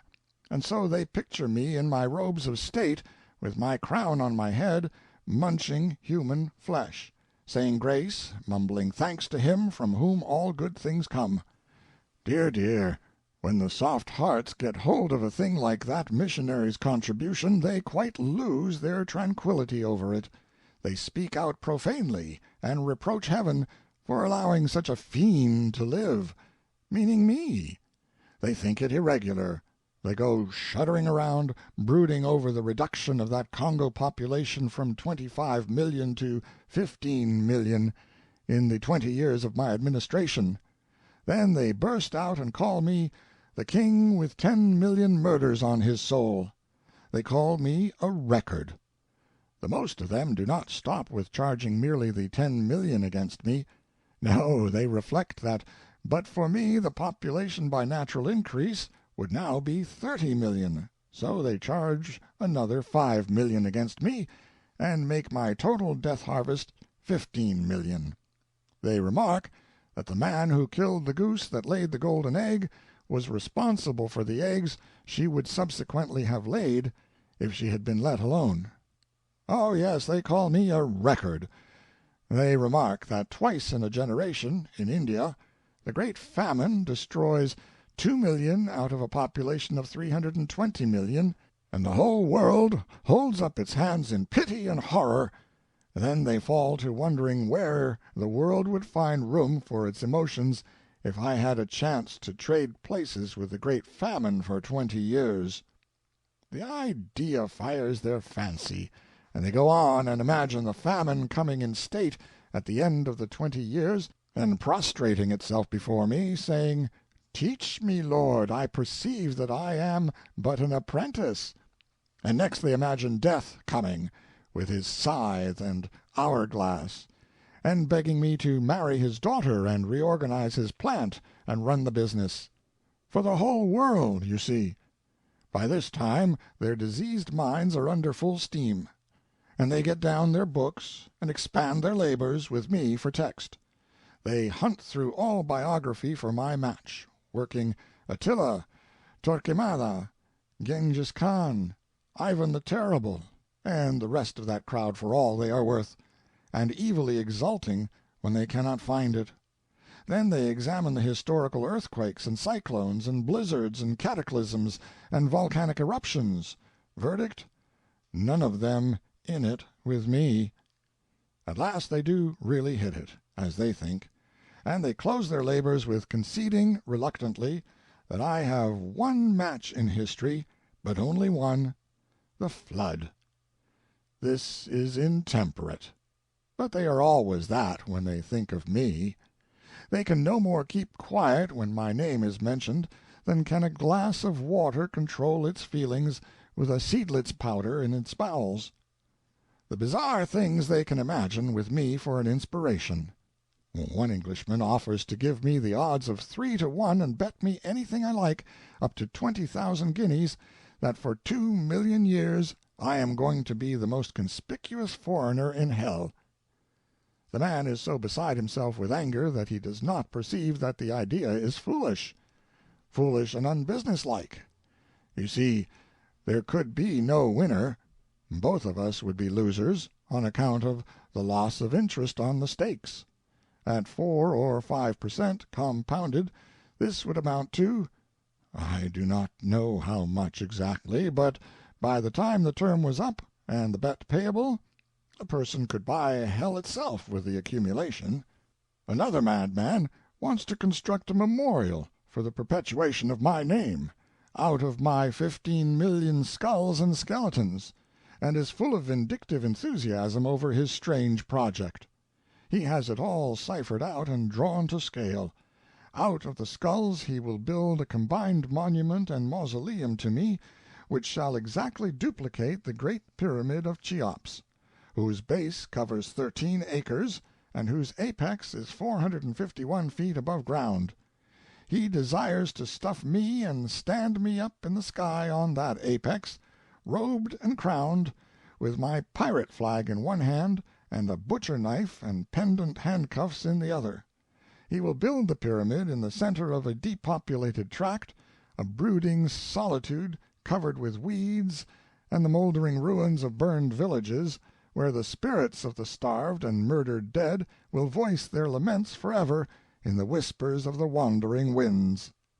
Radiating from the pyramid like the spokes of a wheel, there are to be 40 grand avenues of approach, each 35 miles long, and each fenced on both sides by skull-less skeletons standing a yard and a half apart and festooned together in line by short chains stretching from wrist to wrist and attached to tried and true old handcuffs stamped with my private trademark, a crucifix and butcher knife crossed, with motto, "By this sign we prosper." Each osseous fence to consist of 200,000 skeletons on a side, which is 400,000 to each avenue.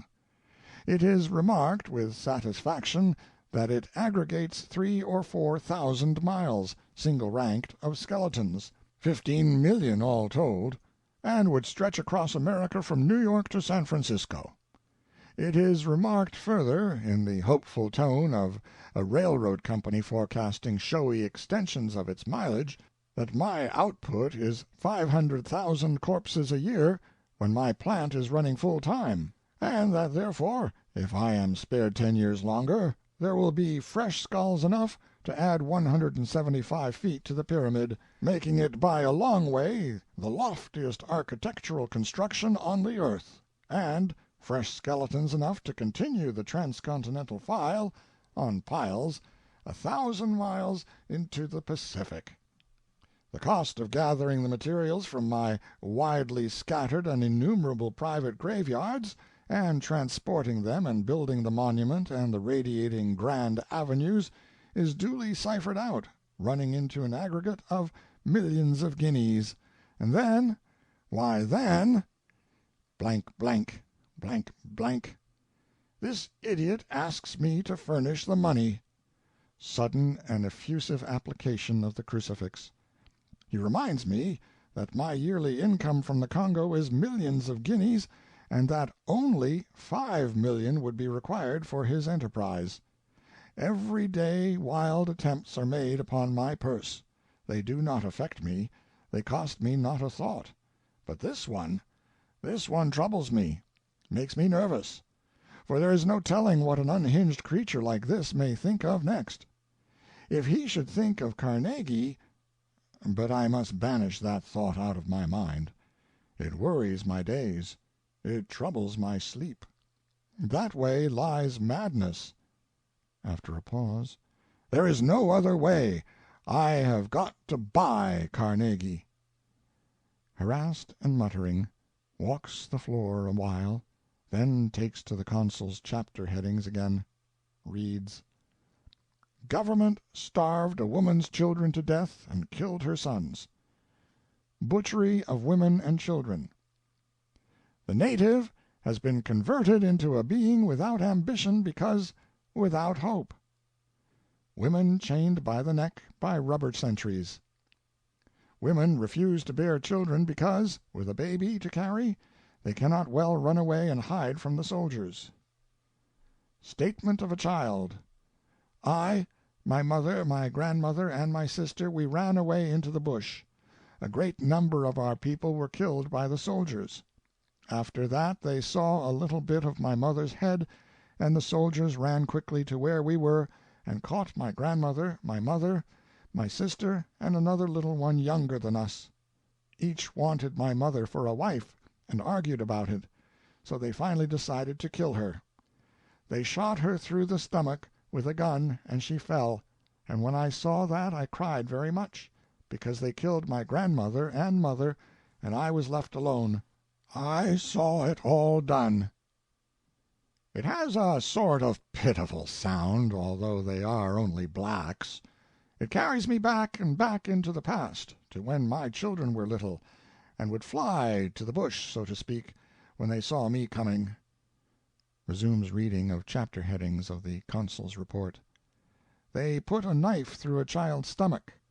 They cut off the hands and brought them to CD (white officer) and spread them out in a row for him to see. They left them lying there because the white man had seen them, so they did not need to take them to P. Captured children left in the bush to die by the soldiers. Friends came to ransom a captured girl, but Sentry refused, saying the white man wanted her because she was young. Extract from a native girl's testimony. On our way, the soldiers saw a little child, and when they went to kill it, the child laughed. So the soldier took the butt of his gun and struck the child with it, and then cut off its head. One day they killed my half-sister and cut off her head, hands, and feet, because she had bangles on. Then they caught another sister, and sold her to the W.W. people, and now she is a slave there. The little child laughed. A long pause, musing. That innocent creature. Somehow I wish it had not laughed. Reads. Mutilated children. Government encouragement of intertribal slave traffic. The monstrous fines levied upon villages tardy in their supplies of foodstuffs compel the natives to sell their fellows and children to other tribes in order to meet the fine. A father and mother forced to sell their little boy. Widow forced to sell her little girl. Irritated. Hang the monotonous grumbler! What would he have me do? Let a widow off merely because she is a widow? He knows quite well that there is nothing much left now but widows. I have nothing against widows as a class, but business is business, and I've got to live, haven't I, even if it does cause inconvenience to somebody here and there. Reads. Men intimidated by the torture of their wives and daughters, to make the men furnish rubber and supplies, and so get their captured women released from chains and detention. The sentry explained to me that he caught the women and brought them in, chained together neck to neck, by direction of his employer. An agent explained that he was forced to catch women in preference to men, as then the men brought in supplies quicker, but he did not explain how the children deprived of their parents obtained their own food supplies. A file of 15 captured women. Allowing women and children to die of starvation in prison. Musing. Death from hunger. A lingering, long misery that must be. Days and days, and still days and days, the forces of the body failing, dribbling away, little by little. Yes, it must be the hardest death of all. And to see food carried by every day, and you can have none of it. Of course, the little children cry for it, and that wrings the mother's heart. A sigh. Ah, well, it cannot be helped. Circumstances make this discipline necessary. Reads. The crucifying of 60 women. How stupid, how tactless. Christendom's goose-flesh will rise with horror at the news. Profanation of the sacred emblem. That is what Christendom will shout. Yes, Christendom will buzz. It can hear me charged with 500,000 murders a year for 20 years and keep its composure, but to profane the symbol is quite another matter. It will regard this as serious. It will wake up and want to look into my record. Buzz? Indeed it will. I seem to hear the distant hum already. It was wrong to crucify the women, clearly wrong, manifestly wrong. I can see it now myself, and I'm sorry it happened, sincerely sorry. I believe it would have answered just as well to skin them. With a sigh. But none of us thought of that. One cannot think of everything, and after all it is but human to err. It will make a stir, it certainly will. And these crucifixions, persons will begin to ask again, as now and then in times past, how I can hope to win and keep the respect of the human race if I continue to give up my life to murder and pillage." Scornfully, "When have they heard me say I wanted the respect of the human race? Do they confuse me with the common herd? Do they forget that I am a king? What king has valued the respect of the human race? I mean deep down in his private heart.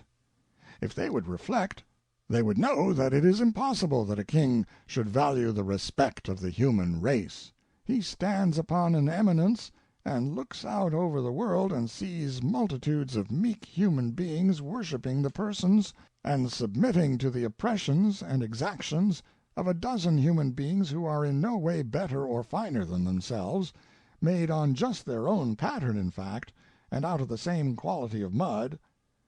When it talks, it is a race of whales, but a king knows it for a race of tadpoles. Its history gives it away. If men were really men, how could a czar be possible, and how could I be possible? But we are possible, we are quite safe, and with God's help we shall continue the business at the old stand. It will be found that the race will put up with us, in its docile, immemorial way. It may pull a wry face now and then, and make large talk, but it will stay on its knees all the same. Making large talk is one of its specialties. It works itself up and froths at the mouth, and just when you think it is going to throw a brick, it heaves a poem. Lord, what a race it is! End of King Leopold's Soliloquy, Part 1.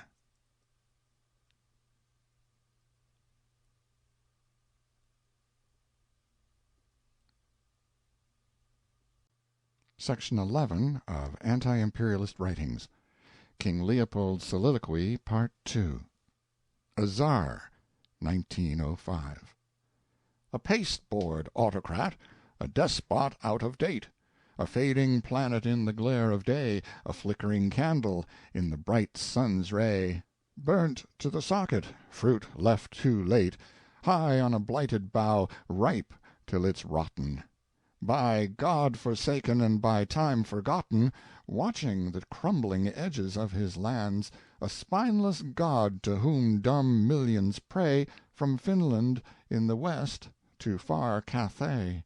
Lord of a frost-bound continent he stands, her seeming ruin his dim mind appalls, and in the frozen stupor of his sleep he hears dull thunders pealing as she falls, and mighty fragments dropping in the deep.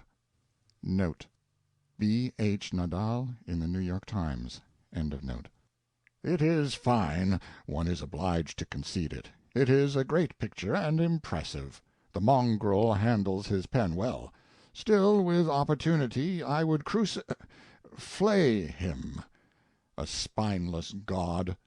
It is the Czar to a dot, a god, and spineless. A royal invertebrate, poor lad, soft-hearted and out of place. A spineless god to whom dumb millions pray. Remorselessly correct, concise, too, and compact. The soul and spirit of the human race compressed into half a sentence. On their knees, 140 million, on their knees to a little tin deity. Massed together, they would stretch away and away and away across the plains, fading and dimming and failing in a measureless perspective. Why, even the telescope's vision could not reach to the final frontier of that continental spread of human servility. Now why should a king value the respect of the human race? It is quite unreasonable to expect it. A curious race, certainly. It finds fault with me and with my occupations, and forgets that neither of us could exist an hour without its sanction. It is our confederate and all-powerful protector. It is our bulwark, our friend, our fortress. For this it has our gratitude, our deep and honest gratitude, but not our respect. Let it snivel and fret and grumble if it likes, that is all right. We do not mind that. Turns over leaves of a scrapbook, pausing now and then to read a clipping and make a comment. "The poets, how they do hunt that poor Czar! French, Germans, English, Americans, they all have a bark at him. The finest and capablest of the pack, and the fiercest, are Swilburne, English, I think, and a pair of Americans, Thomas Bailey Eldridge and Colonel Richard Watterson Gilder of the sentimental periodical called Century Magazine and Louisville Courier-Journal. They certainly have uttered some very strong yelps. I can't seem to find them. I must have mislaid them. If a poet's bite were as terrible as his bark, why, dear me, but it isn't. A wise king minds neither of them, but the poet doesn't know it. It's a case of little dog and lightning express.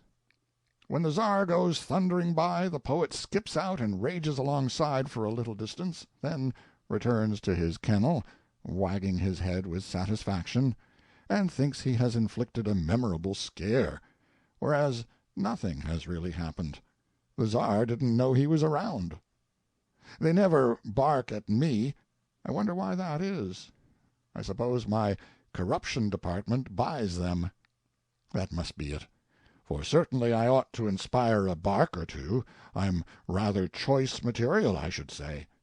Why, here is a yelp at me. Mumbling a poem. What gives thee holy right to murder hope and water ignorance with human blood? From what high universe-dividing power drawest thou thy wondrous ripe brutality? Oh, horrible! Thou God, who seest these things, help us to blot this terror from the earth. No, I see it is to the Czar. Note: Lewis Morgan Sill, in Harper's Weekly. End of note. After all. But there are those who would say it fits me, and rather snugly, too. Ripe brutality. They would say the Czar's isn't ripe yet, but that mine is, and not merely ripe, but rotten. Nothing could keep them from saying that. They would think it smart. This terror. Let the Czar keep that name. I am supplied. This long time I have been the monster. That was their favorite. The monster of crime. But now I have a new one. They have found a fossil dinosaur 57 feet long and 16 feet high, and set it up in the museum in New York and labeled it Leopold II. But it is no matter. One does not look for manners in a republic. That reminds me. I have never been caricatured. Could it be that the corsairs of the pencil could not find an offensive symbol that was big enough and ugly enough to do my reputation justice? After reflection. There is no other way. I will buy the dinosaur and suppress it. Rests himself with some more chapter headings. Reads: More mutilation of children. Hands cut off. Testimony of American missionaries. Evidence of British missionaries. It's all the same old thing, tedious repetitions and duplications of shop-worn episodes, mutilations, murders, massacres, and so on, till one gets drowsy over it. Mr. Morrell intrudes at this point and contributes a comment which he could just as well have kept to himself, and throws in some italics, of course. These people can never get along without italics. It is one heart-rending story of human misery from beginning to end, and it is all recent, meaning 1904 and 1905. I do not see how a person can act so. This Morrell is a king's subject, and reverence for monarchy should have restrained him from reflecting upon me with that exposure. This Morrell is a reformer, a Congo reformer. That sizes him up. He publishes a sheet in Liverpool called The West African Mail, which is supported by the voluntary contributions of the sap-headed and soft-hearted. and every week it steams and reeks and festers with up-to-date Congo atrocities of the sort detailed in this pile of pamphlets here. I will suppress it. I suppressed a Congo atrocity book there after it was actually in print. It should not be difficult for me to suppress a newspaper. Studies some photographs of mutilated negroes, throws them down, sighs. The Kodak has been a sore calamity to us. The most powerful enemy that has confronted us, indeed. In the early years we had no trouble in getting the press to expose the tales of the mutilations as slanders, lies, inventions of busybody American missionaries and exasperated foreigners who had found the open door of the Berlin Congo Charter closed against them when they innocently went out there to trade, and by the press's help we got the Christian nations everywhere to turn an irritated and unbelieving ear to those tales and say hard things about the tellers of them. Yes, all things went harmoniously and pleasantly in those good days, and I was looked up to as the benefactor of a downtrodden and friendless people. Then all of a sudden came the crash, that is to say, the incorruptible Kodak, and all the harmony went to hell. The only witness I have encountered in my long experience that I couldn't bribe. Every Yankee missionary and every interrupted trader sent home and got one, and now, oh, well, the pictures get sneaked around everywhere, in spite of all we can do to ferret them out and suppress them. 10,000 pulpits and 10,000 presses are saying the good word for me all the time, and placidly and convincingly denying the mutilations. Then that trivial little Kodak, that a child can carry in its pocket, gets up, uttering never a word, and knocks them dumb. What is this fragment? Reads, but enough of trying to tally off his crimes. His list is interminable. We should never get to the end of it.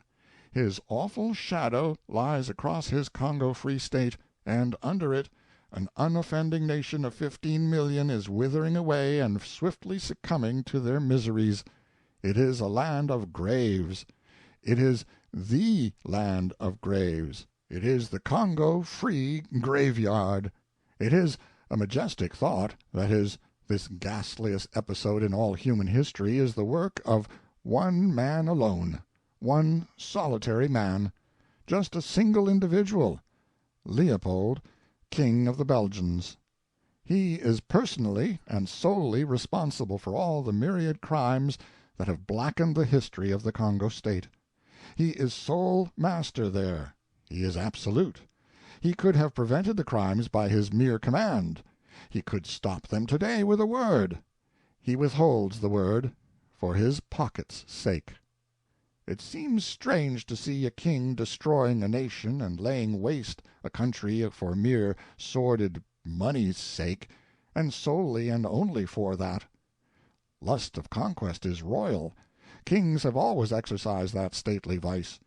We are used to it. By old habit we condone it, perceiving a certain dignity in it. But lust of money, lust of shillings, lust of nickels, lust of dirty coin, not for the nation's enrichment but for the king's alone, this is new. It distinctly revolts us. We cannot seem to reconcile ourselves to it. We resent it. We despise it. We say it is shabby, unkingly, out of character. Being democrats, we ought to jeer and jest. We ought to rejoice to see the purple dragged in the dirt. But, well, account for it as we may, we don't. We see this awful king, this pitiless and blood-drenched king, this money-crazy king towering toward the sky in a world solitude of sordid crime, unfellowed and apart from the human race, sole butcher for personal gain findable in all his caste, ancient or modern, pagan or Christian, proper and legitimate target for the scorn of the lowest and the highest, and the execrations of all who hold in cold esteem the oppressor and the coward, and, Well, it is a mystery, but we do not wish to look, for he is a king, and it hurts us, it troubles us. By ancient and inherited instinct it shames us to see a king degraded to this aspect, and we shrink from hearing the particulars of how it happened. We shudder and turn away when we come upon them in print. Why, certainly, that is my protection, and you will continue to do it. I know the human race. An original mistake. This work of civilization is an enormous and continual butchery. All the facts we brought forward in this chamber were denied at first most energetically, but later, little by little, they were proved by documents and by official texts. The practice of cutting off hands is said to be contrary to instructions, but you are content to say that indulgence must be shown, and that this bad habit must be corrected little by little, and you plead, moreover, that only the hands of fallen enemies are cut off, and that if hands are cut off, enemies not quite dead, and who, after recovery, have had the bad taste to come to the missionaries and show them their stumps, it was due to an original mistake in thinking that they were dead. From Debate in Belgian Parliament, July, 1903. Supplementary. Since the first edition of this pamphlet was issued, the Congo story has entered upon a new chapter. The King's Commission concedes the correctness of the delineation contained in the foregoing pages. It affirms the prevalence of frightful abuses under the King's rule. For 8 months the King held back the report, but his commissioners had been too deeply moved by the horrors unfolded before them in their visit to the Congo State, and the testimony presented to them had reached the world through other sources. The digest of the report, as forwarded from Brussels to the European and American press, was skillfully edited, and the report itself does its best to gloss over the King's responsibility for the shame. But the story told in the genuine document is essentially as hideous as anything found in the depositions of plain-speaking missionaries. So the facts are clear, indisputable, undisputed. The train of revilers of missionary testimony, whose roseate pictures of conditions under the King's rule have beguiled the uninformed, hurries out at the wings, and Leopold is left to hold the stage, with the skeleton that refuses longer to stay hidden in his Congo closet. One thing the report omits to do: it does not brand or judge the system out of which the foul breed of iniquities has sprung. The King's claim to personal ownership of 800,000 square miles of territory, with all their products, and his employment of savage hordes to realize on his claim. Judgment of this policy the Commission holds to be beyond its function. Being thus disqualified for striking at the roots of the enormity, the Commissioners propose such superficial reforms as occur to them, and the King hastens to take up with their suggestion by calling to his assistance in the work of reform a new commission. Of this body of 14 members, all but 2 are committed by their past record to defense and maintenance of the King's Congo policy. So ends the King's investigation of himself, doubtless less jubilantly than he had planned, but withal as ineffectively as it was foredoomed to end. One stage is achieved. The next in order is action by the powers responsible for the existence of the Congo State. The United States is one of these.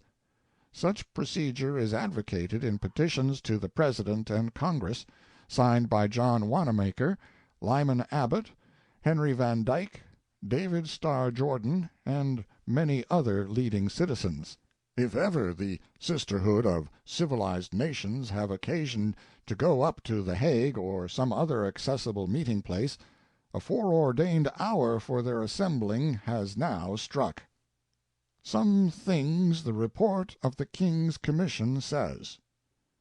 Apart from the rough plantations which barely suffice to feed the natives themselves and to supply the stations, all the fruits of the soil are considered as the property of the State or of the concessionaire societies. It has even been admitted that on the land occupied by them the natives cannot dispose of the produce of the soil except to the extent in which they did so before the constitution of the State. Each official in charge of a station, or agent in charge of a factory, claimed from the natives, without asking himself on what grounds, the most divers imposts in labor or in kind, either to satisfy his own needs and those of his station, or to exploit the riches of the domain. The agents themselves regulated the tax and saw to its collection, and had a direct interest in increasing its amount, since they received proportional bonuses on the produce thus collected. Missionaries, both Catholic and Protestant, whom we heard at Leopoldville, were unanimous in accentuating the general wretchedness existing in the region. One of them said that this system, which compels the natives to feed 3,000 workmen at Leopoldville, will, if continued for another 5 years, wipe out the population of the district. Judicial officials have informed us of the sorry consequences of the porterage system. It exhausts the unfortunate people subjected to it, and threatens them with partial destruction. In the majority of cases the native must go 1 or 2 days' march every fortnight until he arrives at that part of the forest where the rubber vines can be met with in a certain degree of abundance. There the collector passes a number of days in a miserable existence. He has to build himself an improvised shelter which cannot, obviously, replace his hut. He has not the food to which he is accustomed. He is deprived of his wife, exposed to the inclemencies of the weather and the attacks of wild beasts. When once he has collected the rubber, he must bring it to the state station, or to that of the company, and only then can he return to his village, where he can sojourn for barely more than 2 or 3 days, because the next demand is upon him. It was barely denied that in the various posts of the A.B.I.R. which we visited, the imprisonment of women hostages, the subjection of the chiefs to servile labor, the humiliations meted out to them, the flogging of rubber collectors, the brutality of the black employees set over the prisoners, were the rule commonly followed. According to the witnesses, these auxiliaries, especially those stationed in the villages, convert themselves into despots, claiming the women and the food. They kill without pity all those who attempt to resist their whims. The truth of the charges is borne out by a mass of evidence and official reports. The consequences are often very murderous, and one must not be astonished. If in the course of these delicate operations, whose object it is to seize hostages and to intimidate the natives, constant watch cannot be exercised over the sanguinary instincts of the soldiers, when orders to punish are given by superior authority, it is difficult to prevent the expedition from degenerating into massacres, accompanied by pillage and incendiarism. The United States Government and the Congo State. The International Association of the Congo was recognized by the United States April 22, 1884. 9 months afterward, recognition was secured from Germany and later, successively, from the other European powers. 2 international conferences were held at which the powers constituted themselves guardians of the people of the Congo territory, the association binding itself to regard the principles of administration adopted. In both these conferences the United States government prominently participated. The Act of Berlin was not submitted by the President of the United States for ratification by the Senate because its adoption as a whole was thought by him to involve responsibility for support of the territorial claims of rival powers in the Congo region. The Act of Brussels, with a proviso safeguarding this point, was formally ratified by the United States Senate. Whether we are without obligation to reach a hand to this expiring people, the intelligent reader will judge for himself. Stanley saw neither fortress nor flag of any civilization save that of the United States, which he carried along the arterial watercourse. The first appeal for recognition and for moral support was naturally and justly made to the government whose flag was first carried across the region. Mr. Casson, in the North American Review, February, 1886. This government, at the outset, testified its lively interest in the well-being and future progress of the vast region now committed to your Majesty's wise care, by being the first among the powers to recognize the flag of the International Association of the Congo as that of a friendly state. President Cleveland to King Leopold, September 11, 1885. The recognition by the United States was the birth into new life of the association, seriously menaced, as its existence was, by opposing interests and ambitions. Mr. Stanley, The Congo, Volume 1, page 383. He, the President of the United States, desires to see in the delimitation of the region which shall be subjected to this beneficent rule of the International Association of the Congo, the widest expansion consistent with the just territorial rights of other governments. Address of Mr. Casson, U.S. Representative at Berlin Conference, 1884. So marked was the acceptance by the Berlin Conference of the views presented on the part of the United States that Herr von Bunsen, reviewing the action of the conference, assigns after Germany the first place of influence in the conference to the United States. Mr. Casson, in North American Review, February, 1886. In sending a representative to this assembly, the government of the United States has wished to show the great interest and deep sympathy it feels in the great work of philanthropy which the conference seeks to realize. Our country must feel beyond all others an immense interest in the work of this assembly. Mr. Terrell, U.S. Representative at Brussels Conference, First Session, November 19, 1889. Mr. Terrell informs the conference that he has been authorized by his government to sign the general act adopted by the conference.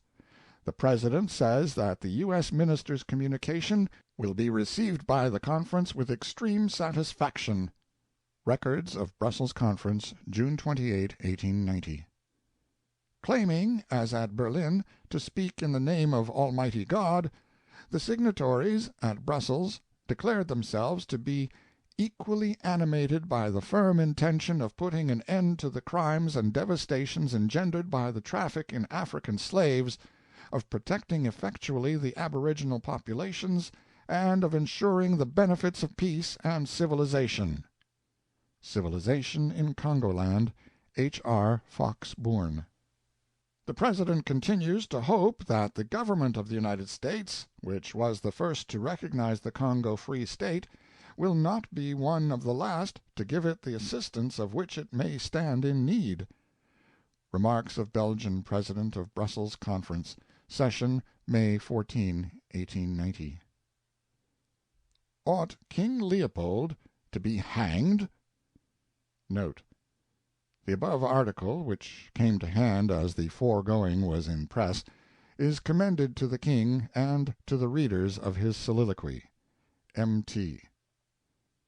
Interview by Mr. W. T. Stead with the Reverend John H. Harris, Baringa, Congo State, in the English Review of Reviews for September, 1905. For the somewhat startling suggestion in the heading of this interview, the missionary interviewed is in no way responsible. The credit of it, or, if you like, the discredit, belongs entirely to the editor of the Review, who, without dogmatism, wishes to pose the question as a matter for serious discussion. Since Charles I.'s head was cut off, opposite Whitehall, nearly 250 years ago, the sanctity which doth hedge about a king has been held in slight and scant regard by the Puritans and their descendants. Hence there is nothing antecedently shocking or outrageous in the discussion of the question whether the acts of any sovereign are such as to justify the calling in of the services of the public executioner.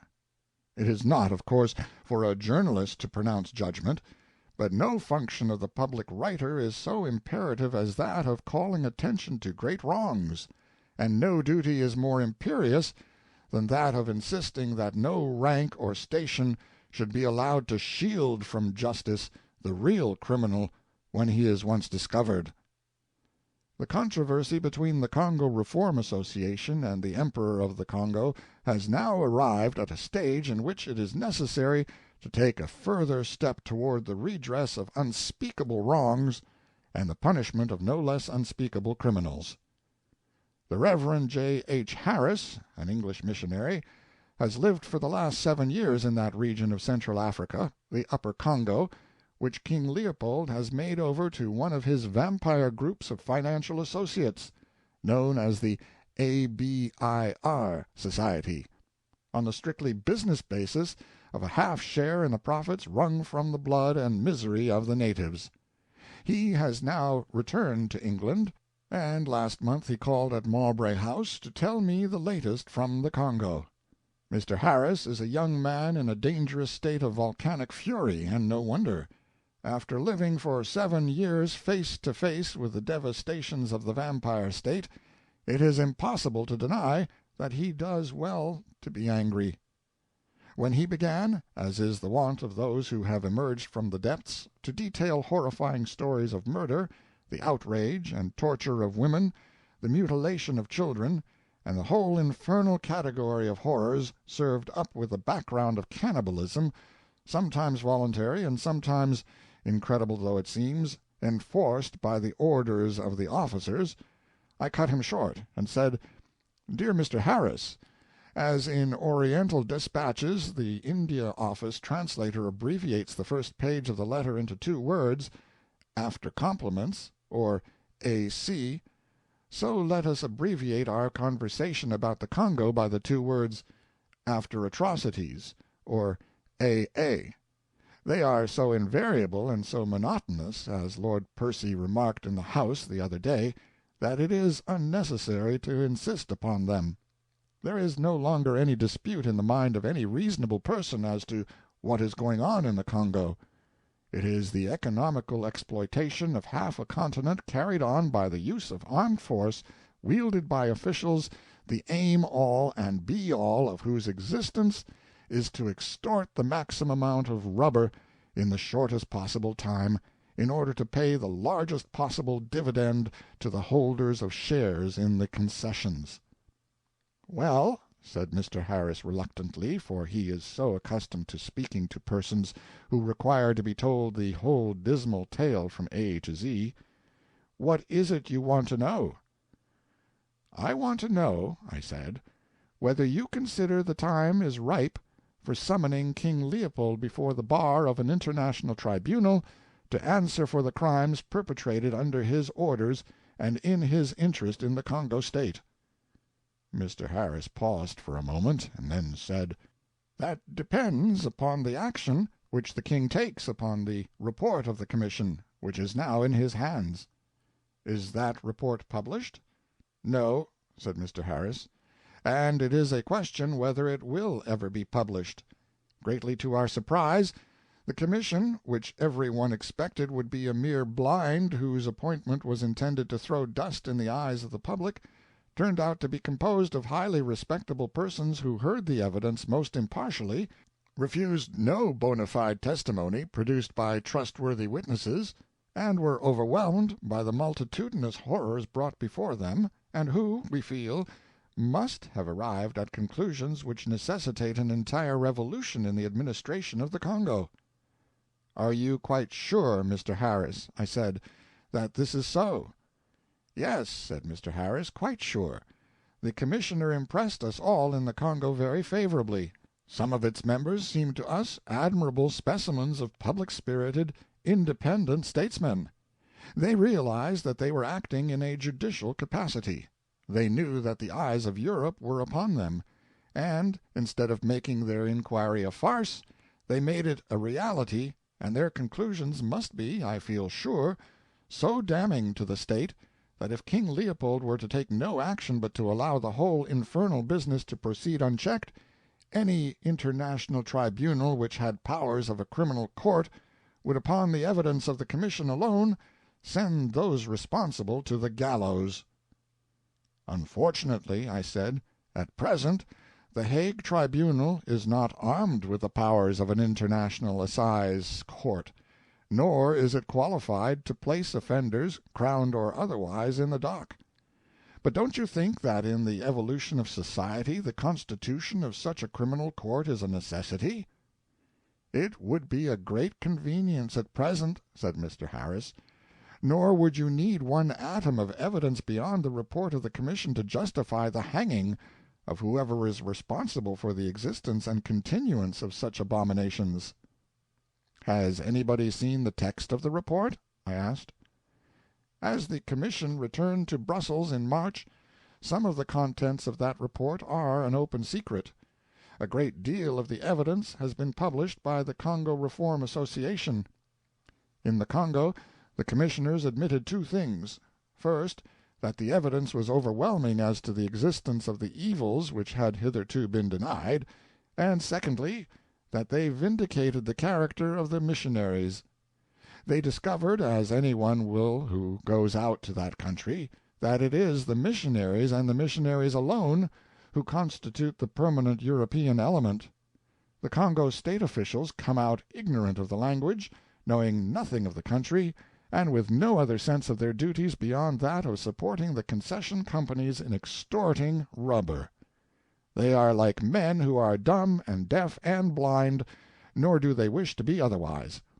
In 2 or 3 years they vanish, giving place to other migrants as ignorant as themselves, whereas the missionaries remain on the spot year after year. They are in personal touch with the people, whose language they speak, whose customs they respect, and whose lives they endeavor to defend to the best of their ability. But, Mr. Harris, I remarked, was there not a certain Mr. Grenfell, a Baptist missionary, who has been all these years a convinced upholder of the Congo state? "'Twas true," said Mr. Harris, "and pity 'twas true, but 'tis no longer true. Mr. Grenfell has had his eyes opened at last, and he has now taken his place among those who are convinced. He could no longer resist the overwhelming evidence that has been brought against the Congo administration." Note: Mr. Grenfell's station is in the Lower Congo, a section remote from the vast rubber areas of the interior. End of note. "Was the nature of the Commissioner's report," I resumed, "made known to the officials of the state before they left the Congo?" "To the head officials, yes," said Mr. Harris. "With what result?" "In the case of the highest official in the Congo, the man who corresponds in Africa to Lord Curzon in India, no sooner was he placed in possession of the conclusions of the Commission than the appalling significance of their indictment convinced him that the game was up, and he went into his room and cut his throat. I was amazed on returning to Europe to find how little the significance of this suicide was appreciated. A paragraph in the newspaper announced the suicide of a Congo official. None of those who read that paragraph could realize the fact that that suicide had the same significance to the Congo that the suicide, let us say, of Lord Milner would have had if it had taken place immediately on receiving the conclusions of a royal commission sent out to report upon his administration in South Africa. "Well, if that be so, Mr. Harris," I said, "and the Governor-General cuts his throat rather than face the ordeal and disgrace of the exposure, I am almost beginning to hope that we may see King Leopold in the dock at The Hague after all." "I will comment upon that," Mr. Harris said, "by quoting you Mrs. Sheldon's remark made before myself and my colleagues, Messrs. Bond, Ellery, Ruskin, Walbaum, and Whiteside, on May 19th last year, when in answer to our question, 'Why should King Leopold be afraid of submitting his case to the Hague Tribunal?' Mrs. Sheldon answered, 'Men do not go to the gallows and put their heads in a noose if they can avoid it.'" End of King Leopold's Soliloquy, Part 2, and end of Anti-imperialist Writings by Mark Twain. Read by John Greenman.